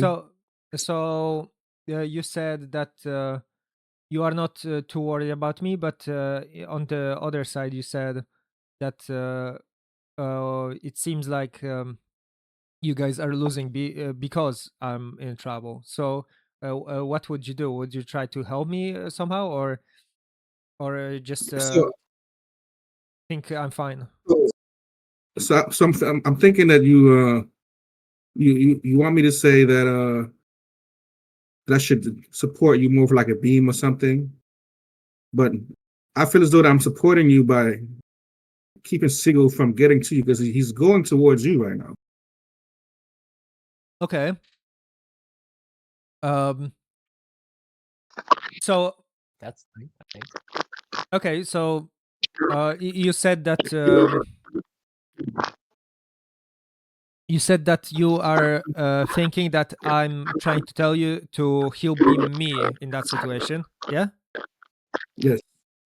Or try So to get towards you and put like heal orbs on the floor, or okay. What do you? Oh, so you don't think you should heal beam me? so He's saying heal you, man. Like to whatever Yeah, degree. but there are different ways of healing. I wouldn't beam here. You're blocked by Elu. But so here's the thing is, when it comes to healing you, it's already on my mind, but not at this current time because you're not low on health. And Okay. right now, I'm worried about Stego getting to the position where if he gets too close, you have two guys right there. I don't want him to get any closer than he's already is to you. Okay? Oh yeah, makes sense. Yeah. So so do you think so how do you prevent Seagull to prevent closer to me? Do you think so? With me putting the beam, he's gonna put shield, right? And then I'm gonna close in on him after because he's gonna come to a full stop. Once he puts shield, you can't move. But he's warded death. He doesn't need to put anything. He doesn't No, get I any know. damage. That's pretty much anybody. Like it's like an instinct thing. Even if you have depth up and you have like fire beam or something, or maybe freeze beam, you're gonna put a shield up. You're just not gonna let the beam continue to fire at you. Maybe you think like that, but other people don't. A lot of other people don't think like that. I see You might it. even I see it. beam just to knock the shield just to try to knock him down. Yeah. So other people think like that. So So maybe they put up the shield to try to knock me down, but I'm already anticipating they're gonna do it. So I'm gonna cancel my shield, cancel my beam, to come closer to them. I want them to stop. You Okay, could so- even, if you think they're not going to think it's a threat, you could even use steam beam because that stuff racks up. You got What? Yeah, man, it Steam? racks up. You're talking TDM. Steam. I'm not saying in a duel. Obviously, steam beam in a duel is not like. Dude, Oh the conversation gone into such a way. I mean, I wouldn't stimulate even Okay. think of doing steam beam. Okay, to take okay. advantage of the encryption exploit. You can just simply water push fucking Okay. Seagull away. So, Death-Twice, I think so. You could think that the case with Seagull that he would use shield or like he does it a lot after getting beamed, but I would not expect normal like average guy or especially good player to do that in that situation. Would you agree? Shoot, I disagree. No, yeah, I disagree with that. Like, trust me, see, maybe in duel 1-on-1, your mind is able to focus on that one person, and you're okay, it's a beam. Shoot, I'm not scared of a beam. I can just put up full death ward and ignore it. But trust me, like TDM, your mind is thinking about like 4 other people trying to kill you at one time. As soon as you see a beam, I think the normal reaction is shield. Yeah, man, especially someone like Faye. Faye, like, involuntarily just automatically shields. He could be in a double day. He's just going to put a shield up. Usually with the goal of knocking you down, I'm telling you. Okay. Uh-huh. So I'm gonna ask I a question know, to. I know, like players like 150 IQ, so you don't worry about that. Okay, so I'm gonna ask. So I'm saying all of this because I would say that we should do behavior or think about what is the best play, assuming the best player is playing against us, because we shouldn't be assuming other person to do a bad play. Maybe in duel or like specific matchup when you expect a person to do specific thing badly, then you can take advantage of it. But when it comes to But you're TDM, when people are playing, suggesting bad play, but I just said Faye, who is considered a top player, would shield. It's not a bad thing to shield if you're in a double death ward and you're getting beam. I said steam beam as like a joke that you could go that far because you could also SFF and you've got 2 fires. You can't just tank any beam like they're laughable. They're really not. They're a threat and you have to react accordingly. And if you could potentially knock down the threat on top of it, that's a move you're going to take. That's an intelligent move to try and Okay, shield a Oscar, beam. That you are going too far in that direction. There's also one more Do reason you- to be a do you person think- who's already Do you think I would call, even if Faye is doing that, do you think I would call that a good play if he would be already death warded? okay, I'll answer that by asking you this: if you have the opportunity to knock down a player, you're telling me you're going to pass on it?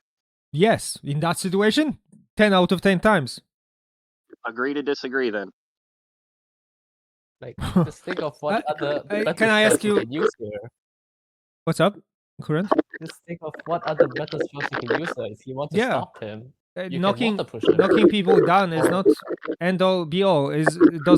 What would be the purpose of me doing that? It would not do you much. take advantage of the innovation that you just imposed upon the player. You knock them down, you hit a Q, hit them with a water ball, and then hit them with lightning before they get up. No, the using shield in that situation completely kills my aggressiveness. I would need to override it to keep pushing. I cannot get healed when I have shield in front of me. And why Okay, so would this I is a do that learning- when I have death ward? So this is a learning curve for me. So if I'm in the trenches, right? Yeah. If I'm the one trying to be aggressive and somebody beams me, so you're telling me putting the shield is not the best option. It It should be what? depends on the situation. In the Seagull right now, the situation, I'm gonna ask you guys that would kind of answer that question. what do you guys think, Death Twice and Obscurant? What do you guys think? What I would do in that situation? If you are already in a double death getting beamed by a second player, because you're tanking someone else, is that what you mean? What would you do? In a single situation when I'm being beamed by Death Twice with Death Ward. I'm not getting attacked by anybody right now. I don't know, you could do a lot of things, but I feel like I see you usually retreat to get healing from your back line. But I Okay, would be honestly- already full HP. What do you mean? Honestly, if I was Sigil right now, Mhm. and I know that I have somebody trustworthy healing me, honestly, I wouldn't worry about the beam. Yeah. Same. That's honest truth. Like, it depends on the person healing me at this point. If the person's healing me, okay, I know he's very trustworthy. I don't got to worry about that. I'm gonna pull on, be aggressive. Okay. So, what do you guys think I would do personally? And I consider a good player in that So situation.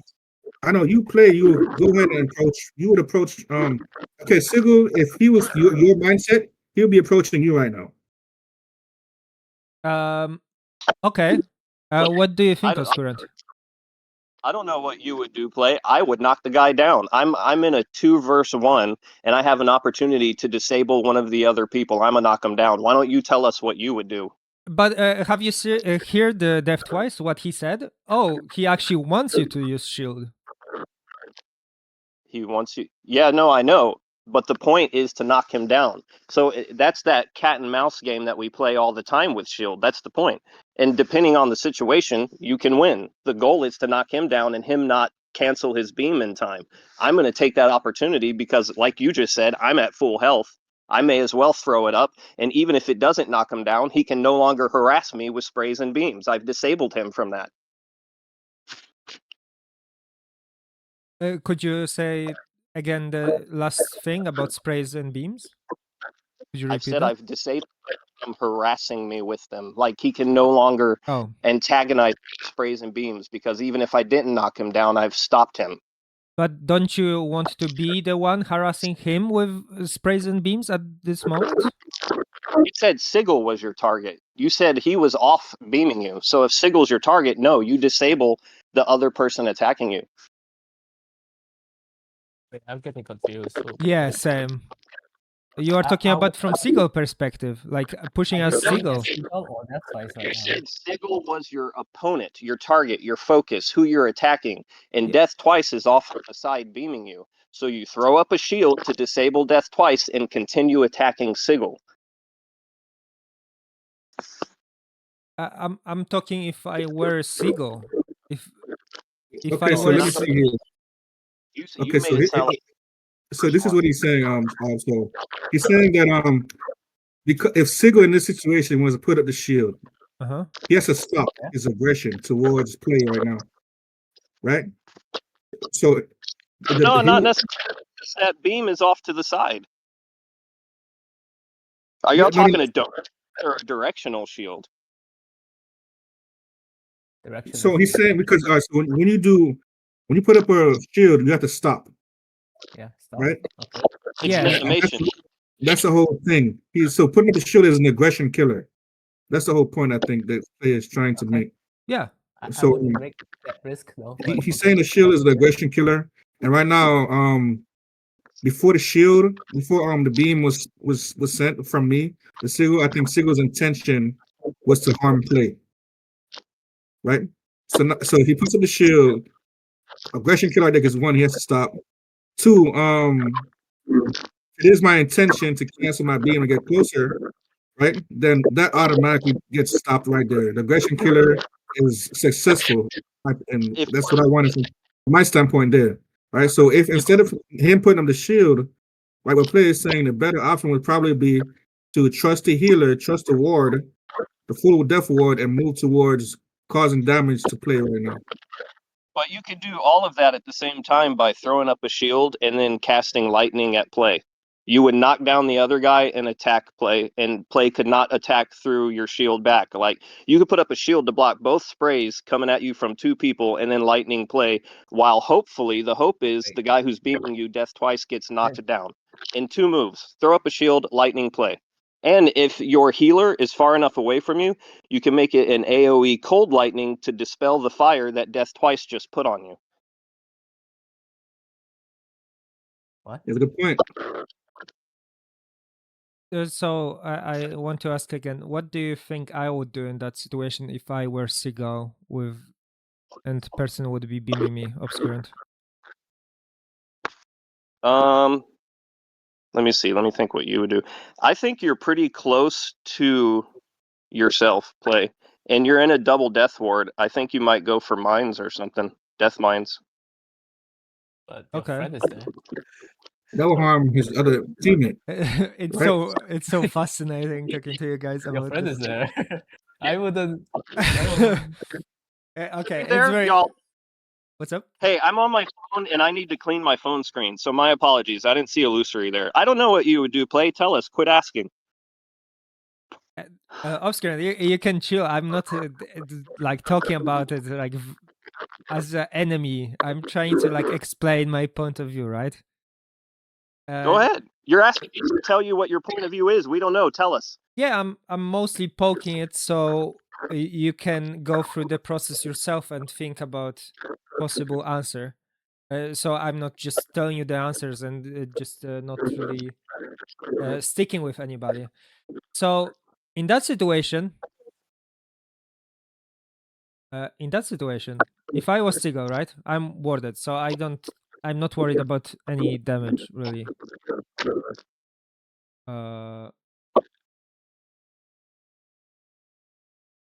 What I You would wouldn't be do? What's up?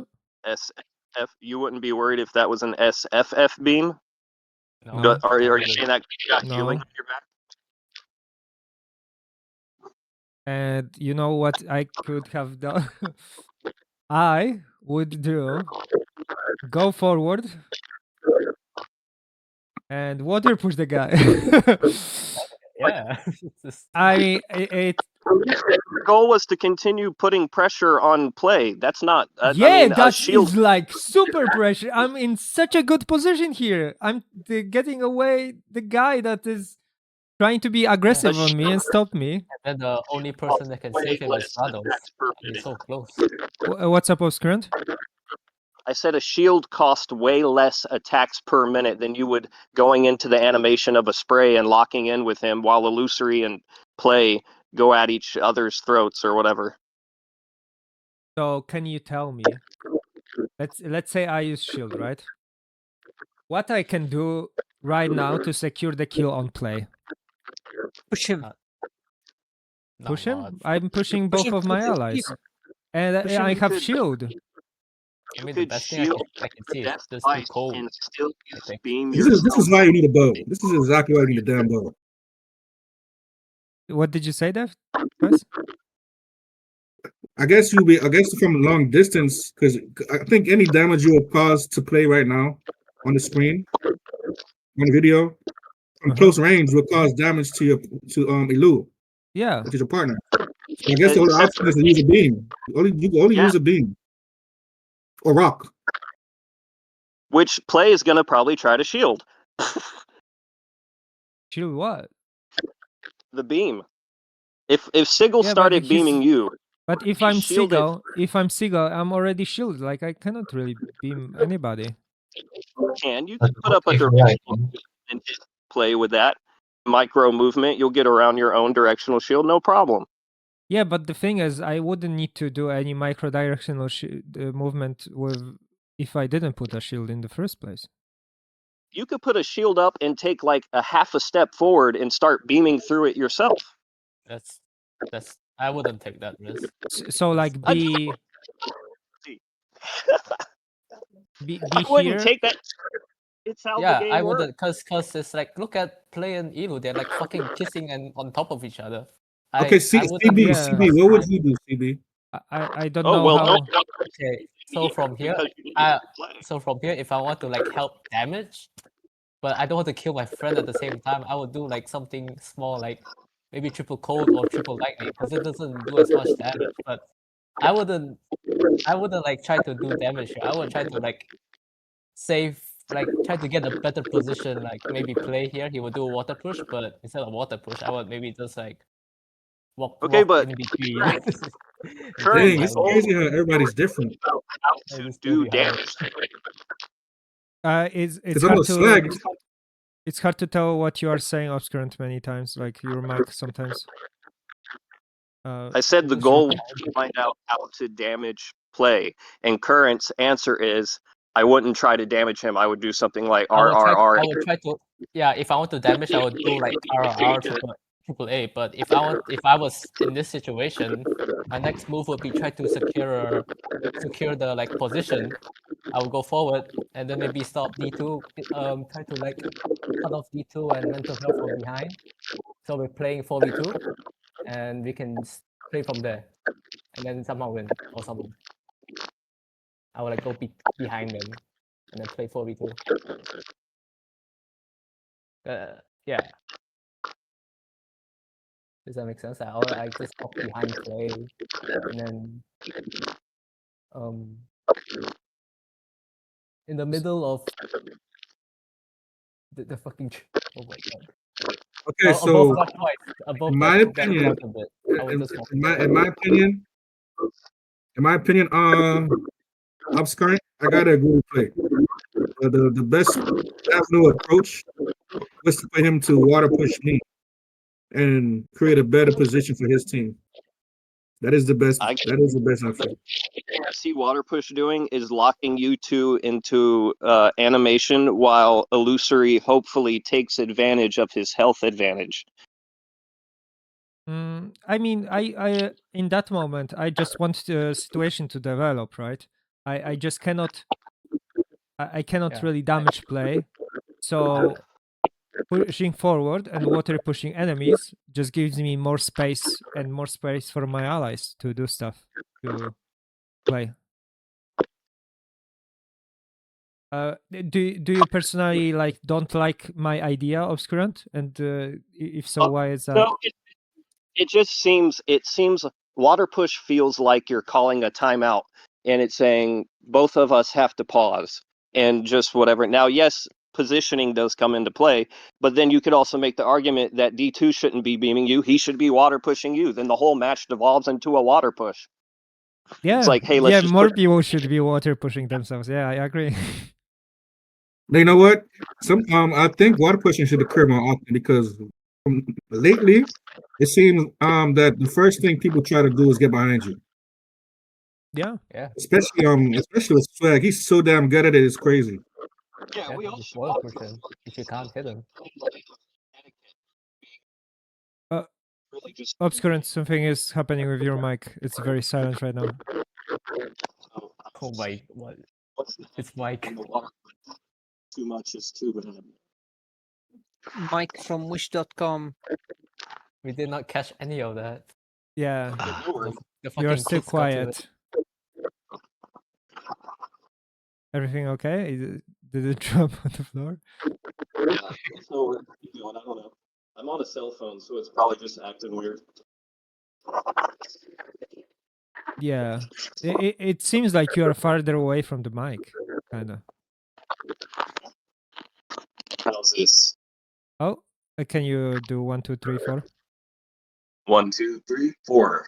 Okay, Yeah, good. kind of okay. Yeah. Could you repeat what you were saying? I don't remember. It doesn't matter.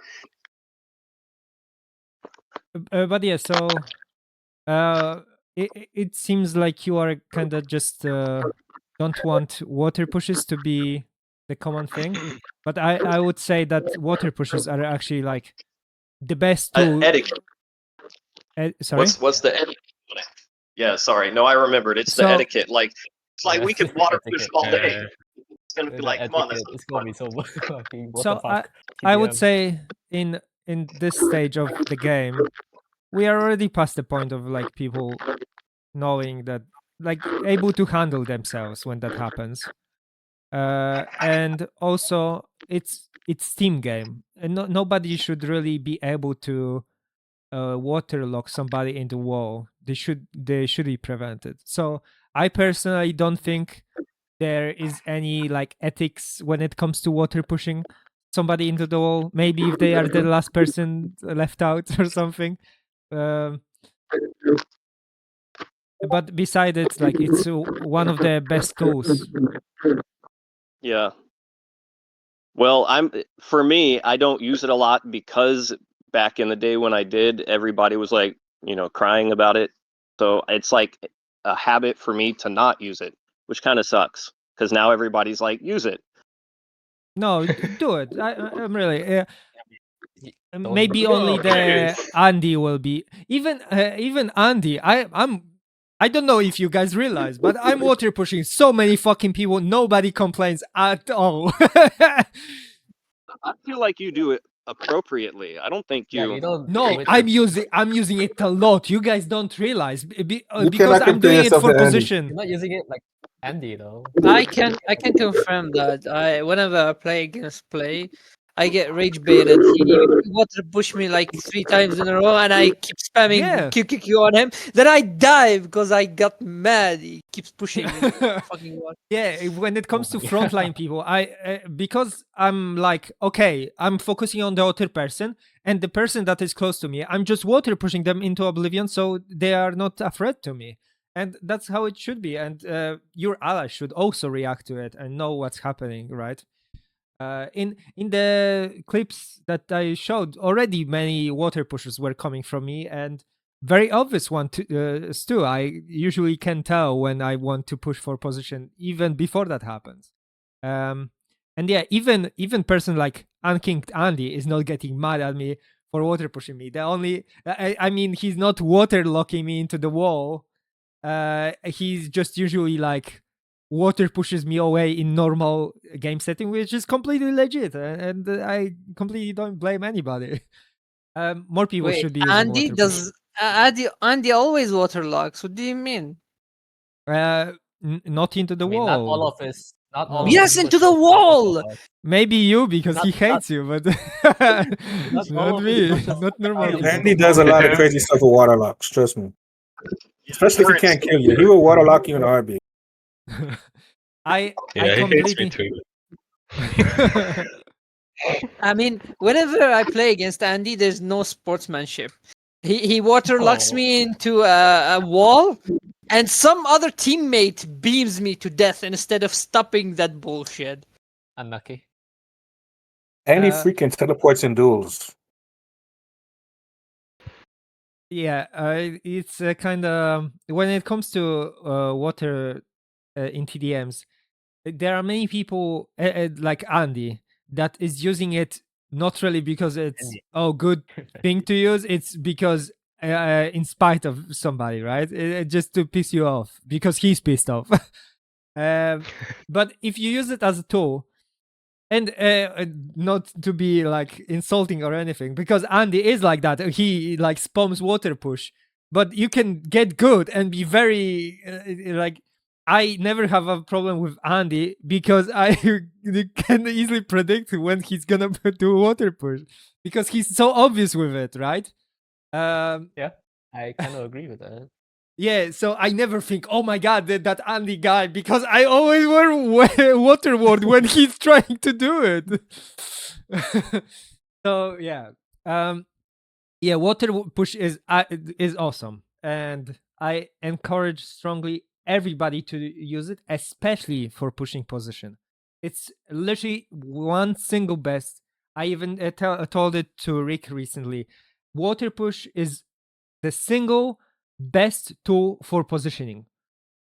Hands down, like it's the best thing you can do. Nah. Next best thing would be to just do swag tactics and get position advantage like that. Oh fuck. So yeah, Obscuran, can you see how it could be good if I just pushed forward and water push? Mm, Yeah, could you see that? I see.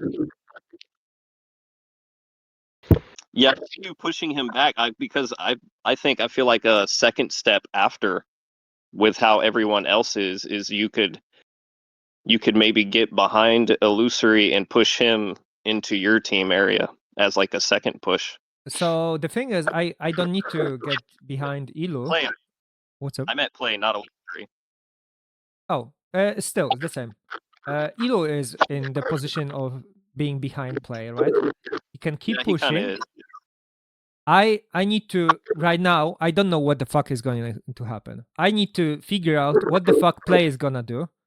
If he's gonna get some distance to him, if at the end Yeah, you could Phoenix cut off a lot is of his here. team. What's up? I say you could cut off a lot of his team after that water push. Yes. Because the two guys would be off to the southeast, and you could then put up a dome shield and block their beams. Yeah, so I would be here. Deathwise would be here. And Yeah. if Elo goes forward a bit more, then play is fucked. Like he's in such a bad position. Everybody can attack him.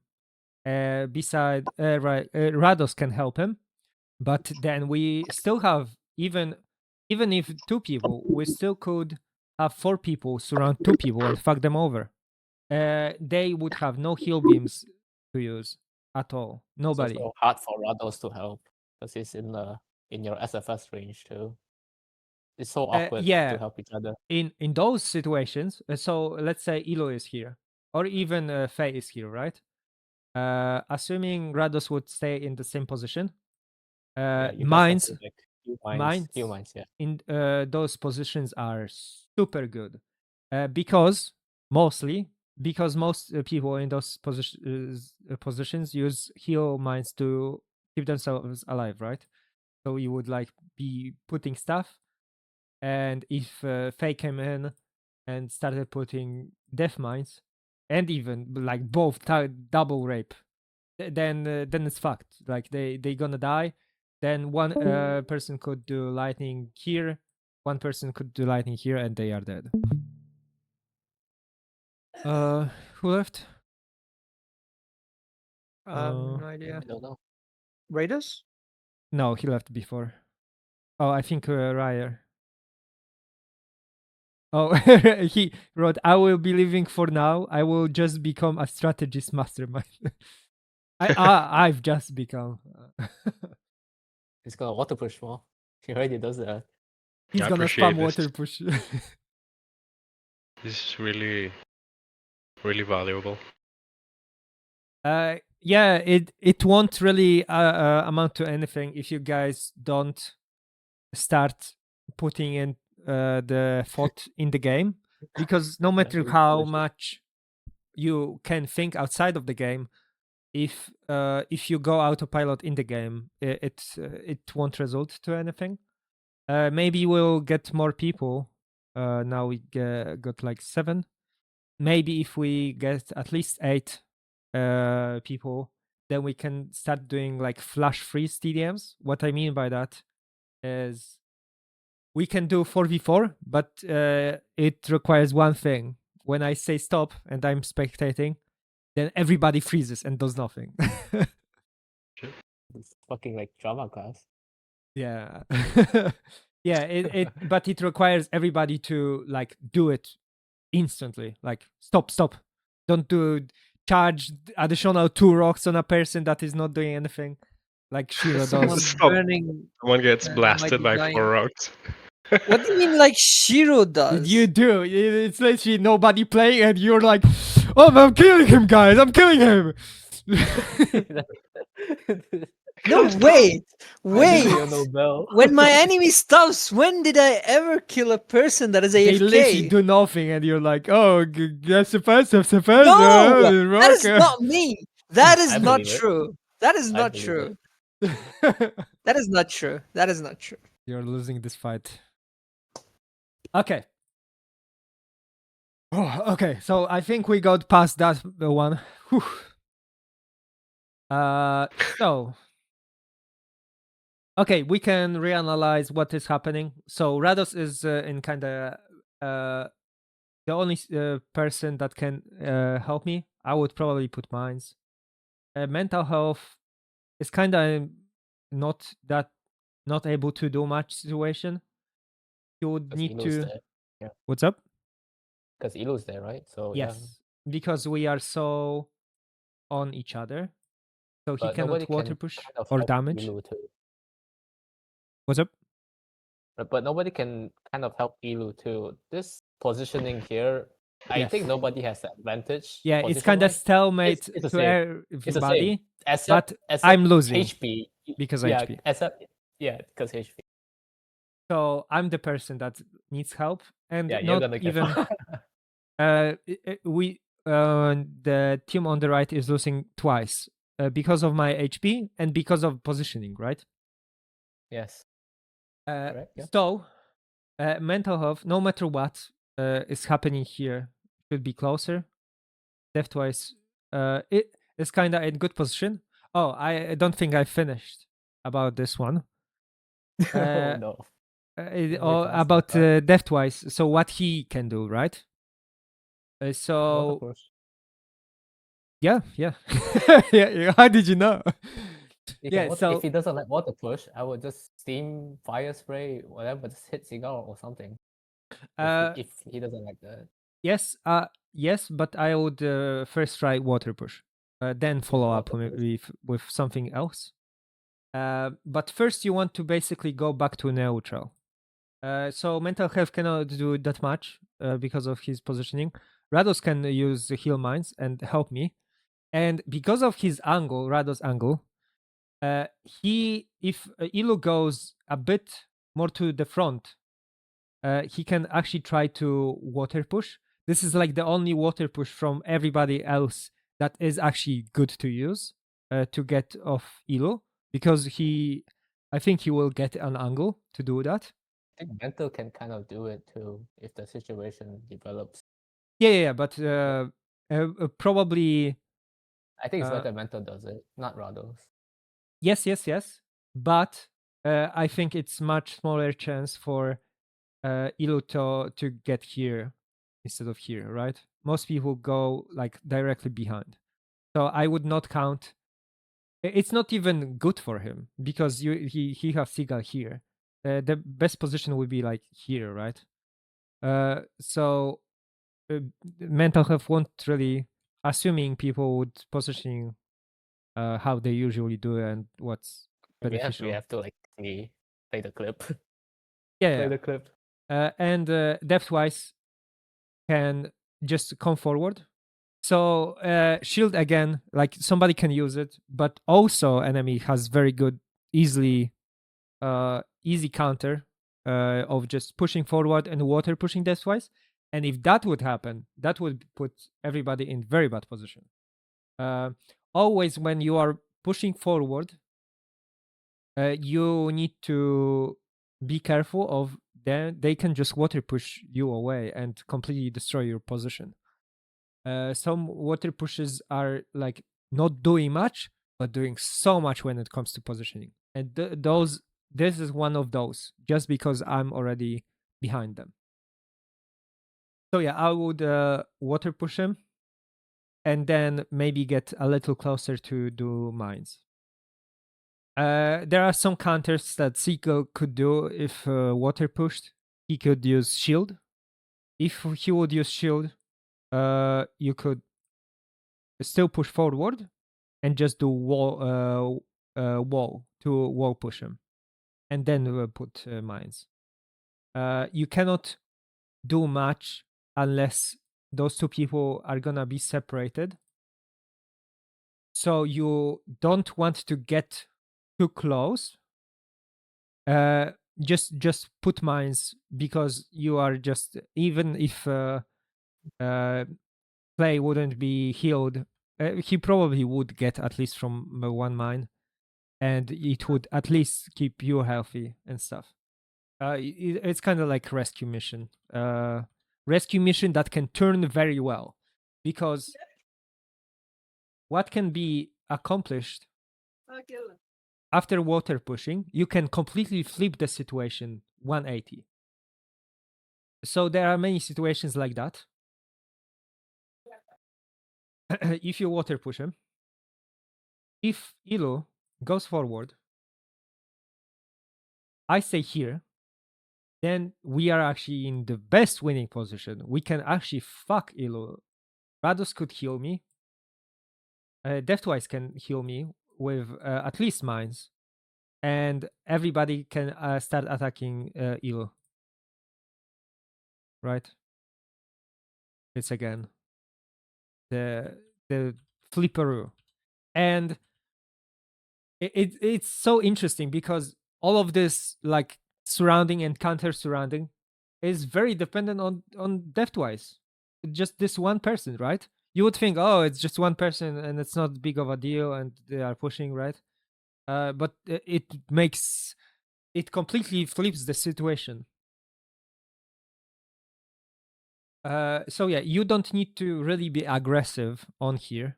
One thing, one counter to another counter that Seagull could do. So Seagull could use a water ward instead. In the situation when he uses water ward, something that accomplishes the same thing that you are thinking with death beam, you can do the same with fire spray.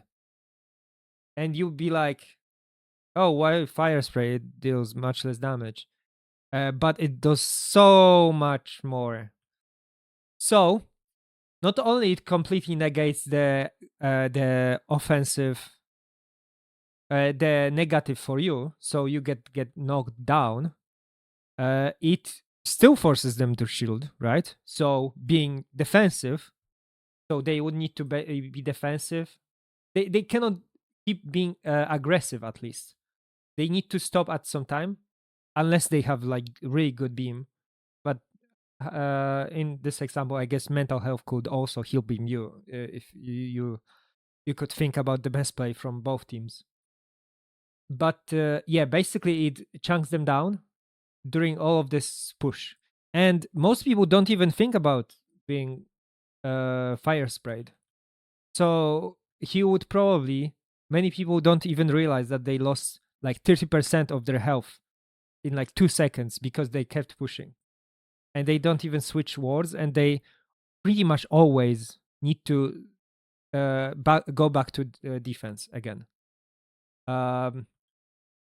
But even with that, again, you need to be careful because he still can water push you, even with water ward and stuff. That's why I think in some situations, not all situations, I would probably use water ward first before doing water push, because it's kind of like two people, both are in such a good positioning, creating situation that both of them should use water ward and both of them should use water. And there are many situations like that.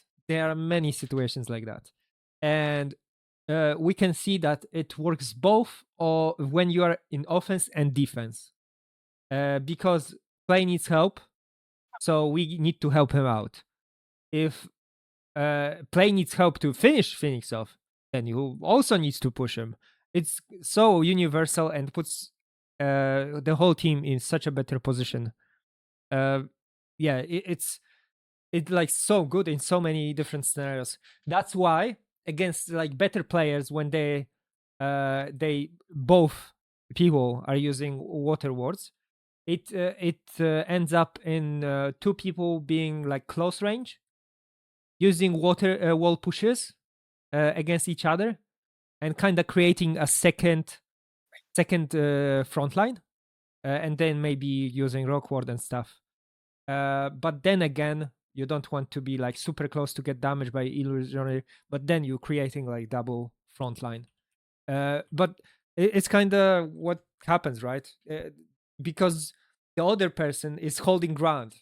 Front lining is basically holding ground, and it doesn't require you to be close range to somebody else, but being close range to somebody else is required to hold ground.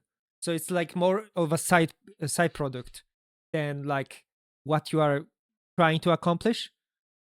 That's why I usually water push people and don't really smug them if they are close range, unless I don't see really opening. So then, like if I see everybody's position being kind of neutral, then there is not that much that much to do. Like you cannot do much.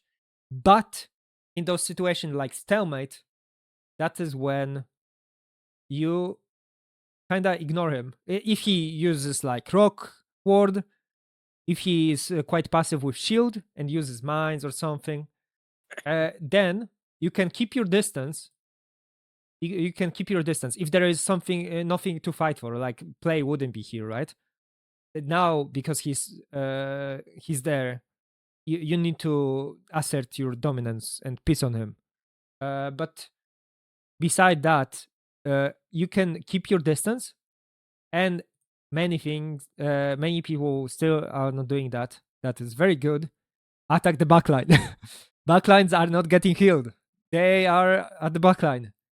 They usually just take the damage, and a lot of the time, you actually, if you pay attention after that, they self-heal themselves. That Yes. creates Yes. a window to attack the front line. If they are healing, especially you can see it with like newer players, they like Faye could start healing the guy on the back here because he got damaged. Like there are some players, and I would never do it. Just let him self heal. As long as you have frontline and people defending you, you don't need to get healed fast. This is the frontline that is getting all the damage and all the threat. If they don't have enough damage to hold the line, then everything gets fucked. Everybody comes. Everybody has a party. Oh yeah. Yeah. I still remember this information. You've said that before. That's good. Now put it in practice because you are not doing that. What do you mean I'm not? I don't even heal. How can I put it in practice if I don't heal? I mean, What do I've you seen mean you don't trying a bit and it's not working well. Do you guys I have never any healed questions? anyone behind me. Yeah, you Don't don't do definitely. that. Okay. You can block for Play, them. play. Thank you for this. I appreciate it. But I have to go now. They Okay. head to the gym. Okay. Okay. Have a good I pump. appreciate it, man. See Invite ya. me next time. Sure. I will probably be doing that tomorrow if there are people wanting it too. So, okay. So that's the situation. Any questions? No. No, You don't have Okay. any I footage would do of the me? same thing. I think. What's up, Shiro? You don't have any footage of me? I do, but it's like I think I gone through 3 minutes of footage all this time. You mean you don't have a lot of games with me? No, I mean I have a lot of games, and because I'm talking so much and explaining things in detail, I cannot even go through 1,000th of it. But we can go through. Okay, so who is in chat? Is there any person? Everybody that came. Okay, so I can switch recording because there is nobody right now that is in the voice chat. Okay. So let's see.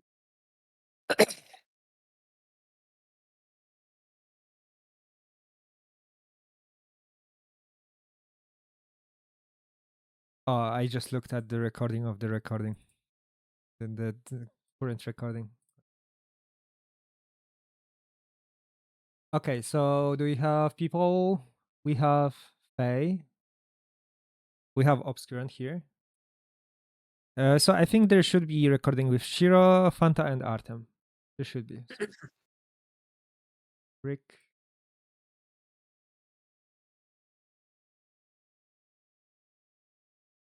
What the fuck? That Death Toys use with summers on. Okay, Arrow. Artem is here. Fanta. Oh, I was spectating. I am here, but I'm lagging for now very much. You're what? Lagging. Oh, okay. Ninja. Yeah, He means I no, mean, no. you just need one image, you know, because.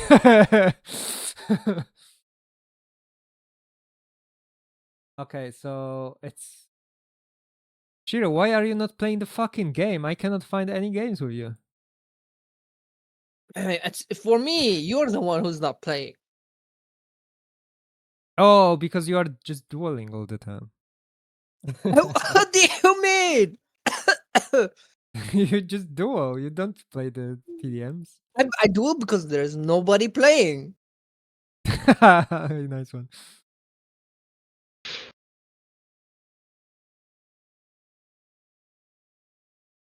There's no Shiro game.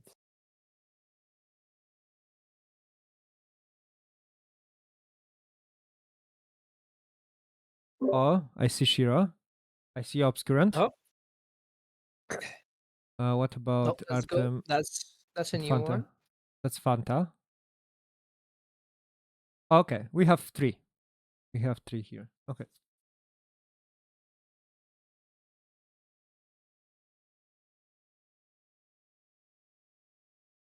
Shiro.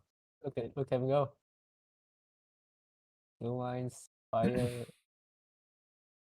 Oh, Shiro is. Did getting- someone push me from behind? Oh, never mind. Oh, I did? No. No. Don't think so. Okay, so in that situation, I'm probably not thinking much about backline, and I'm helping Shiro because I know he's gonna get rocks in his way. And you guys realize what is happening. So I have different allies, right? I see this guy, and what I'm doing is positioning far myself in between, right? To have him Yeah. as the only support that can heal him. If I just played this one, there would He's be alone. nobody to heal him. Nobody. 0. And Shiro would not pay any attention, so he's gonna die. That's why you sacrificed me. Okay, yeah. So we need to also be aware. So I'm gonna because I adjust to my allies most of the time, or try to adjust. I am the person that's gonna support both of these. So I'm the person that can heal them, right? Everybody else, beside like those 2, can be healed pretty much by anybody, kinda, if they just move a bit. Still not the best. I think yes. I think Obscurant could at least be like this. But what is happening? So this is the position of the one that I highlighted before with Ilu, right? Those are the positions of flankers. So because, especially for Obscurant, because I'm moving in to get him to help him, it's easier to help him. But with Obscurant, he because he's gonna be here, I'm gonna be here. He's not gonna have anybody here to heal him. So the biggest objective for him is to keep himself healthy. No matter what, keep yourself healthy. And if you are getting attacked by multiple people, then like run to your team. If I was like Obscurant being here, and assume that would be my ally, and I would be getting attacked by like 2 people, let's say here, and maybe some projectiles from this person. Maybe he will try to go here. I would run into here, even if it means that my team won't be healing me because they are distracted. Many times it happens like that. You guys don't even know how often. That there is one guy here, and he's completely forgotten about the rest of the team. And another mistake that the people like this do is kind of act like normally, like then they can kind of get healed at any point of time and just take damage. But they should be more passive and just self heal yourself if you get more some damage. Don't ever be over aggressive. because if you don't, you are just a prey for those people, a prey, and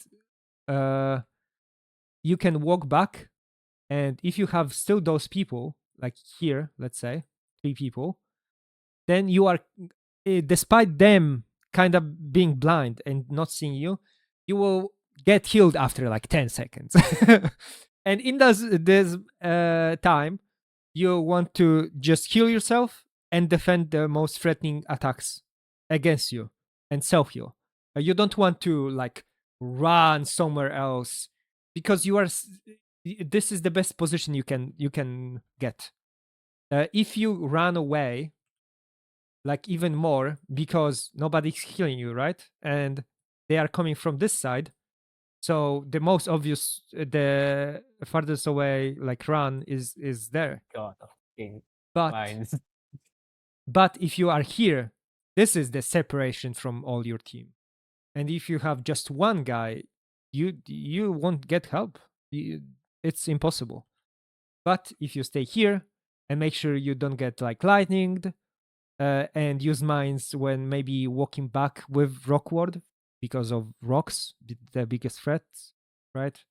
And maybe hug your ally so you can say, "Please heal me, please." Then maybe it will work. Okay. So me, because I'm kind of I see Shiro being apeshit aggressive. Yep. I see that. I'm gonna try to support him and the other guy. Like I'm, I would think that the eye tracker would be so good in this game to showcase like videos of it, because I could showcase you guys that I'm like ping ponging my eyesight into those left and right. Also, I'm probably never looking at this guy. I just look at his health, if he's winning or not, and it's mostly like obvious by the positioning anyway. And no matter what, I can help Shiro by just mines. I don't even need to know his health. I just need to know if he's winning or not. And what I'm mostly focusing on is this guy, Fanta, and this guy's health. Because I need to keep him alive. And I can push myself. I can go aggressive and push on Fanta, separate him, and also separate Andy. That's why those positions are super good. Like the middle, coming from the middle, have all the space. It's like super. Like I could be charging rock here, and nobody fucking knows where I'm gonna put it. I can put it here. I can put it here. I can put it on the fucking behind, like 2 people. It's so much open space. So yeah, that's like good position, but like the idea behind positions like that and how open positions like that can be so good, but again, here and here it's very dangerous, so those people need to be very careful. And with Obscurant, the reason I go like here and not here between Obscurant and Shiro is because people are here, right? Nobody is playing here, so Obscurant, there is no threat coming on Obscurant. There is like no threatening force here. But especially as Obscurant, not only I would be worried about being damaged, I would be worried about Shiro leaving me alone and going forward like here, and then Andy pushing into me. So when that happens, I would personally not be bothered that much, because many situations I can like water push him, keep him middle distance, and even probably win. Especially when I have like some allies here, I can push him into more in the middle, so I kind of force my allies to help me, even if they don't realize that they just got delivered a package to hit. But if let's say Shiro would go here because he just stopped having interest in Andy. That happens sometimes. Let's say Obscurant would be here and Andy would be still here. Let's say he attacks him.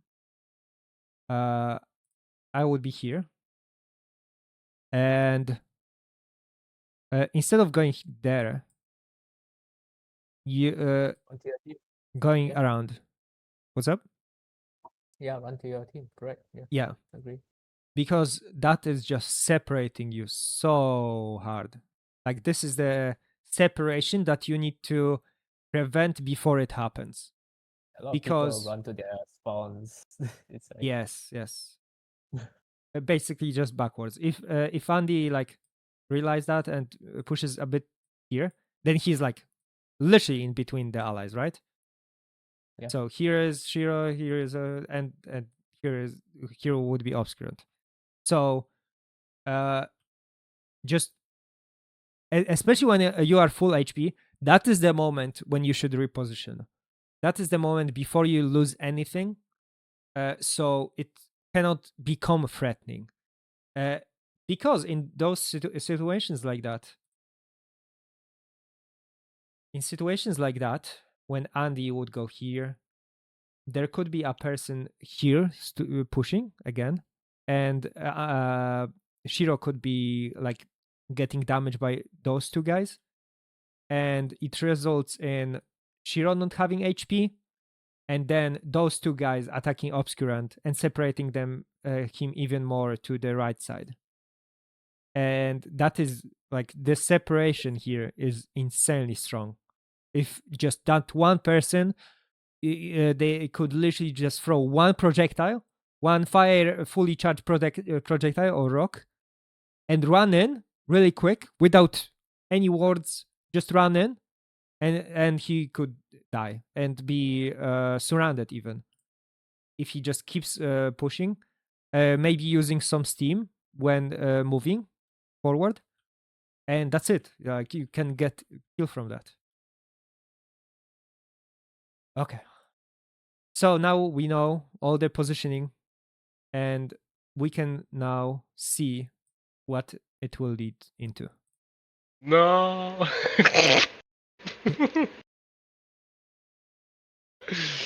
Okay, I water push Shiro because I fucking hated him hugging this fucking guy.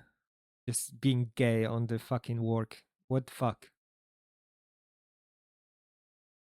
So we can see Shiro being very much like, I'm gonna smack this guy. Yep. Yeah. Oh, Yeah, I was fine. playing weak now. That one was good. Just moving backwards a bit and healing. Ops is still very hanging. Yeah. Already we can see how the formation is kind of falling apart. Not only this right now is pretty bad angle to like heal from, because it can be cut off. It just it's not long lasting, right? It just puts you away at the position that you can be cut off. So just going there, your ally could go even more aggressive in that situation because he has backup, right? Most of the people and myself, I would possibly position like that if I knew the Fanta was gonna attack me right after.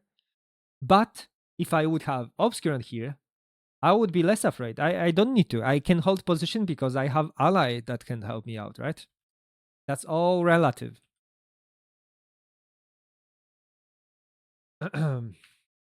Pretty stacked TDM actually. Their side.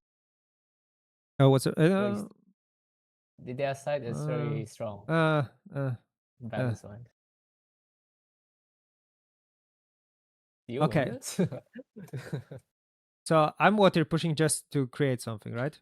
I got countered by like the actions. I went over aggressive. So it's a very good thing. Obscurant gone up to be in better position to heal. Pretty good. I would say it's probably not the best when other guy is healing Shiro instead of me. It would be better to like split, especially when you have a lot of safety margin. Safety margin meaning that you still have allies with a lot of health. You just want to keep them healthy.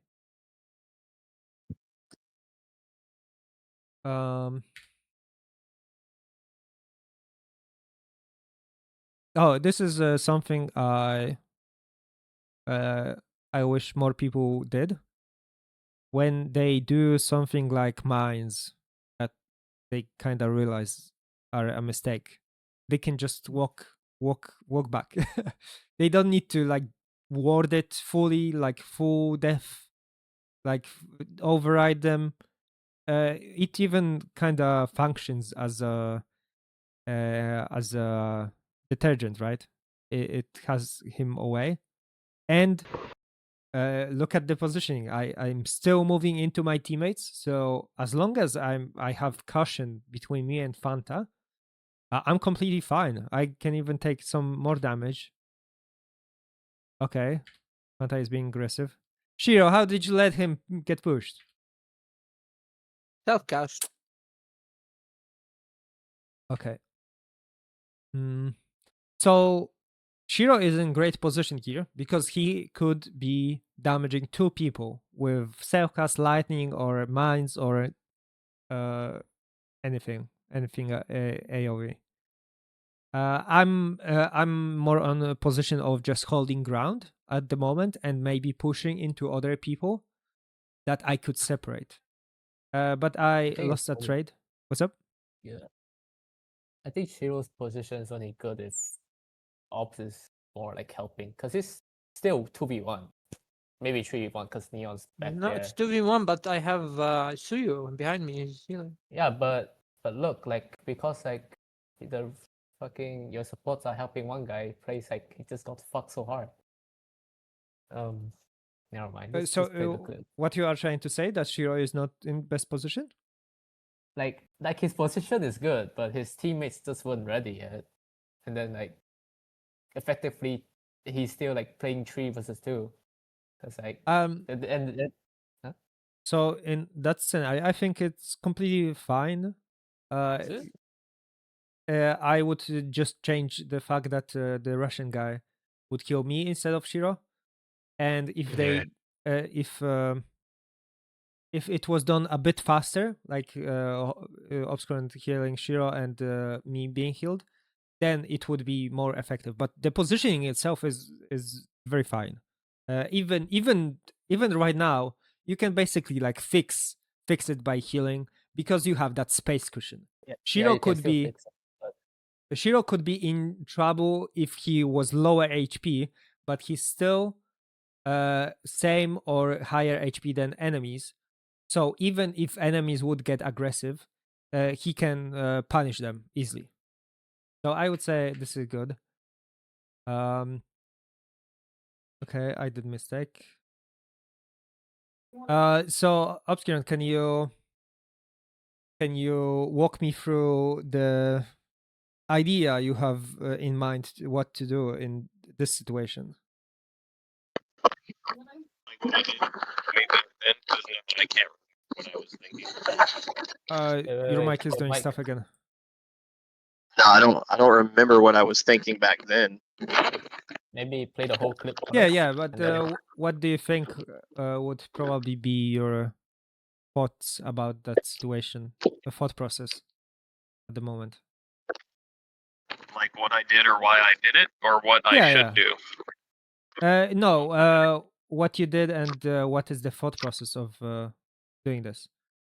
Okay, so you heal your ally to full and then beam. What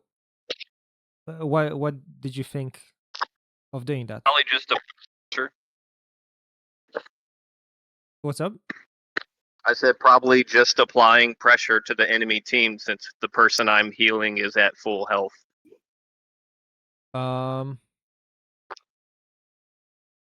So do you think of, can you think of any like alternatives of applying pressure than the Vim we've called, or do you think it's optimal to do in that situation? Yeah. Or What is water push? I don't think water push is here good. I'm just asking about different. Literally anything. There's thousands of things I can do. Maybe my goal here was just to get him to put a shield up so that he's having to deal with the fact that I'm beaming him. There's tons of things I can do. But my goal as a healer in my mind is to make sure you're at full health And then once you are, do whatever it takes to distract the other team, whether that's apply status so they can't hit you with lightning, or it could be anything. I mean, yeah, anybody can do anything, but then we are not really thinking about what we could do best to do the best play, right? So you said you I want mean, to, yeah. play is debatable in my opinion, because what I'm saying here is, what if it looks like I'm even using a water beam? What if my goal there is to disable the bottom person from putting a lightning storm on you as they move in? We don't know what the opponents are doing, so the best move is kind of dependent on all these variables that you really don't know. So, but if you think there's a best move, by all means, do tell.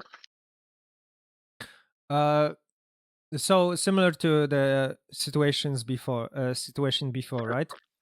Fire spray.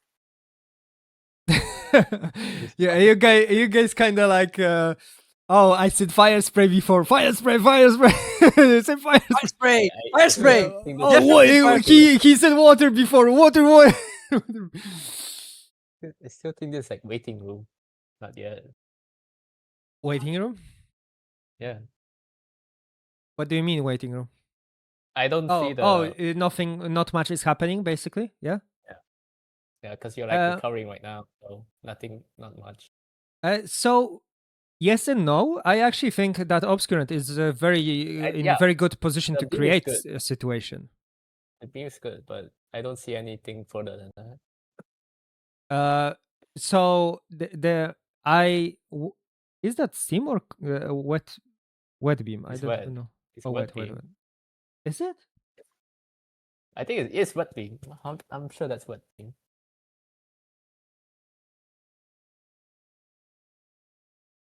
I think, yeah, I think so. Okay.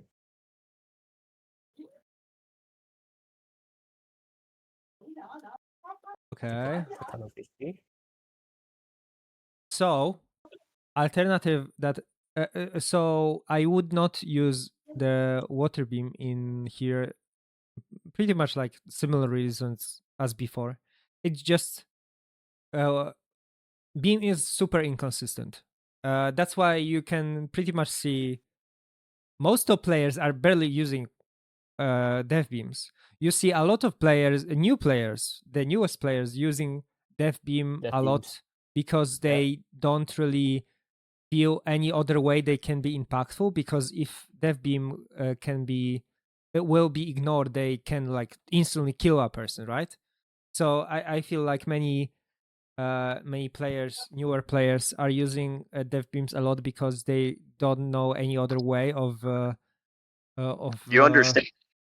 I'm just using a wet beam, right? Like I'm just applying a wet status. It's like a 0.25 second animation cost.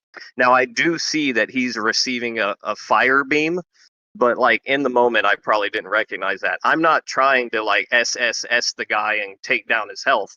I'm just applying a wet status.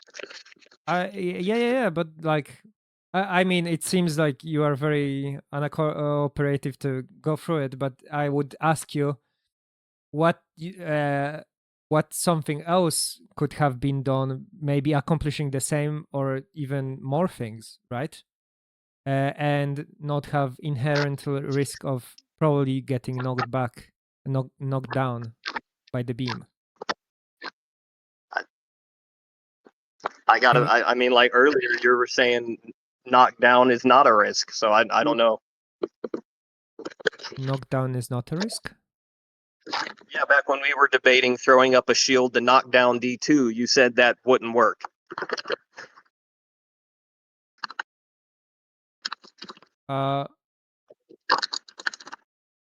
Yeah, but we are talking about the situation of you casting the dev beam. Like if we are talking from the perspective of trying to not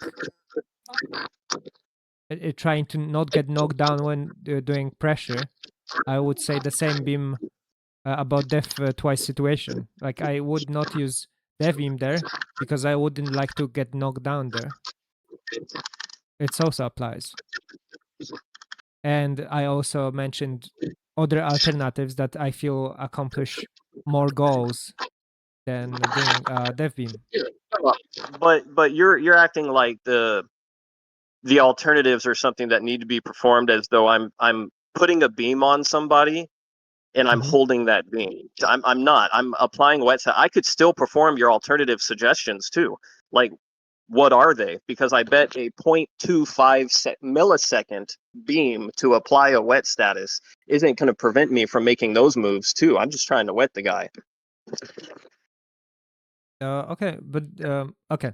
So the example that in my mind would be much better would be let's go back.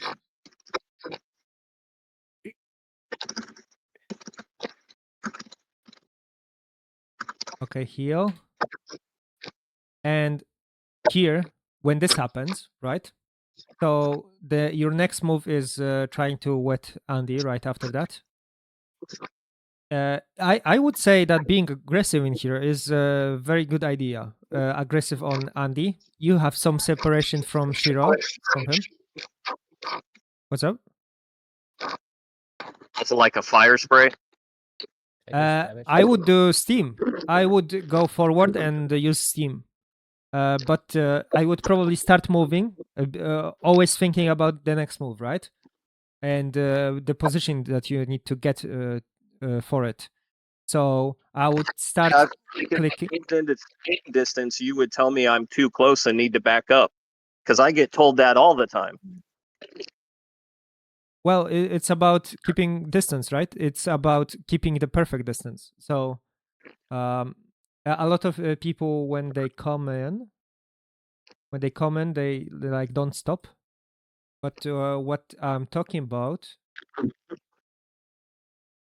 So during this time, if I'm seeing him being full health, I would start moving here, and then start casting steam, and start going like around again, depending on how he would do, but not going into him. You want not be in the close range. You want to be in middle lightning range. And But if I go down below him, aren't I cutting off my healing to you? yes and no. I still have people helping me, and second of all, that the first step is this. That you could do after seeing him back off, right? So remember that enemy that backs off is not really a threat to your allies too. So myself in that situation, I still have like a lot of support. I don't need to I don't need like exact help from everybody at the same time, and we can look through what plays off. Because I think I'm gonna get healed even before you could like stop spray me and getting into the aggressive position, because the game goes so fast. Okay, so here it is. So you could already be in the position to spray, right? Somewhere here, and start spraying. I would say that it even would enable Shiro to go like behind them. Because right now Shiro is the only person that is attacking Andy and the only threat. But if you come in and do consistent damage with water spray and possible follow-up because of the wet that you want to apply, then it can create really something, even a kill. But you need Shiro. You need Shiro to do it. Yeah. But I can see it. But without Shiro, Obscura can't do much. Okay, so let's see what happens in next second. Waiting room for Shiro. Okay, so Oh I my. get water pushed. My God, Fanta! Holy fuck! Yeah. Fanta. Why? Q. Fanta, explain me what's the thought process behind it. Being annoying, so he pushed you. He loves Q. No, Shiro's and double. Oh my goodness. Off is very off position now, I think. Okay, So so the- we can look at the development of situation. It's not that bad that Fanta did it. It's just not necessarily something I would expect. And first of all, if he is gonna do it, I would water push play into the Russian, so they are on top of each other, so they cannot heal each other with heal beam. They need to use mines. So if I'm Fanta, let's look at this again. Okay, he's kind of in the bad angle to like scoop me. I would start going like to the right, like from here. So he would be here. That would put you in like a little better position, like more deep. Let's see what after. And he does lightning right after. I would not be doing lightning right after. I would put shield first because this is the shield is kind of like anchor. That is my point. You cannot move through here. It's kind of and you cannot push me away. It's it's holding space, and you could follow it up with being aggressive. And that lightning is also pretty damn good because it's changed for so many people, right? And I wouldn't be able to like even do this. I guess he would be electrocuted if that happened, but yeah, he got into very bad situation really quick. Okay. So following up on Obscurant situation.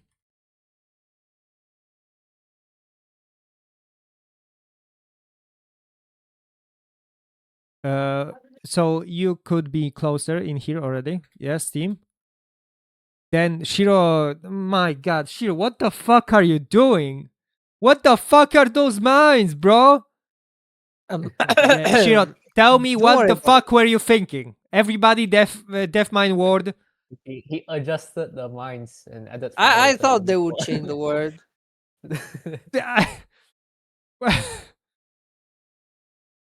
And cook. Okay, so there is so many fucking mines. Holy shit. I would probably. It's not.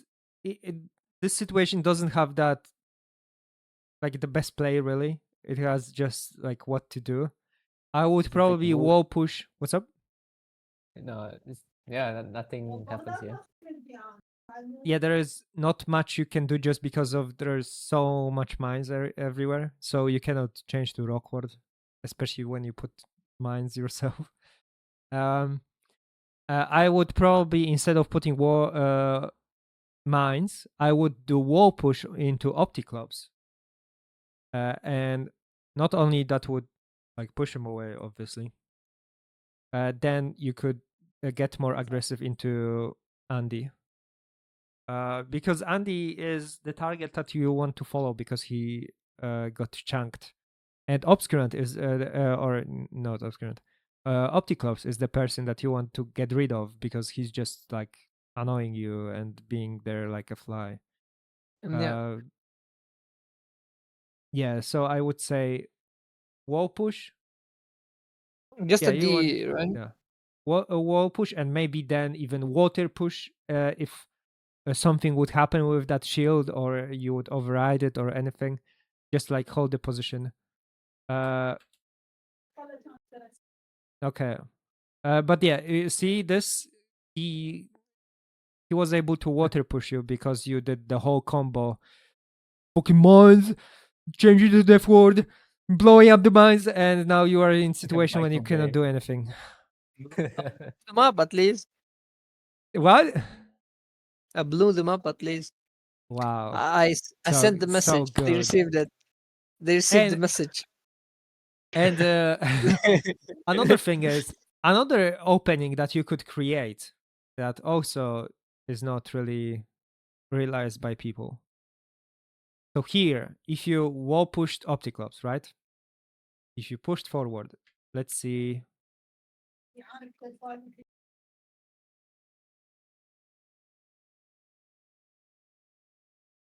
Fuck it. Oh my god, you're blowing up the mic.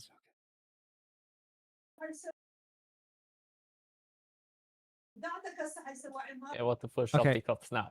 If you pushed Opticlops and started moving left, you would probably be. Did he get like? It's maybe hard because he like pushed you so quick.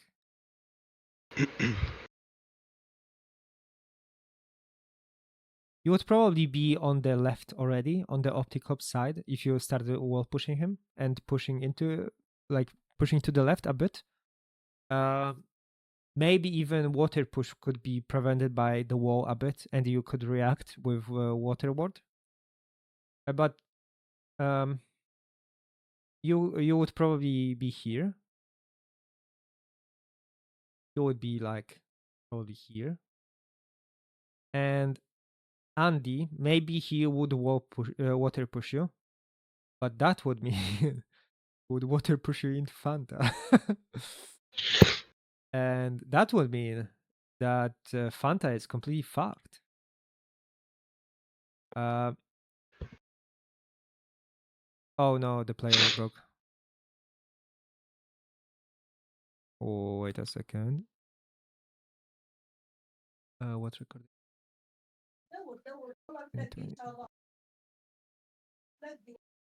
138, I think.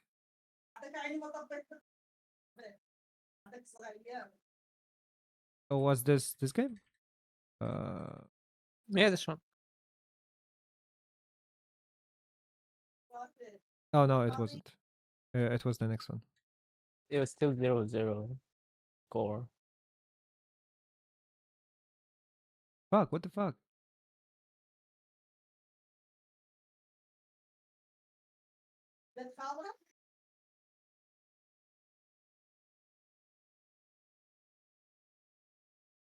Oh, this. Okay, I'm going Oh aggressive. yeah, it was this one. Yeah. So I think you should kind of try to recover Shiro. You don't have a beam on you.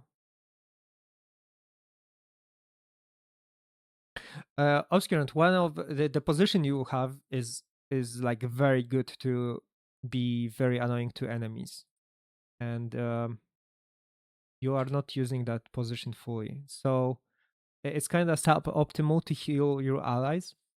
If you want to be like passive, more like healing allies, the Russian guy has much better position.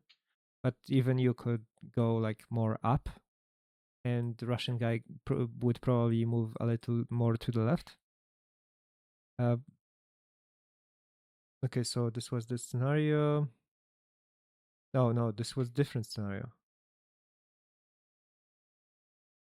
Okay, so Shiro is pushing. Okay, fine on health. So Obscurant, if you have somebody pushing like this,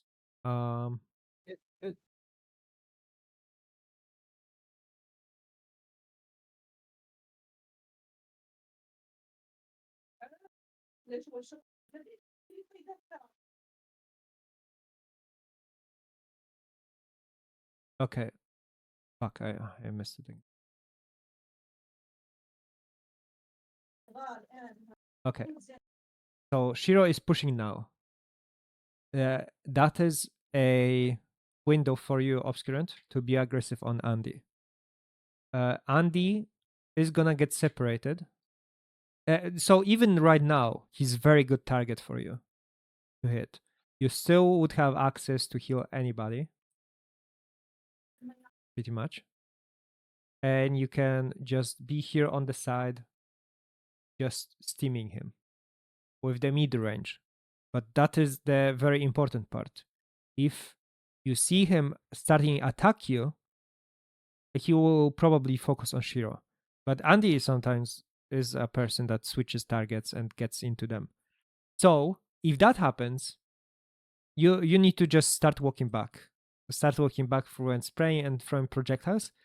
If you took his attention doing that, it's like very big win. Like you don't realize that, but as long as you won't get damaged by him much and start moving back, he will like push himself into bad position, basically. If Shiro, he's like pushing here.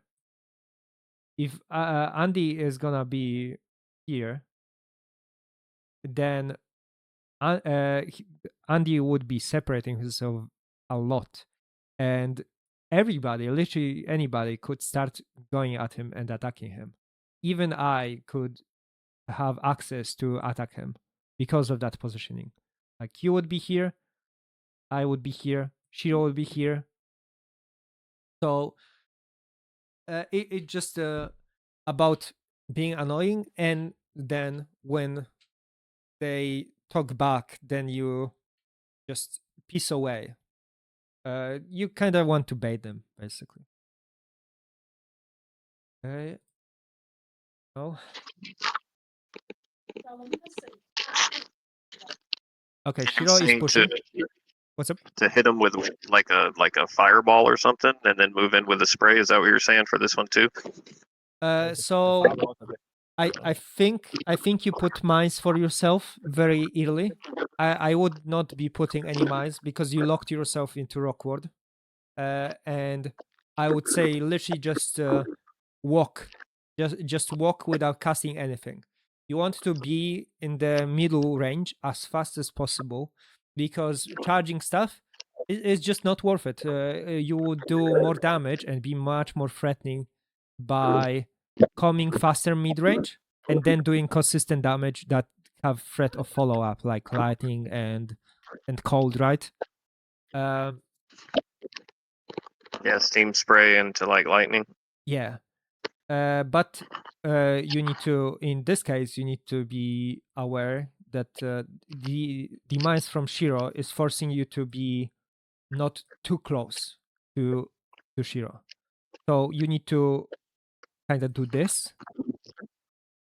But after the mines pop, just to not force yourself to use Rockward, because that one action lost, and that's kind of two actions lost, because you then need to change it out if you want to move, right? Again. So with that layout and everybody's positioning, I would worry that if I engaged Andy, he would just engage me, and then the other three guys on his team would focus more on you. So are you saying just kind of get in and out, hit him with something quick, and then maybe move north and let you refocus his attention? Yes, because yes. he would have back in the day. If he starts attacking you, that's awesome. You can just like walk back and not fight with him. Don't be like holding your position. You don't need to hold any position. You already have like front line behind them, and as long as you are not taking too much damage, if he gets like aggressive on you, so there are different types of aggressive, right? Let's say one type of aggressive. One type of aggressive is like just walking forward with spray and maybe doing lightning as a follow-up, but mostly basically he's channeling something using half Rockward, so it locks him in place a lot. So what that means for you is that you can just walk away a lot, maybe.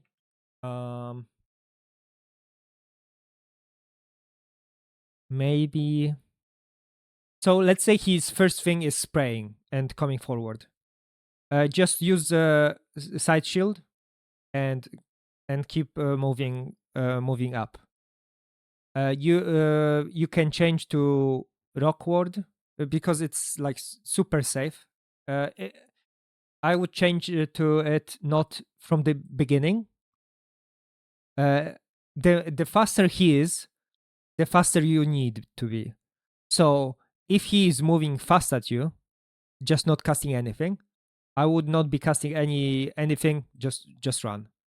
just run and get into the better position, like around people, not get behind the Russian guy, because then you are on your own. You want to, if you are, it's not that much of oh, this is the optimal way of playing. It's more of this is the way that you get other people of your teammates from your team to pay attention to you, because if you run away, most people, if like Russian guy would pay attention, Shiro would pay attention, they would react to it and instantly heal you, so you wouldn't even need to move that much, honestly.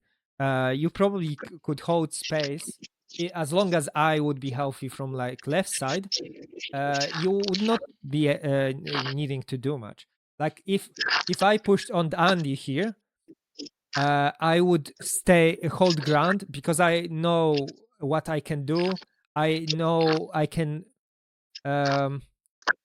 sit in place and just self heal myself if he damages me a bit. But in the situation when you are not maybe that confident on your abilities to like counter all of us and him pushing forward into you, the distance is your best bet. And not taking damage.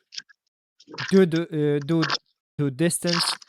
You can use if he's not moving aggressively on you, then you can use rock ward and mines and still move to your team. But yeah, even if I was in your position, I would probably hold the position if he gone aggressive on me, but I would not get over aggressive. I would just hold position with self healing because I know most people are not able to do more damage than self healing to me, right? Yeah.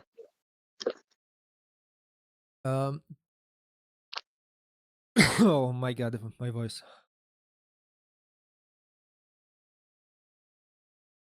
Yeah, so if he changes targets on you, the shield is the best countermeasure for people chasing you. They cannot do anything mobile to get to you, because sprays is the friendliest thing to reposition and be offensive. That's why if you do shield, even if he does lightning, even you don't need to really storm it or not rely on yourself being able to do it. You can literally just put a shield. You can if he does wait, I said storm, I meant lightning. If he does lightning on you, then you can just heal through it, and you start moving when he starts moving. When he's just throwing projectiles at you, when he's like just doing sprays, that the shield part, right? When he's doing projectiles at you, then just self heal. You keep self healing. He cannot out damage you. If he gets close, then you go. Then you move forward. If he's faster than you, then you change wards and yeah, get in between your allies. When you are not recognized by your allies, move in between them, not behind them. Makes sense. Okay.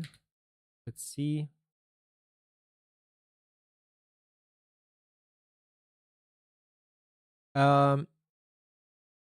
In this scenario, I see it a lot too when people are very aggressive, like Shiro should. I think it's a really good moment to be aggressive. He could literally damage like 3 people here. We can also see that because he's a high HP, even ignoring the fact that you like block the Russian beam, he's like pretty much full HP, and just because he's full HP, you could do so much more by putting pressure on Andy. One thing that is also not thought about is when you do that, you release pressure on your ally too. So he's gonna get focused less is no matter what Andy is gonna react. If he's gonna back off, then it's gonna completely release pressure on him, on you. You're gonna just have all the positive sides of just dealing damage to enemy and your ally pushing forward. If he's gonna attack you, then you just make sure you're not gonna take unnecessary damage, but you're gonna release pressure from him and also enable your ally to get onto him. So he gets less risky from 3 people. It's 2 only, and it gives him opportunity to attack, and me too. You always I'm almost always focusing on the people that other allies are focusing. That is the easiest way of winning the game. If I see a person getting attacked, that is for me, oh, I need to like reposition myself, so I'm helping this guy and locking him up. Because many times when I'm frontline, people are not helping me much. Like, oh, I fucked Fanta a bit. It doesn't matter, because if you don't have people in position and people are not trying to get into him, it just becomes smackfest of just people hitting each other and not accomplishing much. Okay. Okay, what now? Okay. One big benefit of things like Steam, also is super good in situations like that, would be that Andy, in this example, he wouldn't know what is the follow-up. Like, you can hold the Steam for a very long time, and they have no idea what to do and what to react. Like, are you gonna use code? Are they just gonna change words for no reason because they expect you to do code? Are they gonna storm it because they expect you to follow up with lightning? Then they won't be attacking him, and then you can just wait with him and look what his counter is to your counter, and then look at the counter of the counter. Like if he did, I don't know, cold storm, then you can after Steam you could do like self-cast SFS or triple fire if he did like some shield or something like that. Okay, Shiro is in trouble. So Russian guy seems to have stopped healing you completely. Did I just get lightning from Suyo? Yeah, I think so. Is it Probably. Suyo? Is it you? Yeah, it's Suyo. Oh, I thought it was different Russian guy. No. Don't you have the nickname of something else? Suyo in game? No? Yeah, that's me. So the Russian guy here is you? Yeah. Oh, yes. okay. Oh, okay. Oh, that's good. Then I can talk about it. I didn't know you are here. Sorry. So here you can see. You are mostly like focusing on good targets to heal. Oh, nice mines, by the way. Thank you. So here, nice heal. No words. Now I'm just no words. What's up? No, I spent like 30 seconds without a word. Oh, it doesn't was matter. like- As if nobody is attacking you, it's just loss of action. It doesn't matter if you have no ward, honestly. Okay. Honestly, like if I'm backlining, like if I have solid frontline, you could see me many times not warding and not giving a fuck. If I see like some rock, maybe I will do a wall because I don't want to be locked in place and then keep attacking. The wards are there to reduce the damage and status on you, right? If you don't get any and you can see people attacking you from mile away and you counter it in different ways, you don't need to use any wards. Okay. So yeah, here the Shiro in that situation is such a good position, and this is the best situation for you to heal beam him. No matter if he's almost full HP, just stick the fucking beam, just kill him, overkill him, We are Yeah. like super aggressive, and so that is one thing. Like keep healing him, and because we have quite a lot of opportunity to cut people off, like surround them. So if you heal beam him, we can basically do a sandwich on some enemy, on at least one of them. Yeah, I think I'm about to. Yeah, and one thing So- additional that it would be the best for you to do when you are healing him, move forward. You are not being attacked, so it's very beneficial for you to keep melee range to your enemies, so you can on the go instantly start attacking them with like spray damage. But you need to. It's very adaptive. The shit goes fast, quick, and if like Fanta starts going here, and you are still in that position, then like move to the right, right? Adjust like depending on enemies. Andy can start attacking you, and then you can be in trouble. I think that's what I was afraid of. Yeah.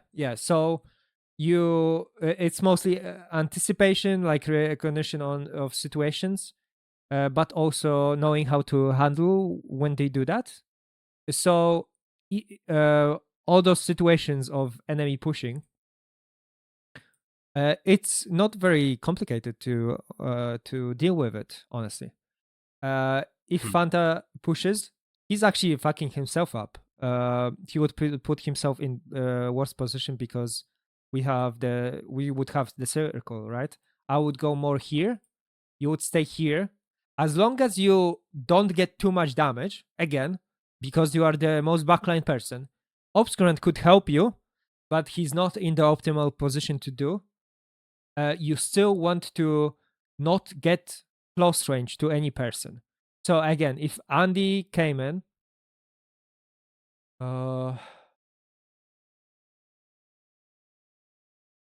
if you gone here, so you can aid Andy. It's not middle range yet.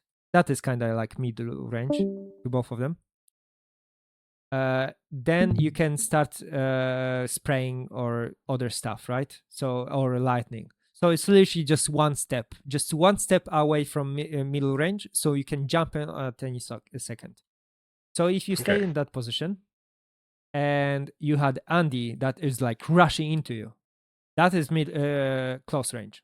He can SFS you into death and stuff. So first of all, the tools of prevention. So one tool for him, first of all, at the very beginning, you don't need to be too afraid if your situation is winning. So in that situation, if he pushed into it, he would be sandwiched by everybody, and it would be more risky for him. But in those situations, I like doing aggressive things. So I could spray him with fire, spray him with steam. Also, everything because the sprays are so good, you can do it when moving. So even if he tries to keep going into you, you can just mimic his movement and go backwards, right? If you see him being very aggressive to you, and for example you would get hit by rock and have your HP halved, then you would need to be on defensive side. So like water push. So like from this position on, just water push him away when you see him coming in.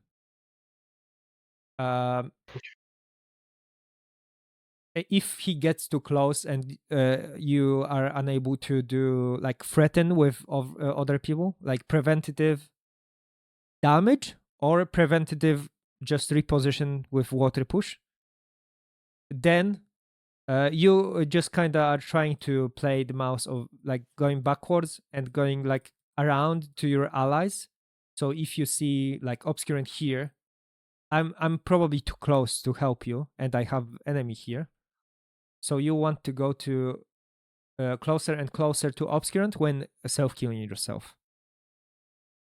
You basically want to stabilize your situation, so you are at least like the same HP as he is, as long as he is aggressive.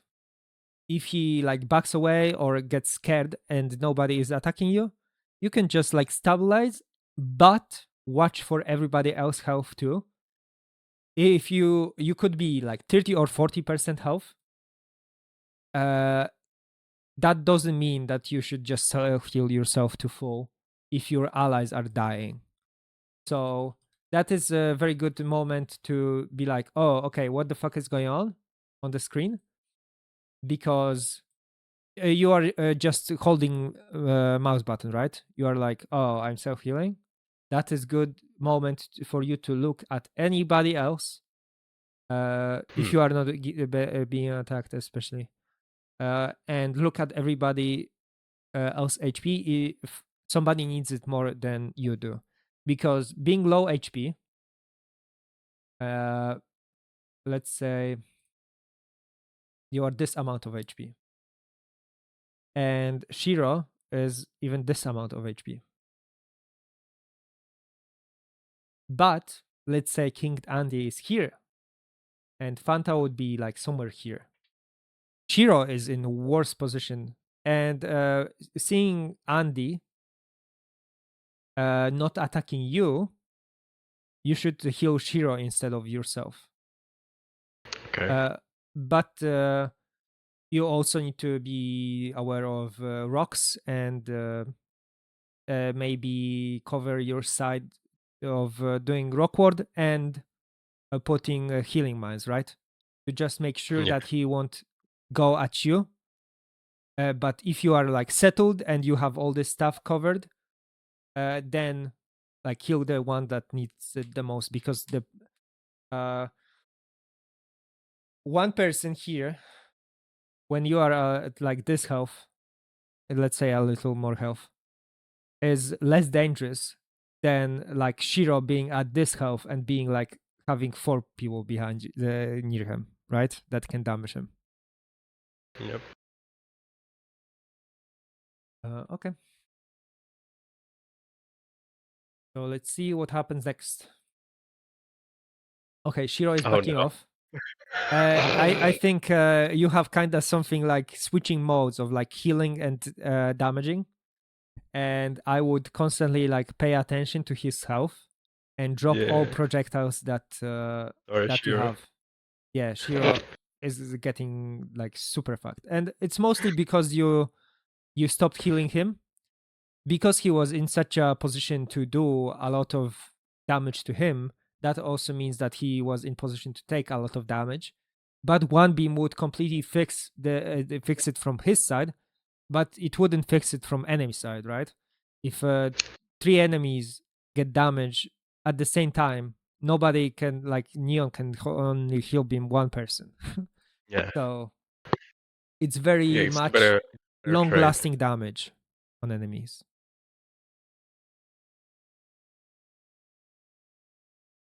Oh, I'm misclicking. Oh my god. Yeah, Heal so me. yeah, so see, this is like a Oh my few god. situations, a few things happening wrong. I got wall pushed. I had like my shit stuck, and I cast the wrong thing, so I couldn't even cover your fault. And then you did lightning on your ally that I think he saved himself from by doing the storm. Oh my god. Unlucky. Yeah, I just saw my gear and I knew that was a bad day. Let's look at obscurant. So it gone south really fast, like super fast. So we can see in that situation, Shiro is in a really bad situation.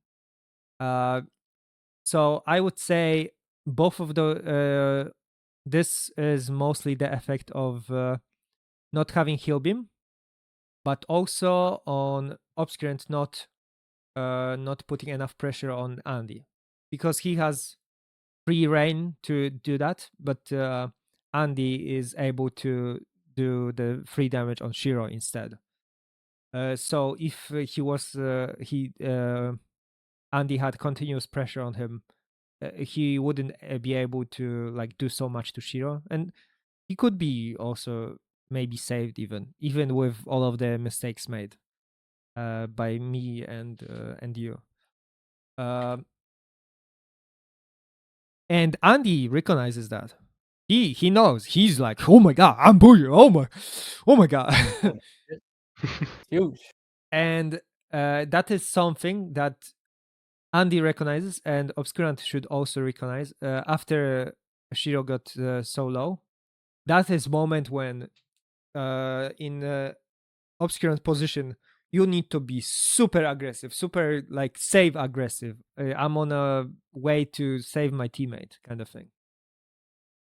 So yeah, I would override the shield instantly. You want to move up because if you try to water push him like this, if he starts moving up, it's possible that you will start spraying Shiro. So you want the most like advantage of the angle as possible to like get him out and out of the possibility of being close to Shiro, basically. It's kind of like you want to water push him on the other side of where Shiro wants to run. So Shiro wants to run right now to Mr. Russian. So that's where we want to water push Andy, basically. Sometimes it could be the case that he's like so close to Shiro from this side that it's maybe better to like be here because you couldn't be able to do it here. But it's mostly stands. Same. This is Yeah, no, I just fucked up. So yeah, the so I'm guessing Obscurant, you are going through the same thing, right? You want to put some pressure on Andy. It's not. It's Oh, not oh. even in. Oh, he He left. left. Never mind. He's playing. He's playing in game. Oh, is he? Yeah. How many people are playing? There's 4. Oh. I think we have 7. Yeah, we have 7. Not enough. So yeah, Obscurant did kind of the same thing, right? Not getting close enough, and this is the disadvantage of using beam. Even if he would be trying to be aggressive against Andy, when doing sprays, you just don't get that disadvantage of like just completely not playing the game for 2 or 3 seconds. It's the disadvantage and are much higher of using dev beam, and advantages are much lower because you won't hold it for longer. You will probably hold the steam for longer, or it's very beneficial for you if it's not countered. What are you dropping? Hero, what? I'm just trying to move him away. I put in mine, so in case if he's not fully rock warded, he can like mess up some casts. So yeah, what I'm guessing you already know that it's just lightning your own teammate. Basically, it's not very. I just miscast, I guess. I don't know what I was thinking. You probably just. I think it's kind of like tunnel vision for most newer players. They kind of get Yes. healing mode of like, okay, he's full HP, and then I'm looking at just his HP, and like you moved in and started attacking him, and you kind of try to angle it just on him, but it also hit your ally that also needs a lot of help. So yeah, when you attack, just keep going back to the person that you were healing, especially depending on position. It's probably even only one person that is like frontline and wants the healing so bad. So in many situations, it's only one person that you need to just look, just bounce your eyesight in between like targets. Even when it comes to a long lightning animation, like when you do lightning, you can do that. Like look at this. The longer the animation, the better it is of a window to look at other people and what is happening. I do Right. it. The self healing is the biggest one because you can cancel it at any point and you can look around everything. Yeah, you can pretty much like check out. What I do is like move mouse top, bottom, and at the corners. If I don't see any some of my teammate, if I'm self healing, I'm doing this. I'm doing all of this to see where they are and what is the situation, what is the state, right? There are some situations when I have my ally and enemy fighting here, and everybody else is like here at the bottom, right? And that is the situation when I'm here. I would be here, and I see, okay, who is winning? Is my teammate dying? So I can like heal him. So I should heal him, and I'm checking on them every like 2 or 3 seconds or something like that. And this is also the same thing with this guy. This guy is at any point able to start attacking this guy. So I'm making sure that if he starts doing it, I start healing this guy or water push this guy. So yeah, in many of those situations when I know somebody is in situations to be separated, that is when I am like, oh shit. Hello. Okay. Okay, so Shiro died. I think this is pretty much the end. Yeah, it's hard to like after that it's not that much to explain. So I will go to another round.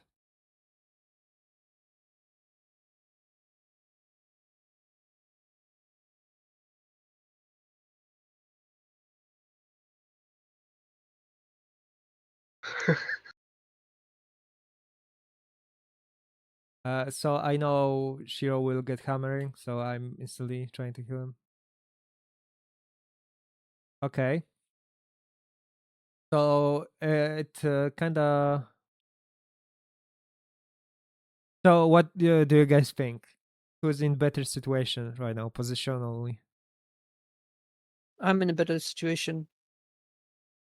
You are in the better situation. Yeah. If you guys do some damage, it'll be pretty bad for them, I think. I'm not sure. Okay. I think. I would say at the very moment. Danger creating to himself a problem. Like if he push Shiro, you definitely, I think, you can push away Optic, and together with teammates try to attack Andy. So he might be retreat, or maybe in better case you will even kill him. So okay, so you are saying if he gets pushed, I can go on Opti, and we both can try to kill him. Yeah. no, Shiro is somewhere dealing with Fanta. I'm saying about other teammates that is behind, for example, who is there? Ahimsa and Obscurant, for example. Ahimsa is new player. Yeah. They are far away. Yeah, I'm not doing shit, bro. What the fuck am I doing? So it's kind of like chess, right? You need to develop your pieces for them to be doing stuff. Yeah, right now I'm just moving the horse forward and backwards. So you are far away, and it's not necessarily like too bad. It's but we need Nah, to but look at what is happening for enemies, right? Andy Yeah. has like really good position. Like Fanta could be. Fanta is the being able to be separated guy, but Yeah, he's Fanta has still a in better. good position. He just need to play it well, right? He need to play it well, and he still has some access to ally healing. He's not that bad. But Andy has like killer position, right? He can push, like get to that position, and yeah, just have us locked so much. And it's especially enabled because of allies being so far away. Because if that space was taken, or he was prevented by doing again preventative measures, so offensive, defensive, so like sprays, then water pushes if it's too much, and what else? And just be there with presence and don't allow him. In that situation, because we are both kinda in frontish, I will probably like reposition somehow to not try have both of us in the pretty much same position. It's just Shiro is forcing me to do it because he just pushes and smacks other people. But in this situation, it's kind of the back line that needs to kind of play the front line in some way. It's similar to their situation because they have kind of 3 front line, but it can be very dangerous because if 3 people get attacked at the same time, you just have one person that can heal and the rest needs to like scramble with mines and stuff. And it can be very harsh, especially when they are not moving in one direction to the team. Okay, let's see how it develops. I would say at the moment, the left team is in much better position just because of that Andy position. And the right team doesn't really have that much open space to use to go around safely. We could do the what I mentioned and what was said, that we can damage. Like Shiro is in the position that he could damage 3 people at once, right? So Yeah. that is good, but I would say, yeah, it requires allies to all be in range. Also, he has high chance of damaging me too because I'm so close to him. So it can be hard. Like, if Sorry. no problem. If let's say I had more trust in people or had a person heal beaming Shiro that would be so aggressive, then I would say it's much better in those situations because I can always count at that one person that is trying to heal beam me. That is kind of what I was accused of a lot, that I'm having Karn as like save me. It's as like person that keeps me alive, and I'm dependent on him so much. But this is the reason why. This is the reason why, because there are so many people that are trying to go at me at once, like 2 or 3, and I know if I stay and I have just Karn healing me, I can just damage everybody at the same time. So it's not like dependent, like everybody is dependent, but in that situation, everybody should be dependent and everybody should recognize that situation. And enemies in that situation should also recognize that it's dangerous situation and they can prevent it by preventing the heal beam, right? That is the only reason why it works so much. Okay, so let's see if it will work. Okay, so Shiro got pushed way farther. Okay, so Andy is kind of very defensive. Optic was also very defensive. You guys can see how, despite Shiro being kind of pushed into position with me, it's not very threatening just because other people went so passive. They, instead of like pushing me and changing words, aggressive words, Fanta going up, Optic could be here, Andy could be here, Fanta could be here, and we could get sandwiched, right? Even if I'm not that sandwich, Shiro could be still getting sandwiched quite a bit of when trying to like get out. So because they went pretty passive with mines, I would say like Rockward and mines kill aggressiveness. The reason is that not only it takes 2 action, you need to dissipate the mines to start being aggressive, and you need to change word to start being like aggressive. By aggressive, I mean they are not able to generate any pressure at the very moment, high threatening damage, and beam blocking. If they were in those positions, they would be able to do all of it, right? And they could be blocking the beams, and both of these guys could be doing high damage spells. So yeah. Any questions?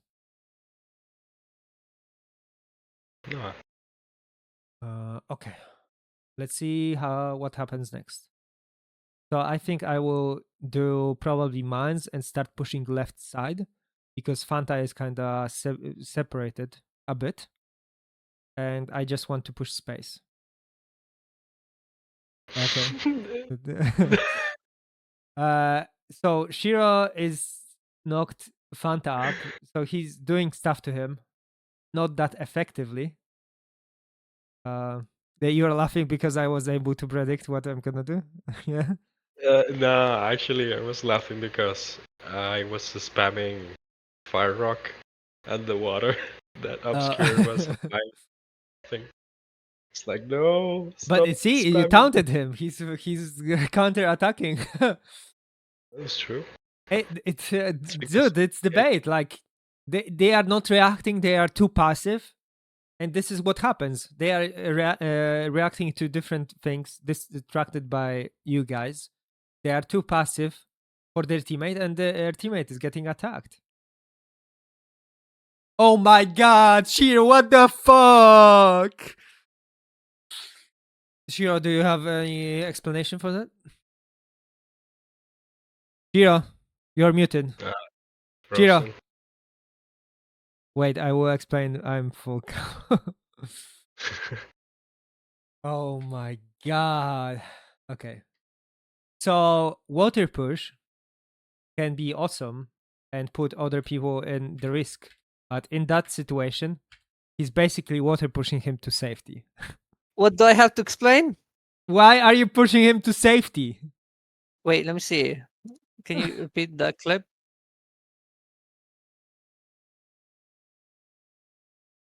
Okay, so this. Oh my god, it's okay. I don't like how Shiro is so close to Fanta. I would go up because I'm the person on the bottom. Maybe change to Water Ward. And again, like I said, even if you use like Water Ward and stuff, if he goes around, if Fanta wall pushes, then he goes there. He's still a danger. If he water pushes, then he's still there. He's still a danger. That's why like going around people and being in good angles in comparison to them is so important. So yeah, here I'm still attacking. I would probably not use self-cast here. I would move forward to lock the kill in because going behind them on the left would secure the kill. Also, again, we could just walk in with sprays and keep damaging him if he's running. Sprays are something that you can use when walking and chasing, as long as you are in good position at the very beginning, like Shiro could be in if he walked up and left. Then it would be also almost impossible escape for him. So here, I use some self-cast to keep him locked in for the cold, to slow him down. I want him to keep the position. And Shiro, what the fuck are you doing here? What? Wait, why am I pushing him? Wait, I don't know. I don't remember that. Okay. What? It's not a What? serious. This is an answer. What the fuck? That's not me. You literally pushed him as much as possible to the farthest away place that he can be completely safe on. Yeah, I have no explanation for that. If that would be someone else, I would have also roasted him. Yeah. Okay, so let's see. Okay, so we are, because we pushed and Shiro lost all the pressure that we generated. Worked our ass off. And lost health. Now I'm pushing defensively, Opticops defensively. And one thing here is similar with sprays and lightning. If you start to get water pushed, it doesn't matter. It's like counter to many different aggressiveness. If you don't have counter to water push, then you're letting other people get away with murder by just water pushing you. Even though, like, Opticops could just go here, put a shield, and then do lightning or self-cast lightning, we would be like super fucked if Andy did something and moved a bit here. But yeah, we would not get any reward because Shiro threw all of it, and then we would need to like recollect each other and keep each other like healthy, which would be very, very difficult normally if everybody would be at the same page. So let's see. I see one thing to comment again. Okay. So we have that separation of me, Shiro pushing, and backline being very far away. So Yeah. this still kind of worked because they were so, like I said, the enemies were so passive. They used rock wards and mines for each other and started attacking the backline. Again, they are not even close to their priority because you guys are so far away, right? You cannot even help much, really, if they try to push. So what happens? Obscurant is going like left to right constantly, charging projectiles. You want to follow up with your team. If you see all this like movement like this, you want to go around all the time. Go around your team. You want to keep being together and staying together. And like I said, like they are still, Andy is still attacking it, and everything later on that I told about me and Shiro being in bad situation, that would not be the case if we had your guys coming in with us. So I think Andy was cold a bit. That is awesome. I think both of them are very cold. That is actually awesome to have them stick into that position. That is great. They are not the target. We are focusing on different stuff, different people. That is awesome moment to reposition for Obscurant and Mr. Russian. So Got it. I think Obscurant even kind of threw that the code because I think he did the fire beam, which just dissipates the code. And it's not really achieving anything, right? You want to stick to your position, you want to push with them and focus the targets that you can you have opportunity to like finish basically. So yeah, all this time right now when we are pushing, we could already have pretty much like both of you guys here. Like both of you guys would be here if you just like started moving.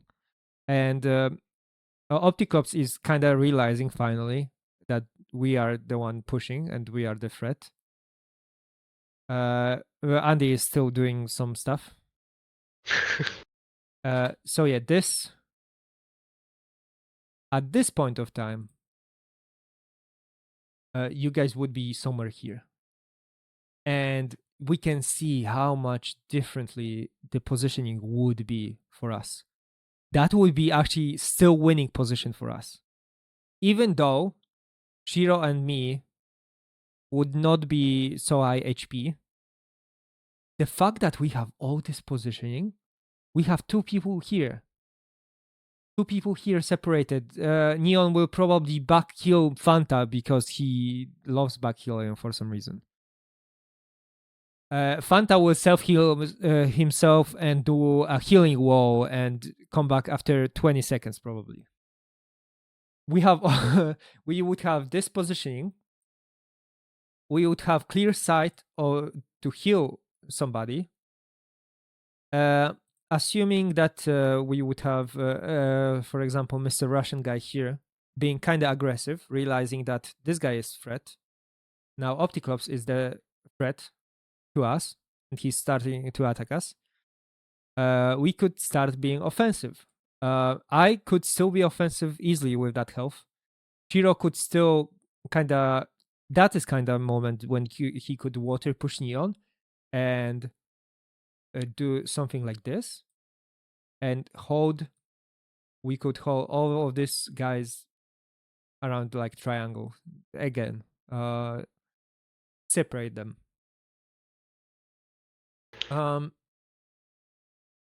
So yeah, with Mr. Russian, we you could again. I don't know if you followed it, but similar thing as I said with Obscurant, right? You want to keep mid range. You want to do consistent damage to him, like sprays into him to be threatening. You want to be threatening because that guy, Shiro would be safe because he has a healer behind him. And you healing would not be as effective as just attacking your enemy that is that you are trying to heal from. And that would mean that he would be attacked by two people and possibly start playmaking, like chunking his health down so we can attack and separate all of them. Another thing is if Obscurant was starting to heal Shiro, he could go more aggressive here and go back here again. And after he was healthy, he could go even here if enemies were trying to go back to the right side away from their allies, just to make sure we have like good angles from every side. But that position, this position is very flexible, meaning that you kind of need to adjust to your situation. Similar with this, because there could be Neon. There could be always Neon that would be attacking those two people, like me and Shira, if he was to come here. So yeah, like all of this positioning has all the drawbacks in the long run, and that is the difference between the people rotating with the team. Now we are in bad position, but we would be actually in very winning position, like actually dominating because of that Fanta being so low. Many people just kind of think, oh, he ran away, and oh, that's facts. We cannot do anything. But this, even if somebody gets away because Shiro water pushes them into oblivion, that also means that you can use this situation. Everybody of enemy team that is still fighting like they are normally playing, but they don't have two allies, that is opportunity for them to just get easily killed. You are basically playing 2v4 for at least 10 seconds if they don't react well. And most people don't react well to those situations. So let's see. Okay, I'm trying to be safe. I probably wouldn't be pushing, water pushing him. I wouldn't need to water push him if both of the backlines were at the top. Okay, so I see. So this is an example of something being aggressive despite being pretty much like a disadvantage. Like I'm pushing to Shiro. What the fuck are you doing even? Where Why am the I? fuck? Wait, I'm top left? What am I doing there? See, guys, this is the difference. When have to- I'm like, okay, I can use that opportunity, and the Shiro being like, no, he's getting away. I need to get him. Like he's out. He's out. There is no way. You see, when I tell you I'm an autopilot, don't believe me. I think that's kind of okay because he's in a 2v1, and we have a chance to kill these two guys. Yes and no. It's so. I would say we are still at advantage when he does that. It's still like fine. But I would not. I'm pretty sure that there's no way that he's gonna get that kill really. Just because of the reason that Fanta has so much space, he can just move back. It's like duel, right? If you don't pin a guy to the wall, he can just run. There is not that high of a chance to kill somebody, and he could actually get killed for it. If he gets over aggressive, because he has two people on him, he can die for it.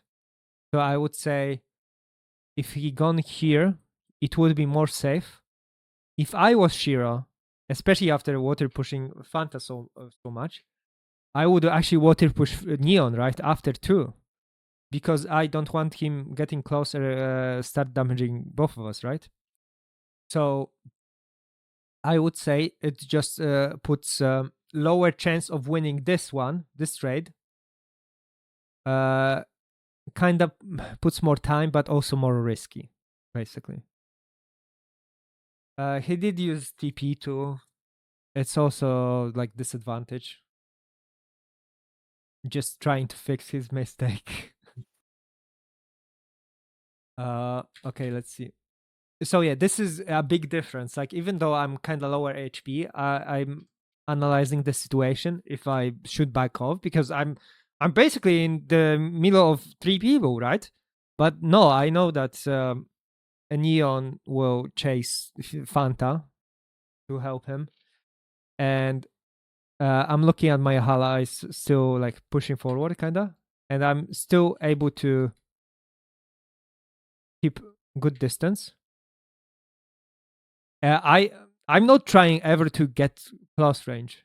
Realize, I'm not ever trying to get super close just because of my health disadvantage, and I'm still looking up for Shiro because I don't know if that that guy is gonna make himself in trouble just because of that risk, right? So that's why I'm attacking Neon in the first place.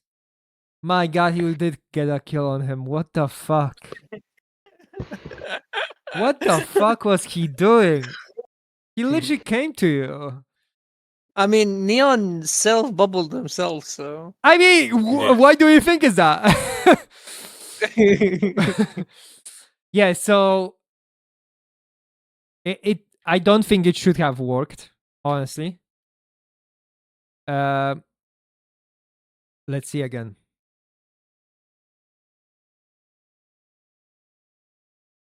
Oh, I think at the moment it was like, okay, me and Shiro should go bottom, and then I did like self cast and realized that he's like pushing so fucking hard that I need to help him. So yeah, even when you think about like domino effects of how people react, you can see like we lost kind of all the pressure at the bottom just because Shiro gone so far top, right? And because of the difference of health, I cannot Go super aggressive on the bottom guys too. Oh, my video broke. 135.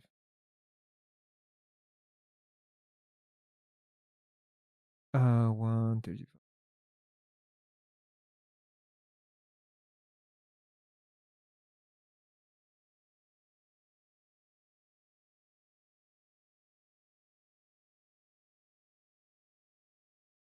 Okay.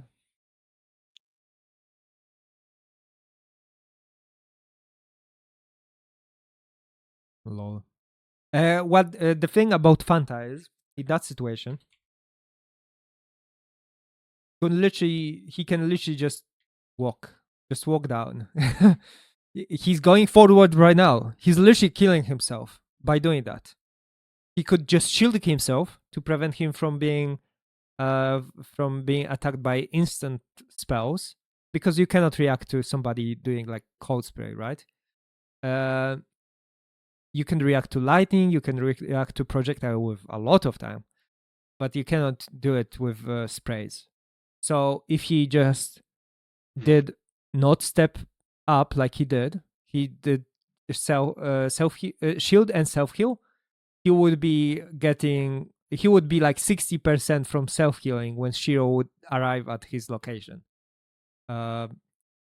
He's like super over aggressive. He even like pushed forward and did ice. Like Fanta did everything wrong there. He wanted to throw his life away. So this is an example of it worked, but it was like the most, I'm just helping enemy to do mistake, right? Not counting, not doing the right play. Yeah, but you're following up. You could see me after I knew. Yeah, but even that wasn't optimal. Like I'm not in the position to do it really, to follow up, especially because affinities. Yeah, even if I was running, I would be leaving one of Well, you you guys made to death. you made Neon not go on me, so Yeah. or heal or yeah, heal I think what I did was the best play. Yeah, but you still shouldn't, like that. That shouldn't equal you kill. You still would be in the worst position that we are. Yeah, our team would still be losing that if Fanta would not be doing those mistakes, right?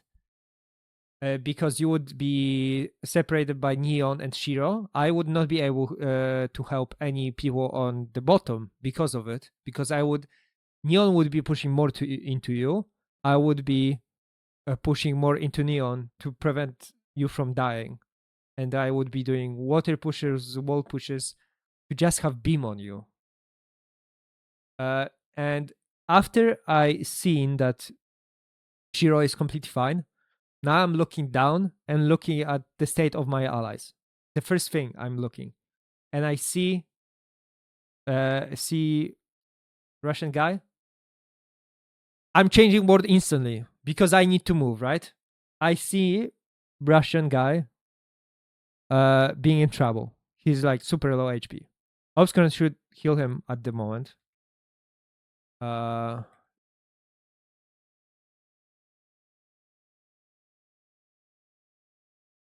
Okay, let's see what I seen. Okay. So that could have been a kill if Andy didn't do ice. So he individual misplay lead to the loss of the round, kind of, or not evening it out, basically. So there are so many like individual mistakes and decisions that throw rounds, basically. And here, you can. So Obscurant should start killing Russian guy as fast as possible, and Russian guy in that situation after ice should keep going into him. The reason is, But so I think he's pressuring Optic, so he doesn't kill me with Andy. So pressuring Optic right now, if with current position, doesn't matter at all because Opticlops is not able to do anything to you. you are the priority. So because you are low, there are two possibilities: get you healthy, or get Andy away from being able to attack you. So Obscurant is not doing either, because I think he casts Death right after, right? And in your situation, I would run into Obscurant with Rock Ward.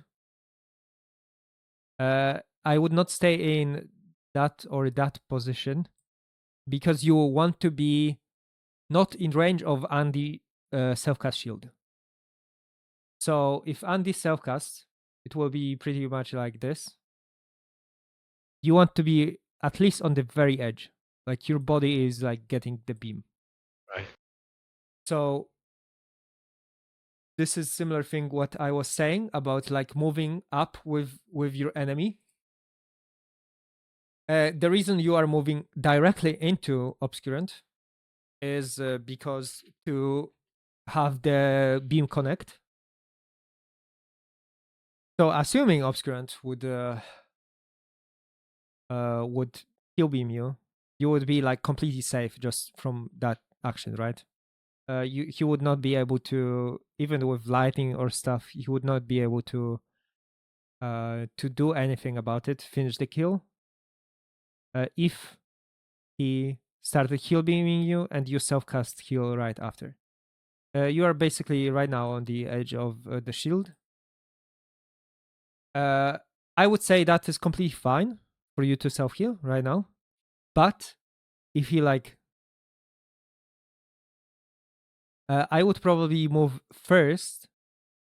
Before that happened, when he was like a bit closer, I would start moving before I see his first move. What I mean by that is I don't know what he's gonna do. If he's gonna do steam, let's do steam. Then his next follow-up. Yeah, you would basically die even if you are like self-healing yourself. You can basically react to the action. If he's not pushing, that means you can. If he stays like he is right now, you can just self-heal yourself. If he starts moving,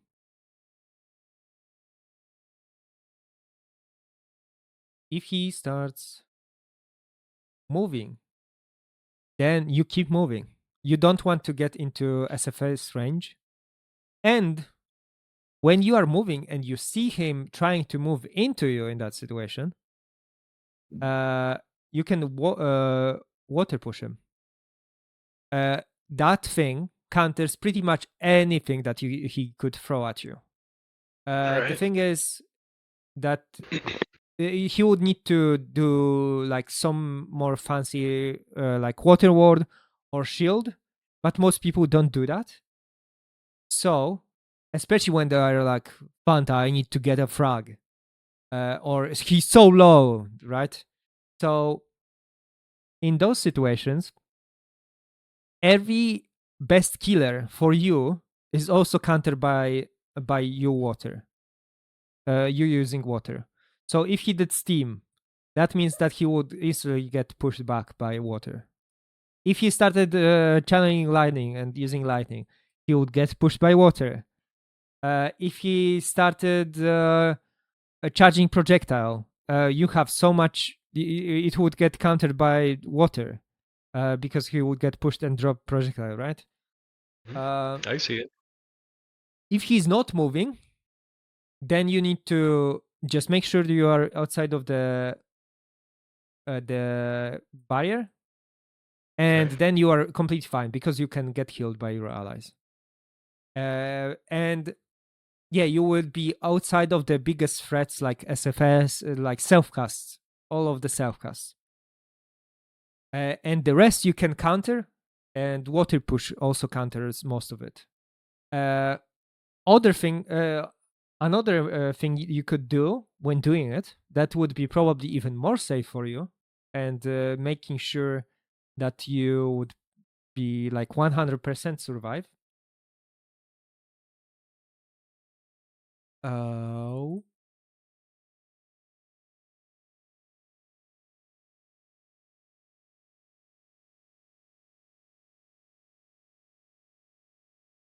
Okay, here, you see the eyes? Mm-hmm.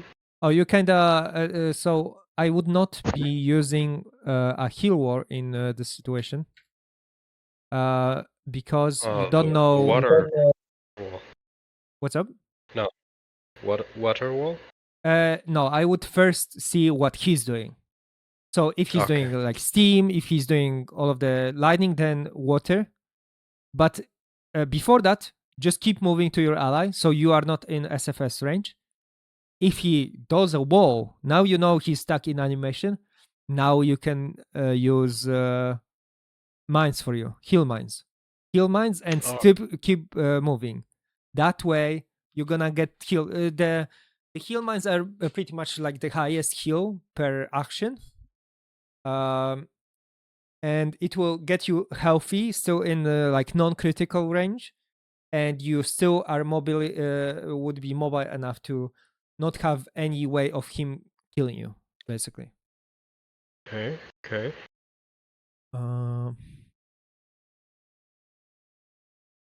Okay. Oh, my recording died again. 3 to 5.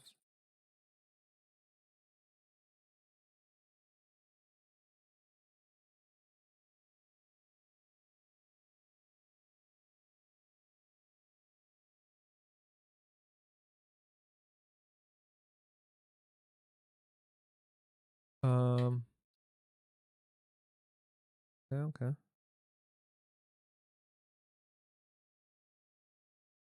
Oh, see, he even did a shield to showcase me. Like you, I literally said you were right outside of the healing shield, right? And he wants to push into you, but that wall prevented him from moving forward. If he started moving into you, just start walking. Especially with that health, you are completely safe. Just make sure you are outside of the shield range. Oh, he still is attacking you. Okay. And you did mines, and you just completely recovered by just self healing. That was awesome. I think I was annoyed at Andy constantly attacking you, so I started attacking him like this. And in that situation, you are actually like, see how much you recover by just self healing yourself, even though he's doing like high damaging lightning and stuff. As long as you will stay in that range, like you can self heal yourself.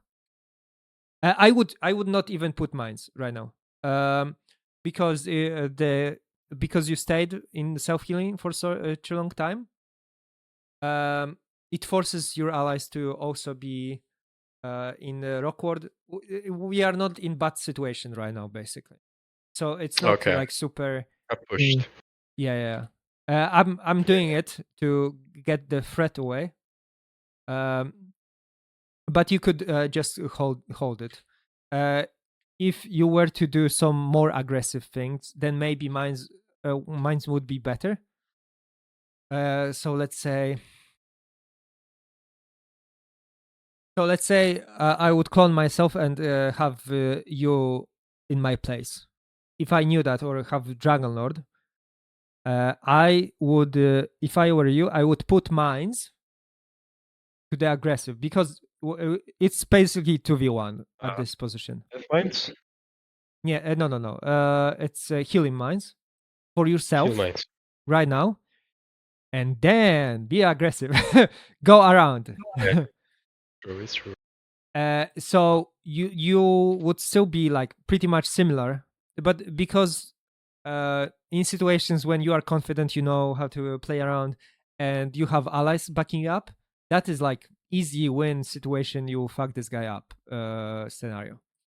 But this is like with a lot of experience and a lot of practice, you start to recognize and like know when it's that.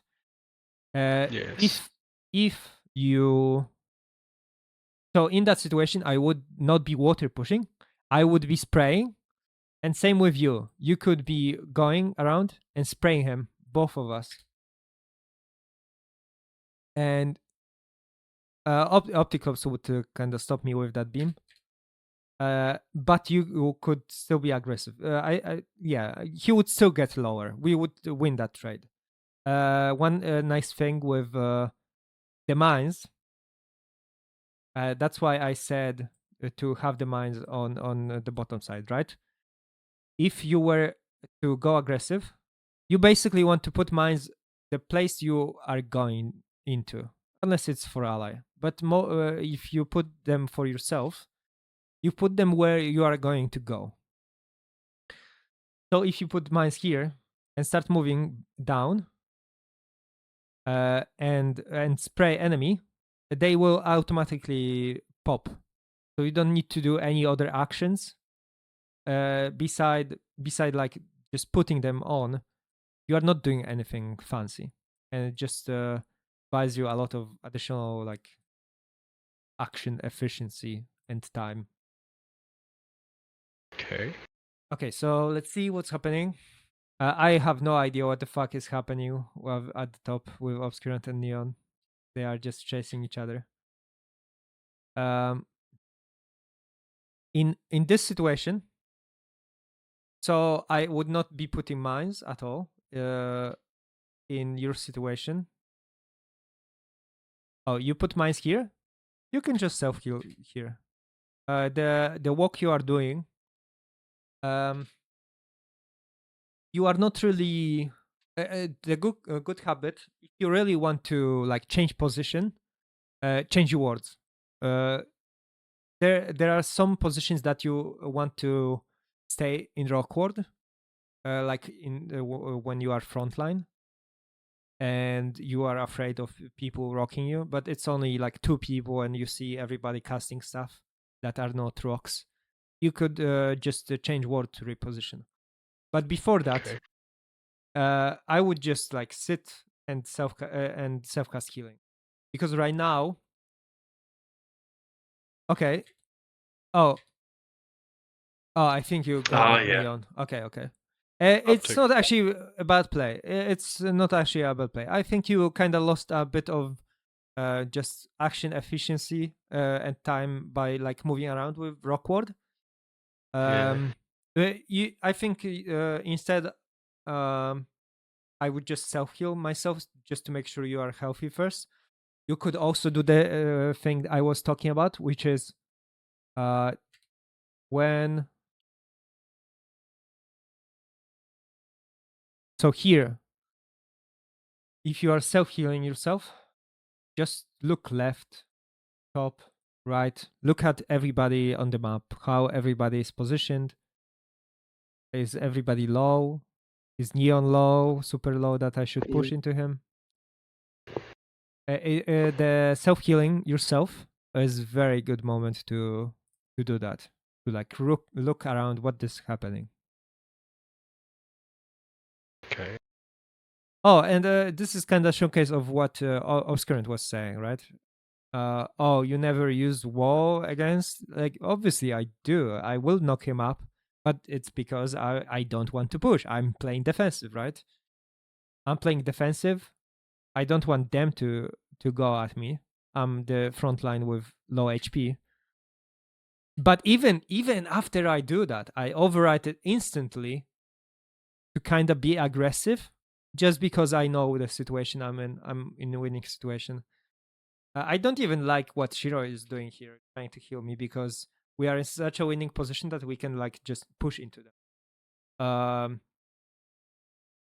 So I would just be aggressive, maybe do mines for me and push into Opticlops from the top.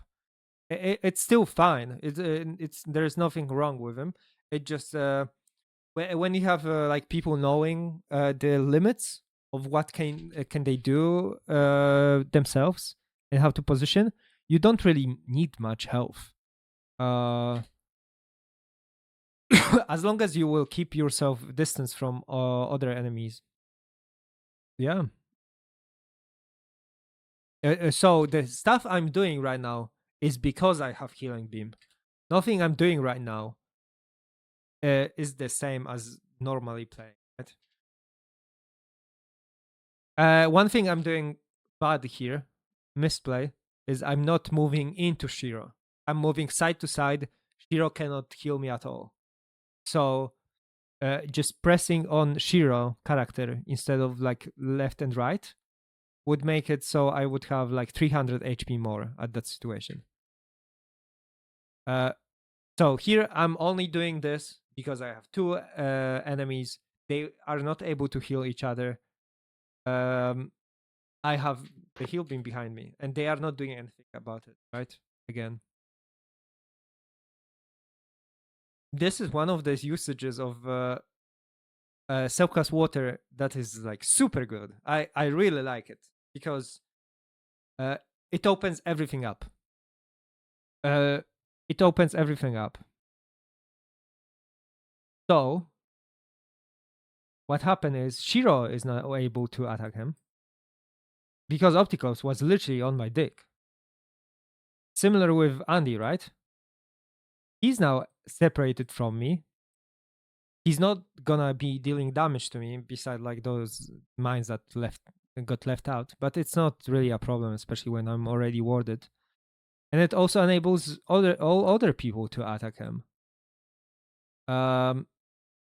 Yeah, like there is no better spell to cast in that moment than like separate enemies. If I just kept smacking, it would be just FSS wars. But I would probably like win that mostly because I have affinities and more health. But it's still not a good. Like you are gambling kind of for the most part. It could be the case that they position themselves well, meaning that one cellcast is not doing damage to the other person doing cellcast. They could even kill me like that in a situation, even though I'm in dominating position.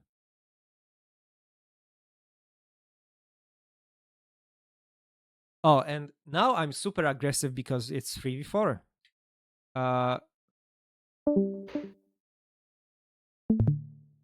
Who left?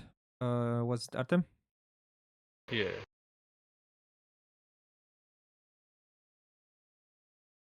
So even when I'm quite very low, I'm still going aggressive. But I recognize that I don't have allies healing me. In that scenario, I'm kind of waiting for a Russian guy to heal beam me. Because it's kind of reaction of, okay, I have some buffer of health to be push and be aggressive. But if I'm already half HP, I won't be pushing more because I'm not getting healed at the moment. Even if I'm trying. Yes, nice. Yeah, that's very nice.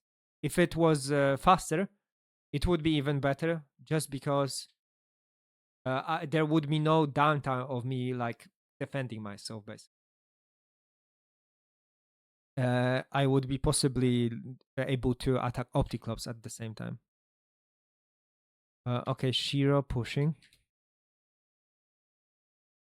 Okay, Shiro, tell me. You there? Shiro. Shiro. Oh my god. Nah, probably still in a phone call. Oh, maybe. Yeah. So yeah, I was gonna ask Shiro. So what does he think is the best thing to do in that situation? Okay, so let's see what Shiro is doing. Oh, he's doing mines or storm? I think he did mines. Okay, the enemy died. Okay.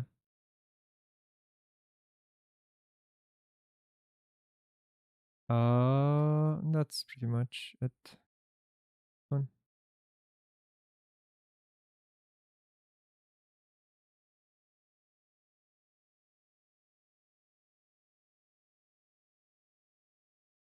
Okay.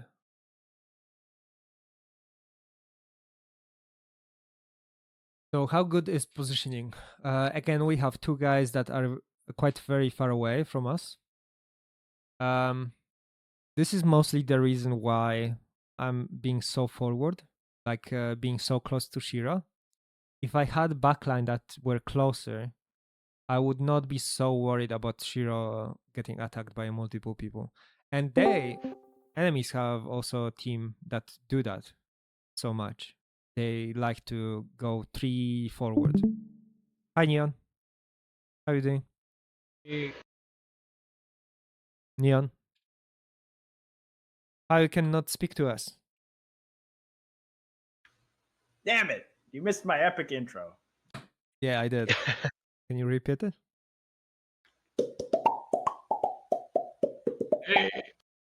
Then you have a whole fucking band there. Yeah. Okay, so today, Neon, we are focusing on the positioning first and foremost. So we mostly go through the recordings and talk about it to different people and what they are doing, and especially looking for the clips that have the most amount of people and go through their specific things that they could do better.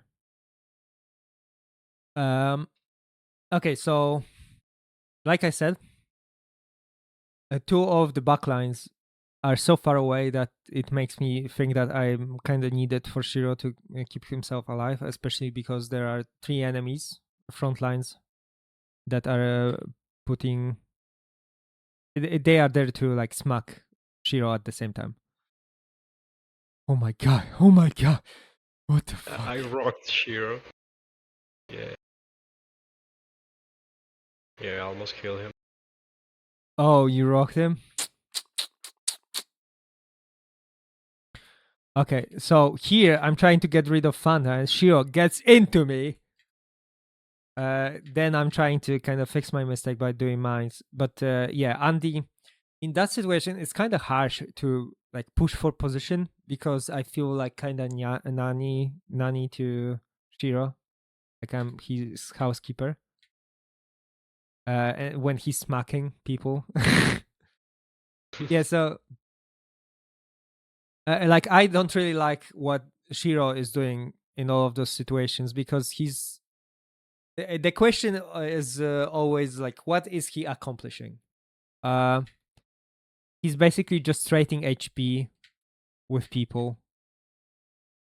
Even if he was winning, it's not really that like worth it, and it has so much around it that needs to work for it to be even capitalized. So if I was Shiro right now, I would probably put. So let's see what positioning wise is happening on the game. Panta already did a shield on him, so he already prevented quite a bit of aggressiveness into him. The only big damages can be done by self-cast and lightning.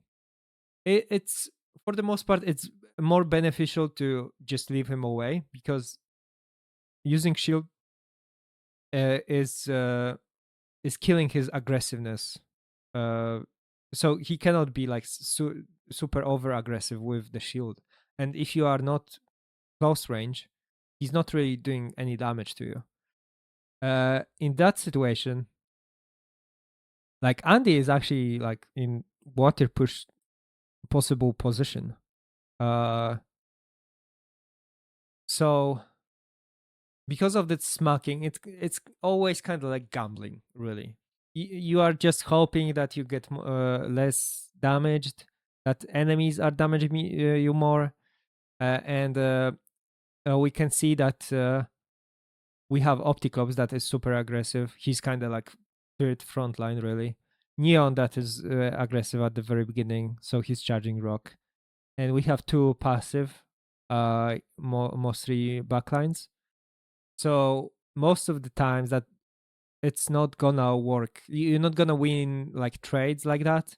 And when it comes to anything beside rocks, because most people frontline that Shiro use also Shiro should also use is Rockward, double Rockward. Beside double Rockward, no backline can like damage Fanta because all elemental damages both of them. So you're not really enabling anything to do. Like, yeah, it's what does it accomplish? Even if you won the health trade, it's not really doing much because nobody is able to like be on the right or like left to capitalize on it. He's kind of in separated position. That's true, but if you want to like separate him even more, then you don't try to like smack him. You try to get rid of the people that are a threat to you first, right? That's how we separate. Then, so Shiro, instead of going close, let's say he would be like here, he could be water pushing Opticlops. That would open a lot of space and possibly have me and him both go on Andy, because now we are starting to separate somebody.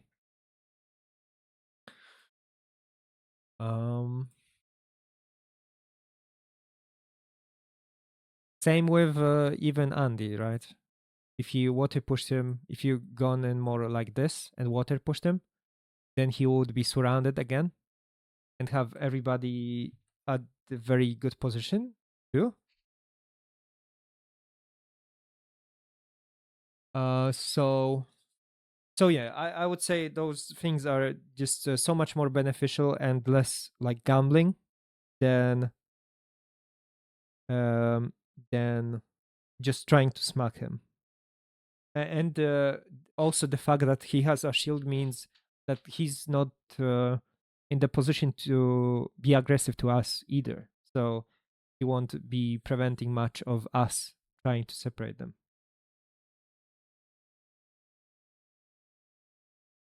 Okay. What else? Let's see what happens next.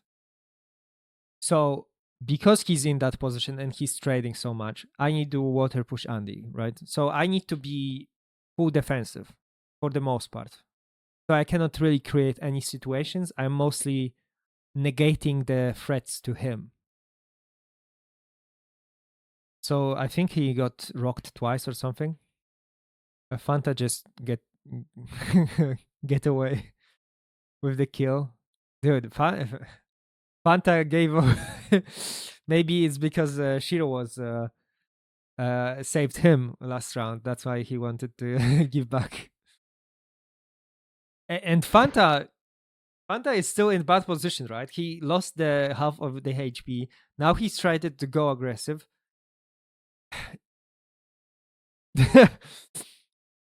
I kind of don't believe how in so bad situation Fanta puts himself into. And again, he's like the one to be separated guy, right? So he needs to pay attention to his HP and not let him let it get down. Otherwise, you have nobody to help you, especially when you have somebody trying to get into middle and like block all the healing. I don't know if it's gonna. It should be very easy kill in that moment because he already put himself in that position. Again, it's kind of like it's similar to last round of not really rotating. It has a lot of to do with everybody else too, of not realizing that Fanta is in such a vulnerable position. Nobody rotates around him, right? So Neon all this time could be rotating, up because he realized Fanta is so far away. But the Neon is also very passive a lot of time, and he puts distance between people, and then he cannot help them. So let's see what's happening next. So Shiro survived somehow. He shouldn't, but after that happened, mistake, and nobody is there to help Fanta. Okay, so he basically needs to blow up the Magicka usage. But it's like I say it very often, Magicka usage, like teleport, is basically just a band-aid on you doing positional mistakes in the first place. Many times, like you can do some unique stuff, but how most people use them is because they did mistakes beforehand and they use it as a fix. Neon, if he was hi Vera. Neon, if he was rotating around teammates and he was more aware that Fanta is such a easy target to be separated, he could be moving up way before. And it's especially true because nobody was there pressuring him. Why is he moving back if there are not people ever threatening him? You basically want to be like middle range. If you are not being threatened by anybody, like front or back, like nobody throwing projectiles at you, so you should be there for your allies to help them and to finish the enemies with them. Oh my god. Neon, why are you trying to kill? Dude, what the fuck is happening? My eyes are bleeding. Neon, can you explain me what were you going through at that moment? Neon, you're muted. I'm just crying because he has a health ward on and I can't hit him worth shit anyway. Okay. Yeah, But- no, I do the same. I just expect the person to switch wars. And I did not expect him to go behind the map and put a heal ward on and start Okay, beaming okay. immediately. So I already expressed the disagreement or criticism about him being on the second part of the map. That is actually your fault, okay? Because if you realize that he's in such a position, like he's the kind of flanker, easy to separate guy, that means that you should walk around him and be there to help him. If you see him being attacked, you should rotate in this like behind everybody and be in the position to help the person that is being attacked and needs the most, right? So if you were already here and were supporting your teammate, actually him teleporting like that, first of all, I don't think he would even need to teleport because you would be there to heal him when he was moving back. That's the first thing. And even if that was the case that he would teleport, you could actually block for him. He would not need to do anything. Like he would basically be completely safe. And it's just only really dependent on your position. We can look at back. So okay, Fanta now is in bad position. Let's see what Neon is doing. oh, Neon, can you explain me what you are thinking about right now? And what you are going through right now? Well, I was wanting to, I think, probably block the healing on Shiro. But okay. I'm caught between a beam and a squirt. But why are you moving left? Huh? You are moving left right now. Or holding. What do you mean? Do you think it's good position to be doing all of those stuff and those goals? Stay in that position?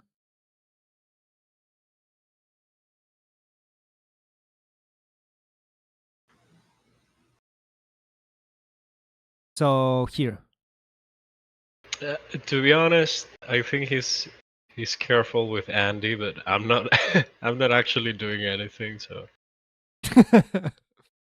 I mean, But, you would expect someone to deal damage, but yeah. It's the moment of you need to be aware of your teammate's position, right? So here, It kind I'm of just seems like you are walking in. enemies at me. Damn, you are kind of going aggressive, blocking the beam. Holy shit, that's good. That's hero stuff, you know. That's nice. That's actually pretty damn good. And you are, I don't know if it will last, but you are holding 2 people on you when enemy is getting pressured. So here, okay, Neon got knocked down. Oh shit. Okay, so what happened here is kind of like Did throwing Fanta you blow himself teammate. up with his own firewall? Yes.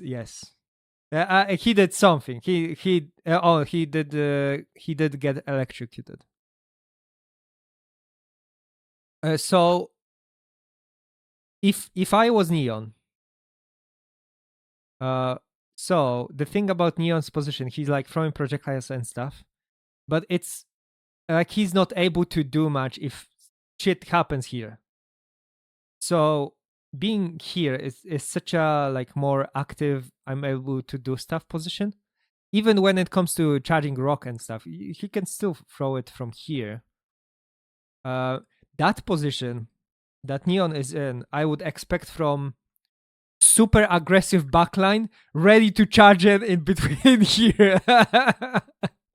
That is what I would expect. I just walked in with a heal ward and bubble, and that's it. Yeah, It's that amazing. is kind of like my position, kind of, but not really, because I would not be doing that if I knew the Fanta is here and separated. But yeah, it's kind of like a weird position. So yeah, in here, if Neon was here behind enemies, that would mean that he could have all this oh my god, coverage of healing anybody, right? And he always can move up, so he can have better beam on person like Fanta and make sure he has all this ground to run into Neon and get healed. Another thing that also sabotaged Neon was Andy. So not only Neon doesn't want to be in Rockwood, he wants to move around fast, and people keep putting mines on him, forcing him to use Rockwood and just move really slow. So what happens later? What happens later? So this is the scenario. So I would not be doing any beams. Holy fuck! Just because fuck beams. Okay, if you gonna do something like, oh, you want to make sure he gonna die, I would push forward super aggressively to the right and block the beam with heal beam, so it won't get knocked. It wouldn't knock me down. That could be the case, and that would be even kind of good for you, because you could prevent me from pushing into Fanta, even if you were so aggressive, right? And maybe possibly even take my attention off of Fanta, because I would start attacking you because I don't want my teammate to die. But here it is. Neon is on the floor. He got healing mines that is completely preventing him to self Fanta from himself and electrocution. So I see that situation. I just think, oh my god, Fanta is so fucking dead. What the fuck? And obviously, Fanta shouldn't be completely aggressive. Why would he do lightning in that situation? I don't think he probably was doing lightning. I don't think he was doing storm. So let's see again. Oh yeah, he did steam. He did damage from the firewall, and and after that he did lightning. Oh god. Okay, so yeah, he went like super aggressive. He was not. He was like he was low. I need to go for him, and that is like super suicidal actions of follow up. In that situation, I would be like, okay, I need to recover. I would self heal myself, And that would mean that this Shiro guy is still disabled, so we can maybe push into play and push for position. If otherwise, Fanta is just allowing everybody to separate him and go on him, and then he lost Magicka, right? So yeah, we can see on the left, Neon is on the in Rockward on the mines, and I see the opportunity, so I'm water pushing Opticlops, right? Then I seen myself as the only person able to do damage, so I was queuing lightning. Opticlops did a good thing of steam at least, but the best optimal thing would be just water push me, because Fanta could actually not need to teleport if he just water pushed me. Like I said, it's water push prevents all of the most damaging actions beside the self cast, right? Lightning sprays, because I cannot spray person when I have lightning the shield on me. So I need to have like clear shield. I cannot prevent water push unless I would switch to water ward. I think I didn't even expect Opticlops to water push me, which I was pretty much correct. That's why I didn't change to water ward in that situation. But yeah, this is pretty bad situation for enemies, and Shiro was able to instantly go back because he had ally behind him and he heal beamed him. So now I'm pushing for position again. I see. So the situation for enemies is very bad. Can somebody tell me why it's going to be bad after Opticlops gets to the left? Assuming Opticlops. Okay. It was kind of prevented. I think he did self-cast that prevented me from pushing him. Okay. So let's see. Let's say it goes through. My whole water push goes through, and Opticlops would be the same position as Neon. What do you guys think is bad about that position from the left team? What is the worst thing about it?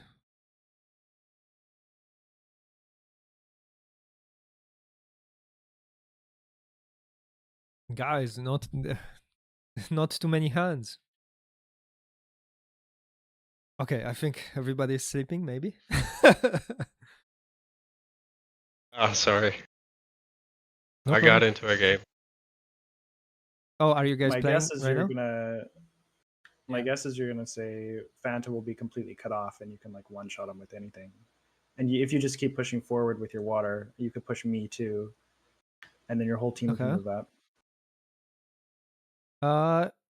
Yeah, kinda. I would say. I wouldn't say the thing you said about Fanta. I would say the biggest thing about it is that nobody can heal beam each other. When Fanta is here, he will be completely separated. He would be completely separated if I was like somewhere here. And if I had two people here, Opticlops and Neon, then they can only heal each other with heal mines. And Andy is also separated with shield and easily to push. So it just would put anybody in like not able to recover quick, and having all enemy. We have 3. Oh yeah, pretty much everybody able to heal each other at enemy team. So it would have most people on the wall, and Fanta would be separated. I don't think maybe somebody from my team wouldn't be pushing much, but Fanta is not safe in that position right now,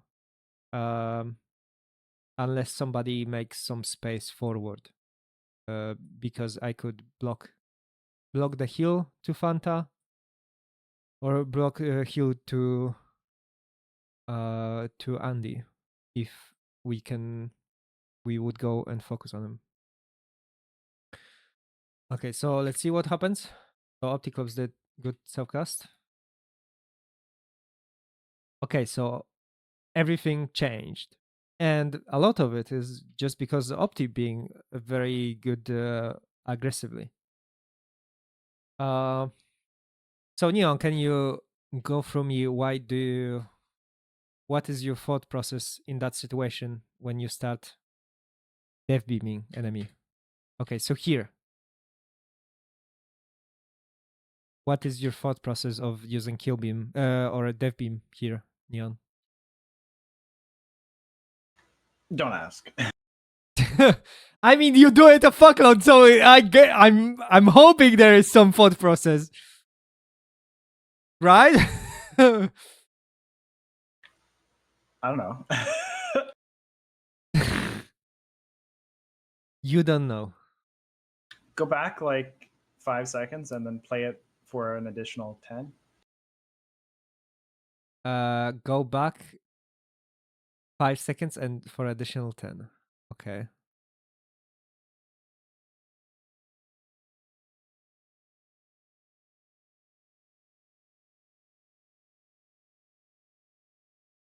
I don't know. I think I was just trying to wet you. It's so funny when you say that. We literally gone on full on discussion with Obscurant about it, and he does the same thing, and he also said I was just trying to wet him. Okay, so let's say that's the situation. Can you think of any better alternatives that Dev Beam in that situation? Yeah, Neon. I don't know, but I think you're about to tell me. Literally any button could have been pressed other than that.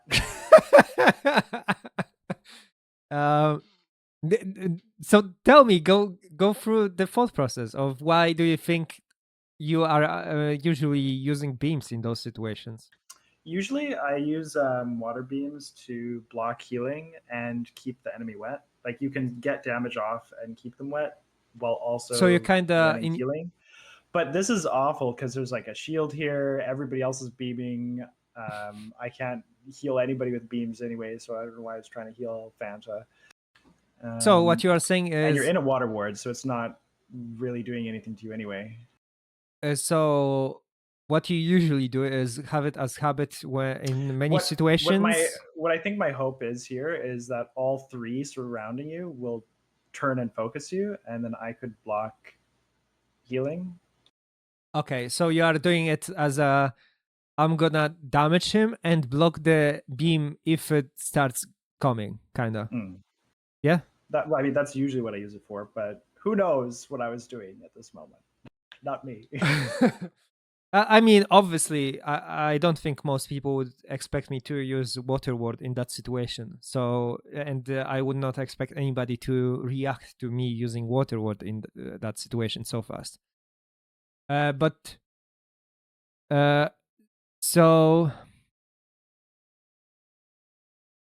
you said your goal is to basically damage enemy, but also make sure that he doesn't get healed if enemy starts healing him, and you can just redirect your beam. Yeah. So I would say, I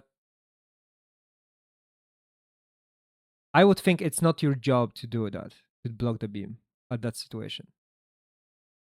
Your job here in that moment would be to damage, to do the most amount of consistent damage to me at this very moment. So the reason for that is Opticlops and even Andy are in front of me already. They will probably try, or should if they want, to like pressure me and push forward with me, right? Push forward if I go back. So their job is to block the heal beam. You are not in position to do that, really. When you think about it, you don't really have any angle, especially because of that shield. You don't really have any heal beam angle to block. And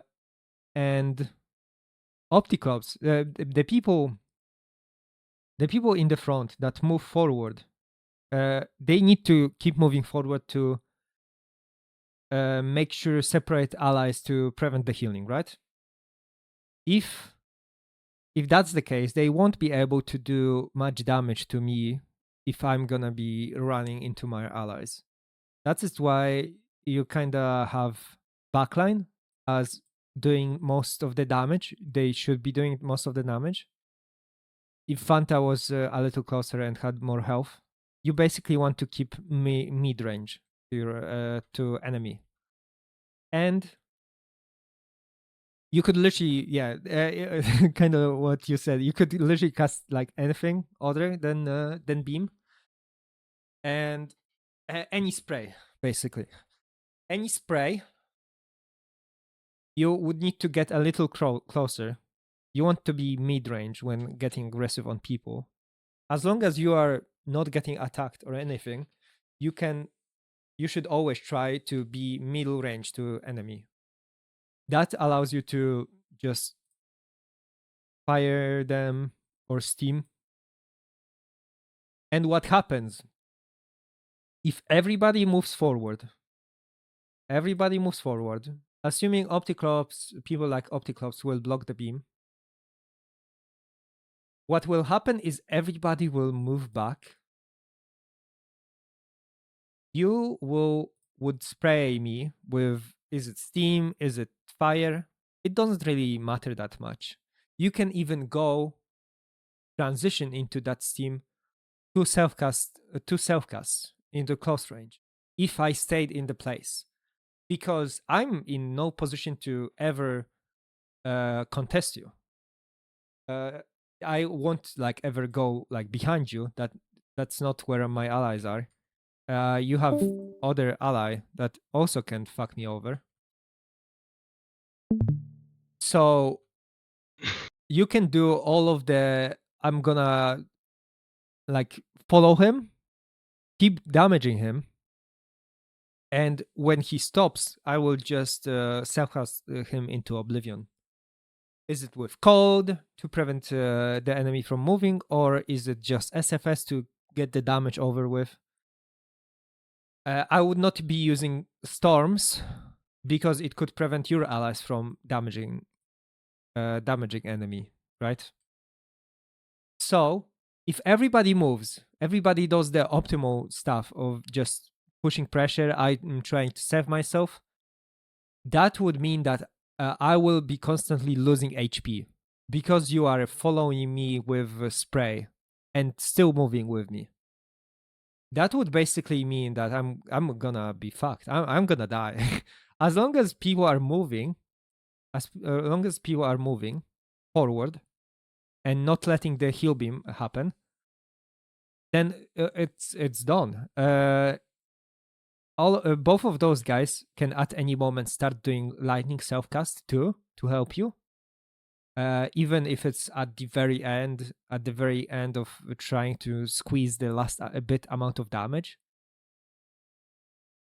As long as you block the beam, you just do consistently. You consistently just slowly kill him.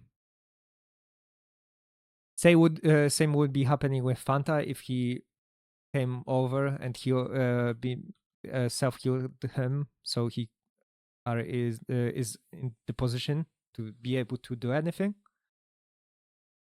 But he isn't. So yeah. But now I'm not really in that bad of a position right now. Even if after I got knocked down, I think.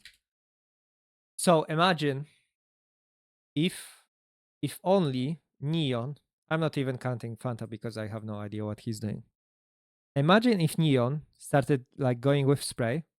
So I would be probably like lower HP, like somewhere like here. Spray.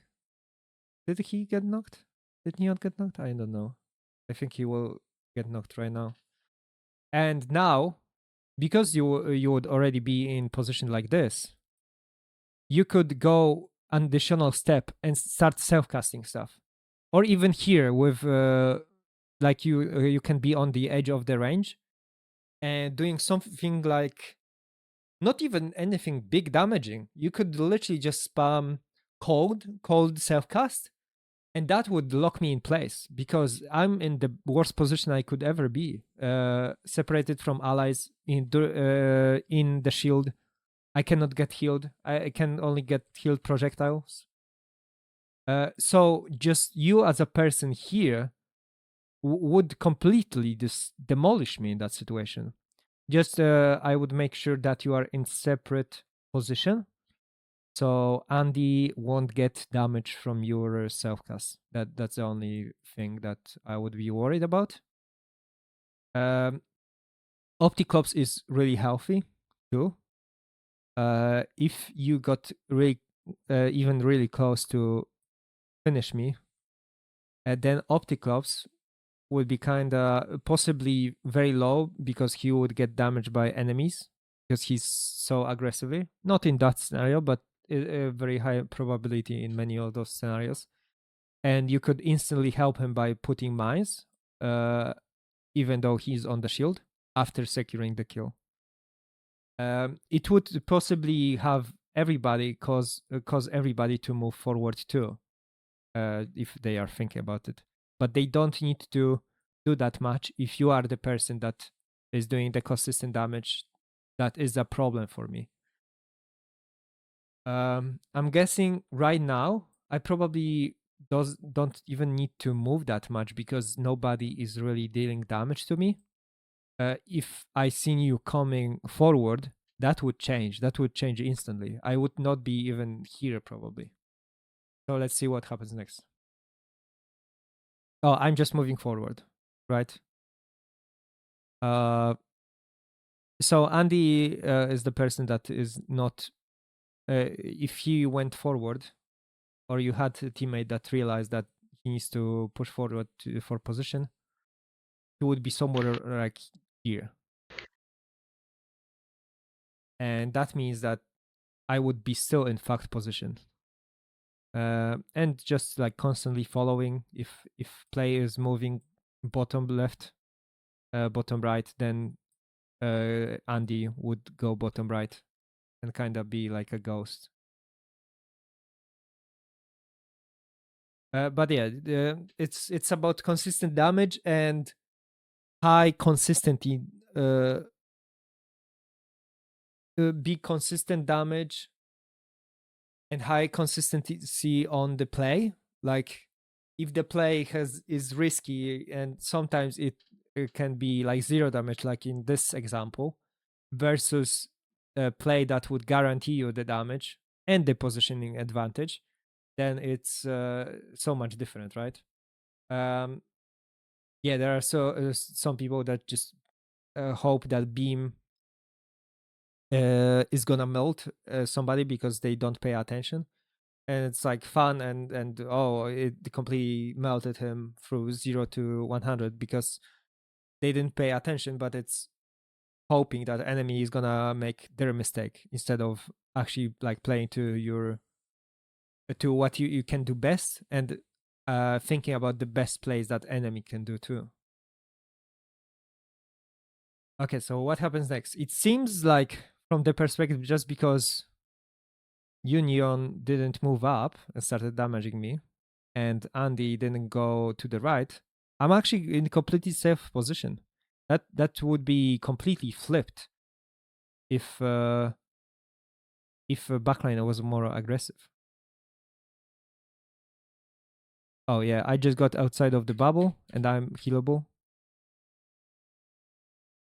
Even with the lightning, I'm completely safe basically at that moment.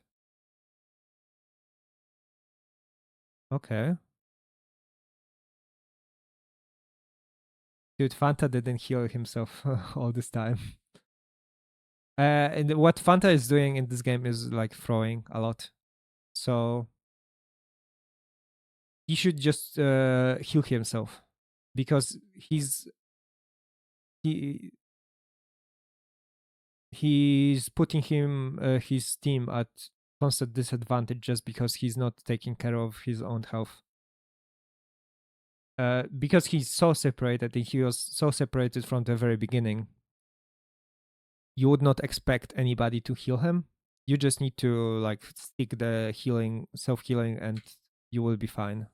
But not get close to enemies when you don't really have health to trade and stuff.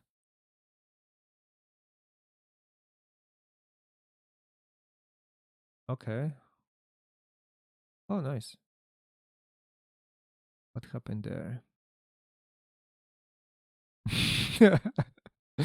You're trying to kill Fanta after all this time. Oh, Neon spamming crossbow right now. I think I only hit Fanta so far with the crossbow. I think you did hit me right after here. But one thing that you could do in that situation would be destroying to everybody. Would be just a cold spray into me and Shiro. Like if you had both of us in the cold spray, it would be devastating. Okay. Opticlub is very far behind us, and like I personally would kind of heal Andy because he's also has contact with many people, and then make sure I'm closer. I'm closer to Opticlubs because he's like the separated guy right now, not like Fanta like before. So okay, Fanta is pushing me. That's pretty good. Opticlubs is getting pushed. I'm focusing on a person that is being focused right now. That I see my ally is getting focused. I have no idea why Shiro pushed him away so fucking far. uh, and he's wasting a lot of time by like channeling stuff. Oh, I'm gonna die. Oh, okay.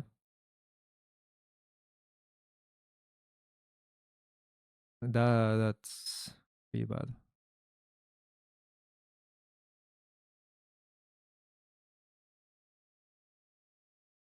So Shiro shouldn't be going aggressive on Opticlubs. Shiro should be focusing on Fanta because he's a threat to me, and I cannot just like get rid of him. Like I cannot just keep going closer to him because I have my teammate, and I don't want to be hit with SFS and ice and everything with such a HP. So Shiro is the person that should help me with Fanta because he has a water ward. Is it by just wall pushing would be enough? Oh, Fanta did the ice. And Shiro is still like attacking me. He used the code on me pretty much. Shiro is kind of not paying attention to what is happening with me. There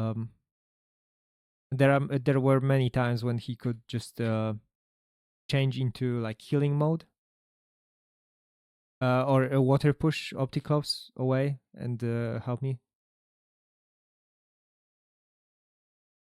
Really nice from Russian trying to keep Shiro alive.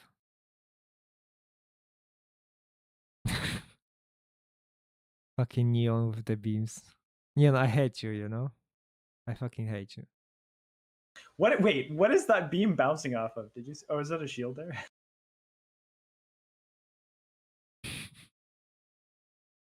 You gone through whole duration of the fucking dev beam. It just wears off. My god. And obviously cast it again because what the fuck not?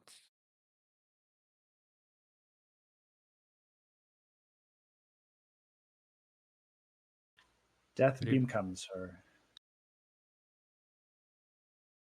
How does Opticlops get launched like that? That was so weird. Damn. The mines. The mines. Oh, I think we are dead.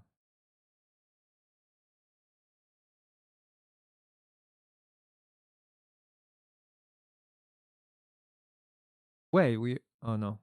Rip. Okay, one person died. You're fucked, basically.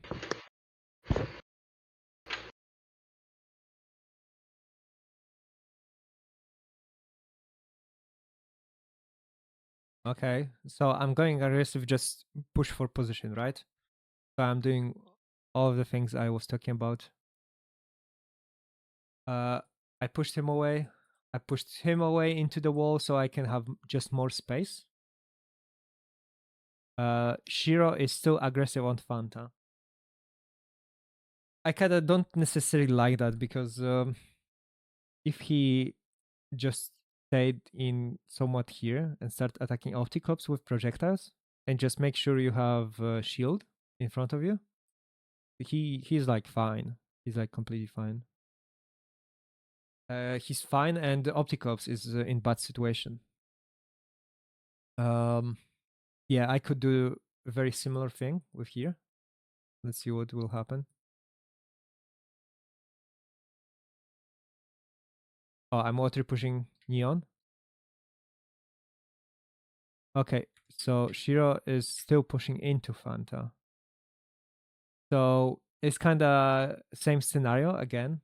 Like I'm trying to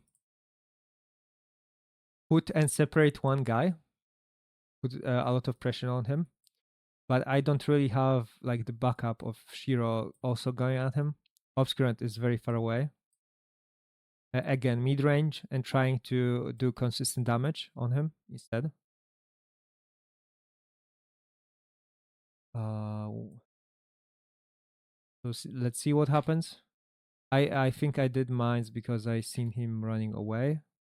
So I was thinking that he's gonna go anyway. The video cut off. 39:40.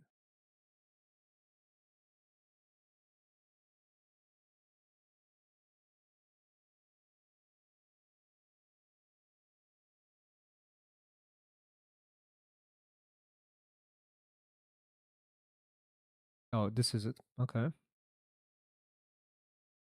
Yeah, and I so don't like what Shiro is doing. He's just like smacking the guy and not really paying any attention to what is going on. And he's also the easily separated guy, right? His backline is not paying attention to him, and he's off screen, so nobody can heal him really.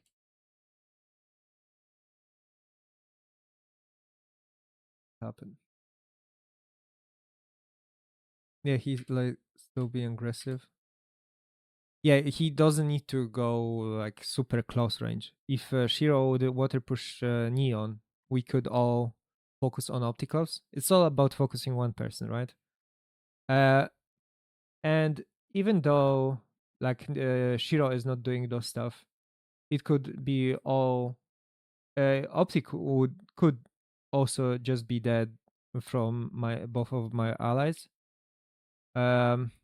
Yeah, most of the stuff that happens is people are charging stuff, and it's not good way to finish somebody. Yeah, like going far away. Also look at the beam that you are doing. To even do that, you are moving yourself away instead of in to a person, right? So it separates even more distance from your allies and enemies to be able to do more powerful stuff, more impactful stuff. Obscurant is doing very similar and separates himself. If in a Obscurant situation he has all this like view of everybody, if he pushed himself a bit more forward, he could do so much more. Like block the beam, heal Shiro, damage Opticlops, even if it would damage me. Just being so far away just separates people so much and makes them not able to be effective really. So let's see what happens next.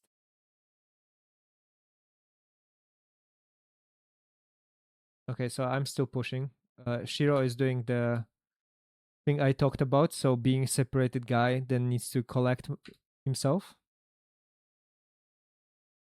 Okay, I'm taking the position of having everybody around me. So it's kind of what I said, right? It's really good position if I have heal beam behind me. I can do a fuckload of damage to everybody else. But if I'm not gonna get beamed, I cannot use that position. So I'm not getting any heals, so I'm still not committing to anything aggressive. I also see Opticlops moving in. He's like super separated. I would say if I was Shiro, I would water push Fanta.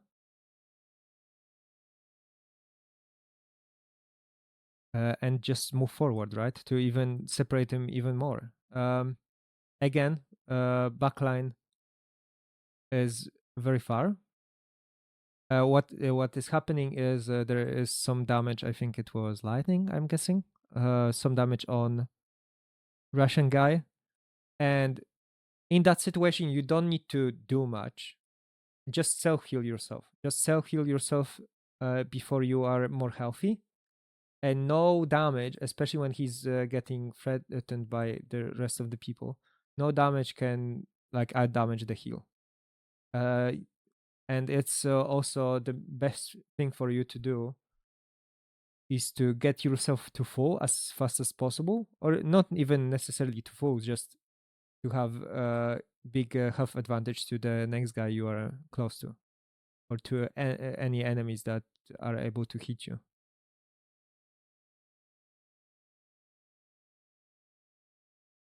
Okay, so it seems you went more defensive. Because it's not like middle range, I wouldn't bothering using shield. Also, it separates you from being aggressive again. So yeah, you could be just self-healing yourself, and if he's not attacking you and you get full, then you can attack him instead.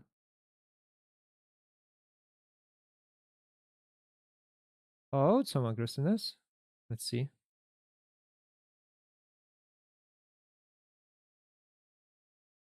Okay, so charging projectiles, again, not very Can you get rid of effective. the overlay? Sure.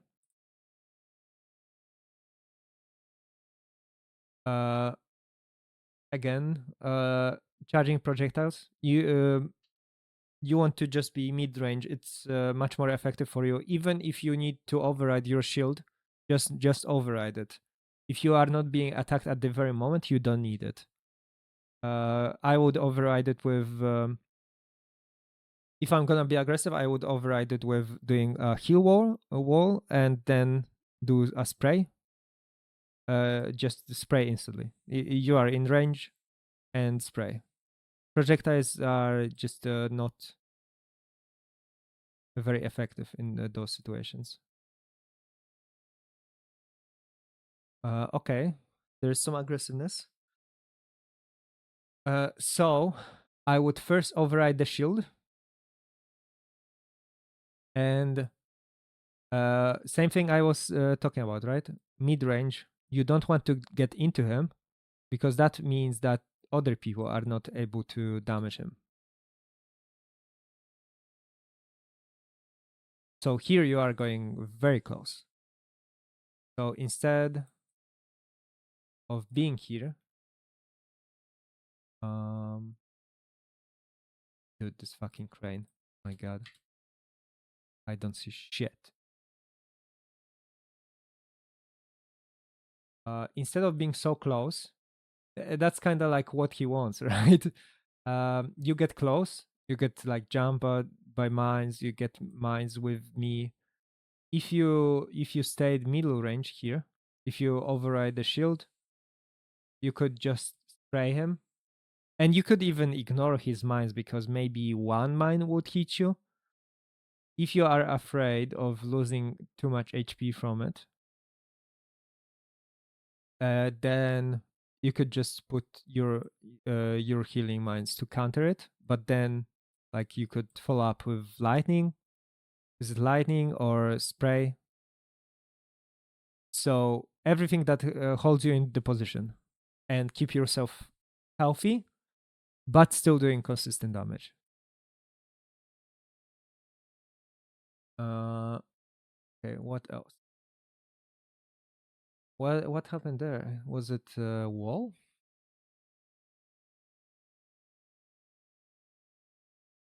Okay, aggressive. Oh, you did ice wall. So here you can see how the ice wall is not optimal in this situation. Suya? Suya, you there? Suyo Jimbo? He's dead. Rip. Yeah, so losing a lot of HP by pushing forward that you don't need, you can just keep healthy distance. That would prevent taking all of this additional damage. Using ice wall helps your enemy at this moment because you pushed him away to allies. And yeah, it's like all over again.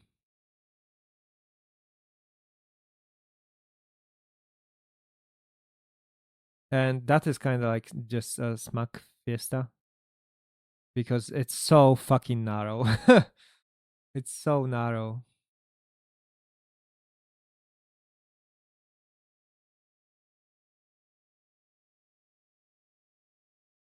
Okay. What's happening on the left? Or I should say right. So the positioning again, right? Obscurant would be the best going top. Russian guy here and Shiro here, and just like be spread out to spread him out and be able to heal yourself too.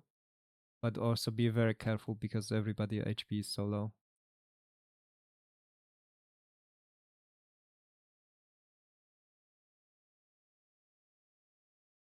Okay, so we have kind of 1v1, right? And this is a lot of the times it happens. And the counter to it is just stay mid range. You don't want to get close range. This is because he stormed. So don't play their games. Stay in the safe range and keep yourself healthy. At the moment that people engage close range, you can get like super fucked, instantly frozen, instantly mines into 0 HP, consistently losing damage from enemy, losing life to enemy using SFS.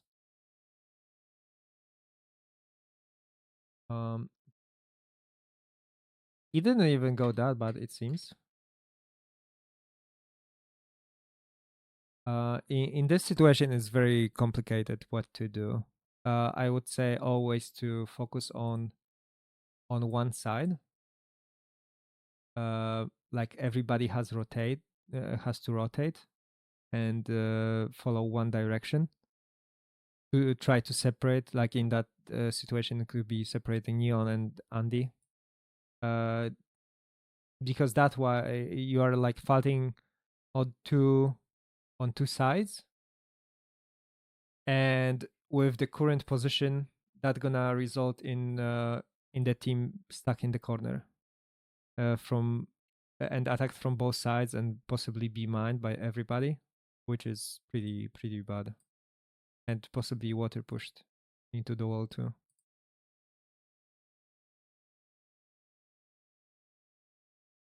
It's almost impossible to like commit to one side because it's such a dependent on the team. So I'm trying to, in those situations, I'm trying to just figure out what my team is doing and help them out when they need help. But one person cannot really dictate what will happen to the team. Okay.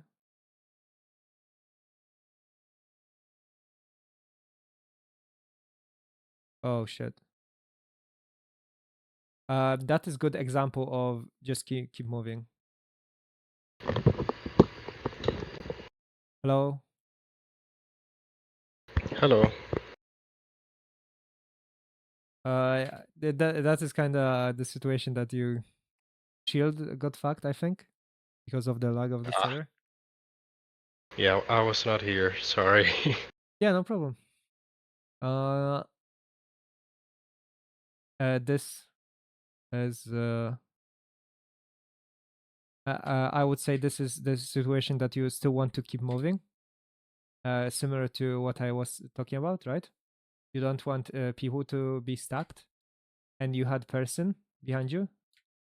I would not change any word here. Just keep going, and I think Obscurant could even keep beaming you if Yeah,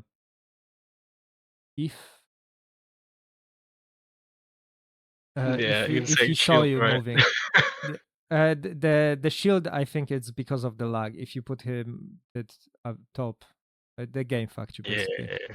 But even with without it, you could still be moving outside of it. Like fuck the shield, Yeah, just go through it.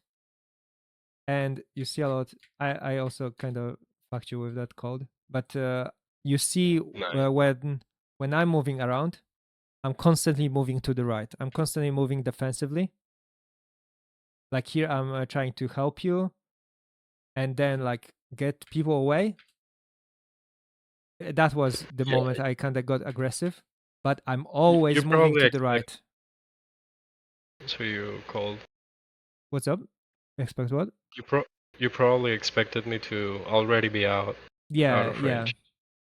Yeah, that would be ideal, right? Because I'm getting kind of aggressive, offensive against the guy that is trying to get aggressive on us.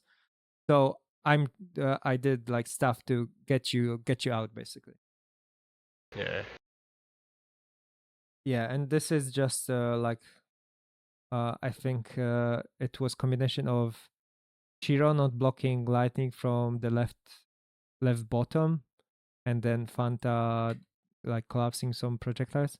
So yeah, if you kept moving, I think it could be still like savable, and the Obscurant like held the beam. Yeah.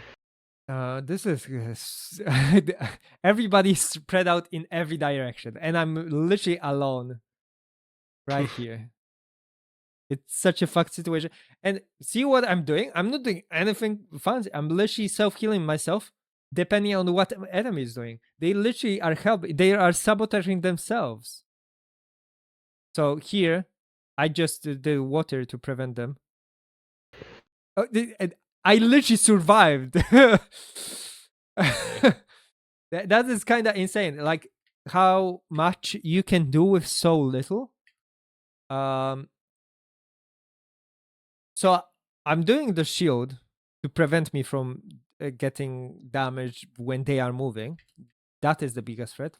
I'm just healing myself because I already started taking damage. So trying to trying to storm the lightning after time when you already took most of the damage is it can sabotage you. So I just stick it out with self healing. And this is kind of example of they kind of don't know how to finish the kill off. Opticlops is helping me. Andy is doing suboptimal thing with doing projectiles on me. It's not gonna do that much damage, but also gonna probably pop the mines and also knocked Opticlops mines, but also heal me.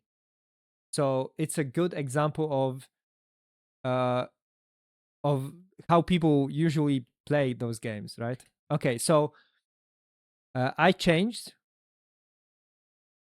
just because of the mines that he made. I changed to Rockwards to get knocked up. And then I just need to not make sure that they won't be super close to me and I won't get super close damage, right? Which I did with Cellcast code. I'm actually surprised that worked because I'm in such a fucked situation. So here, many times when people go close at you, the storms are the biggest threat. And I kind of did the two things at once, so, push them away from me, so they are no longer close to me, and dissipated the damage. And yeah, at this point I'm still not moving at all because I'm in critical health. I cannot move. If I start moving, I will die. So I need more HP to start doing more proactive things.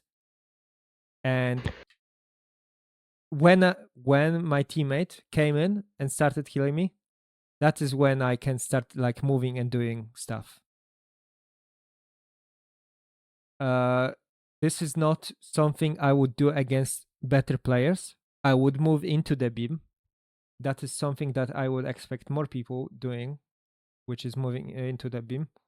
I just knew that Unking Dandy is very horny and he will probably not ward the rock. And then I focus on other people that like what to do next, right? It's always what to do next. And I'm focusing on Opticlops because I've seen the SFSs and stuff. Him being beamed, that means opportunity to get a free rock if they switch wards after a delay. Hello? Hey. Hey. Here? Yeah, I have to go.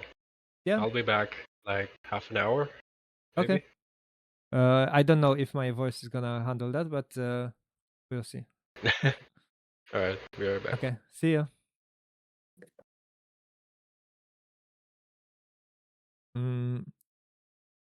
Here is good example of you could like kind of chill and stabilize.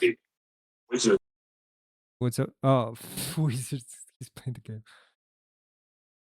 I would not push. I would just like heal each other and make sure that I'm not gonna get damaged. I think a Russian guy just misclicked. Okay. Okay, so that's for this one. Okay, I will be done for now. My voice is dying. So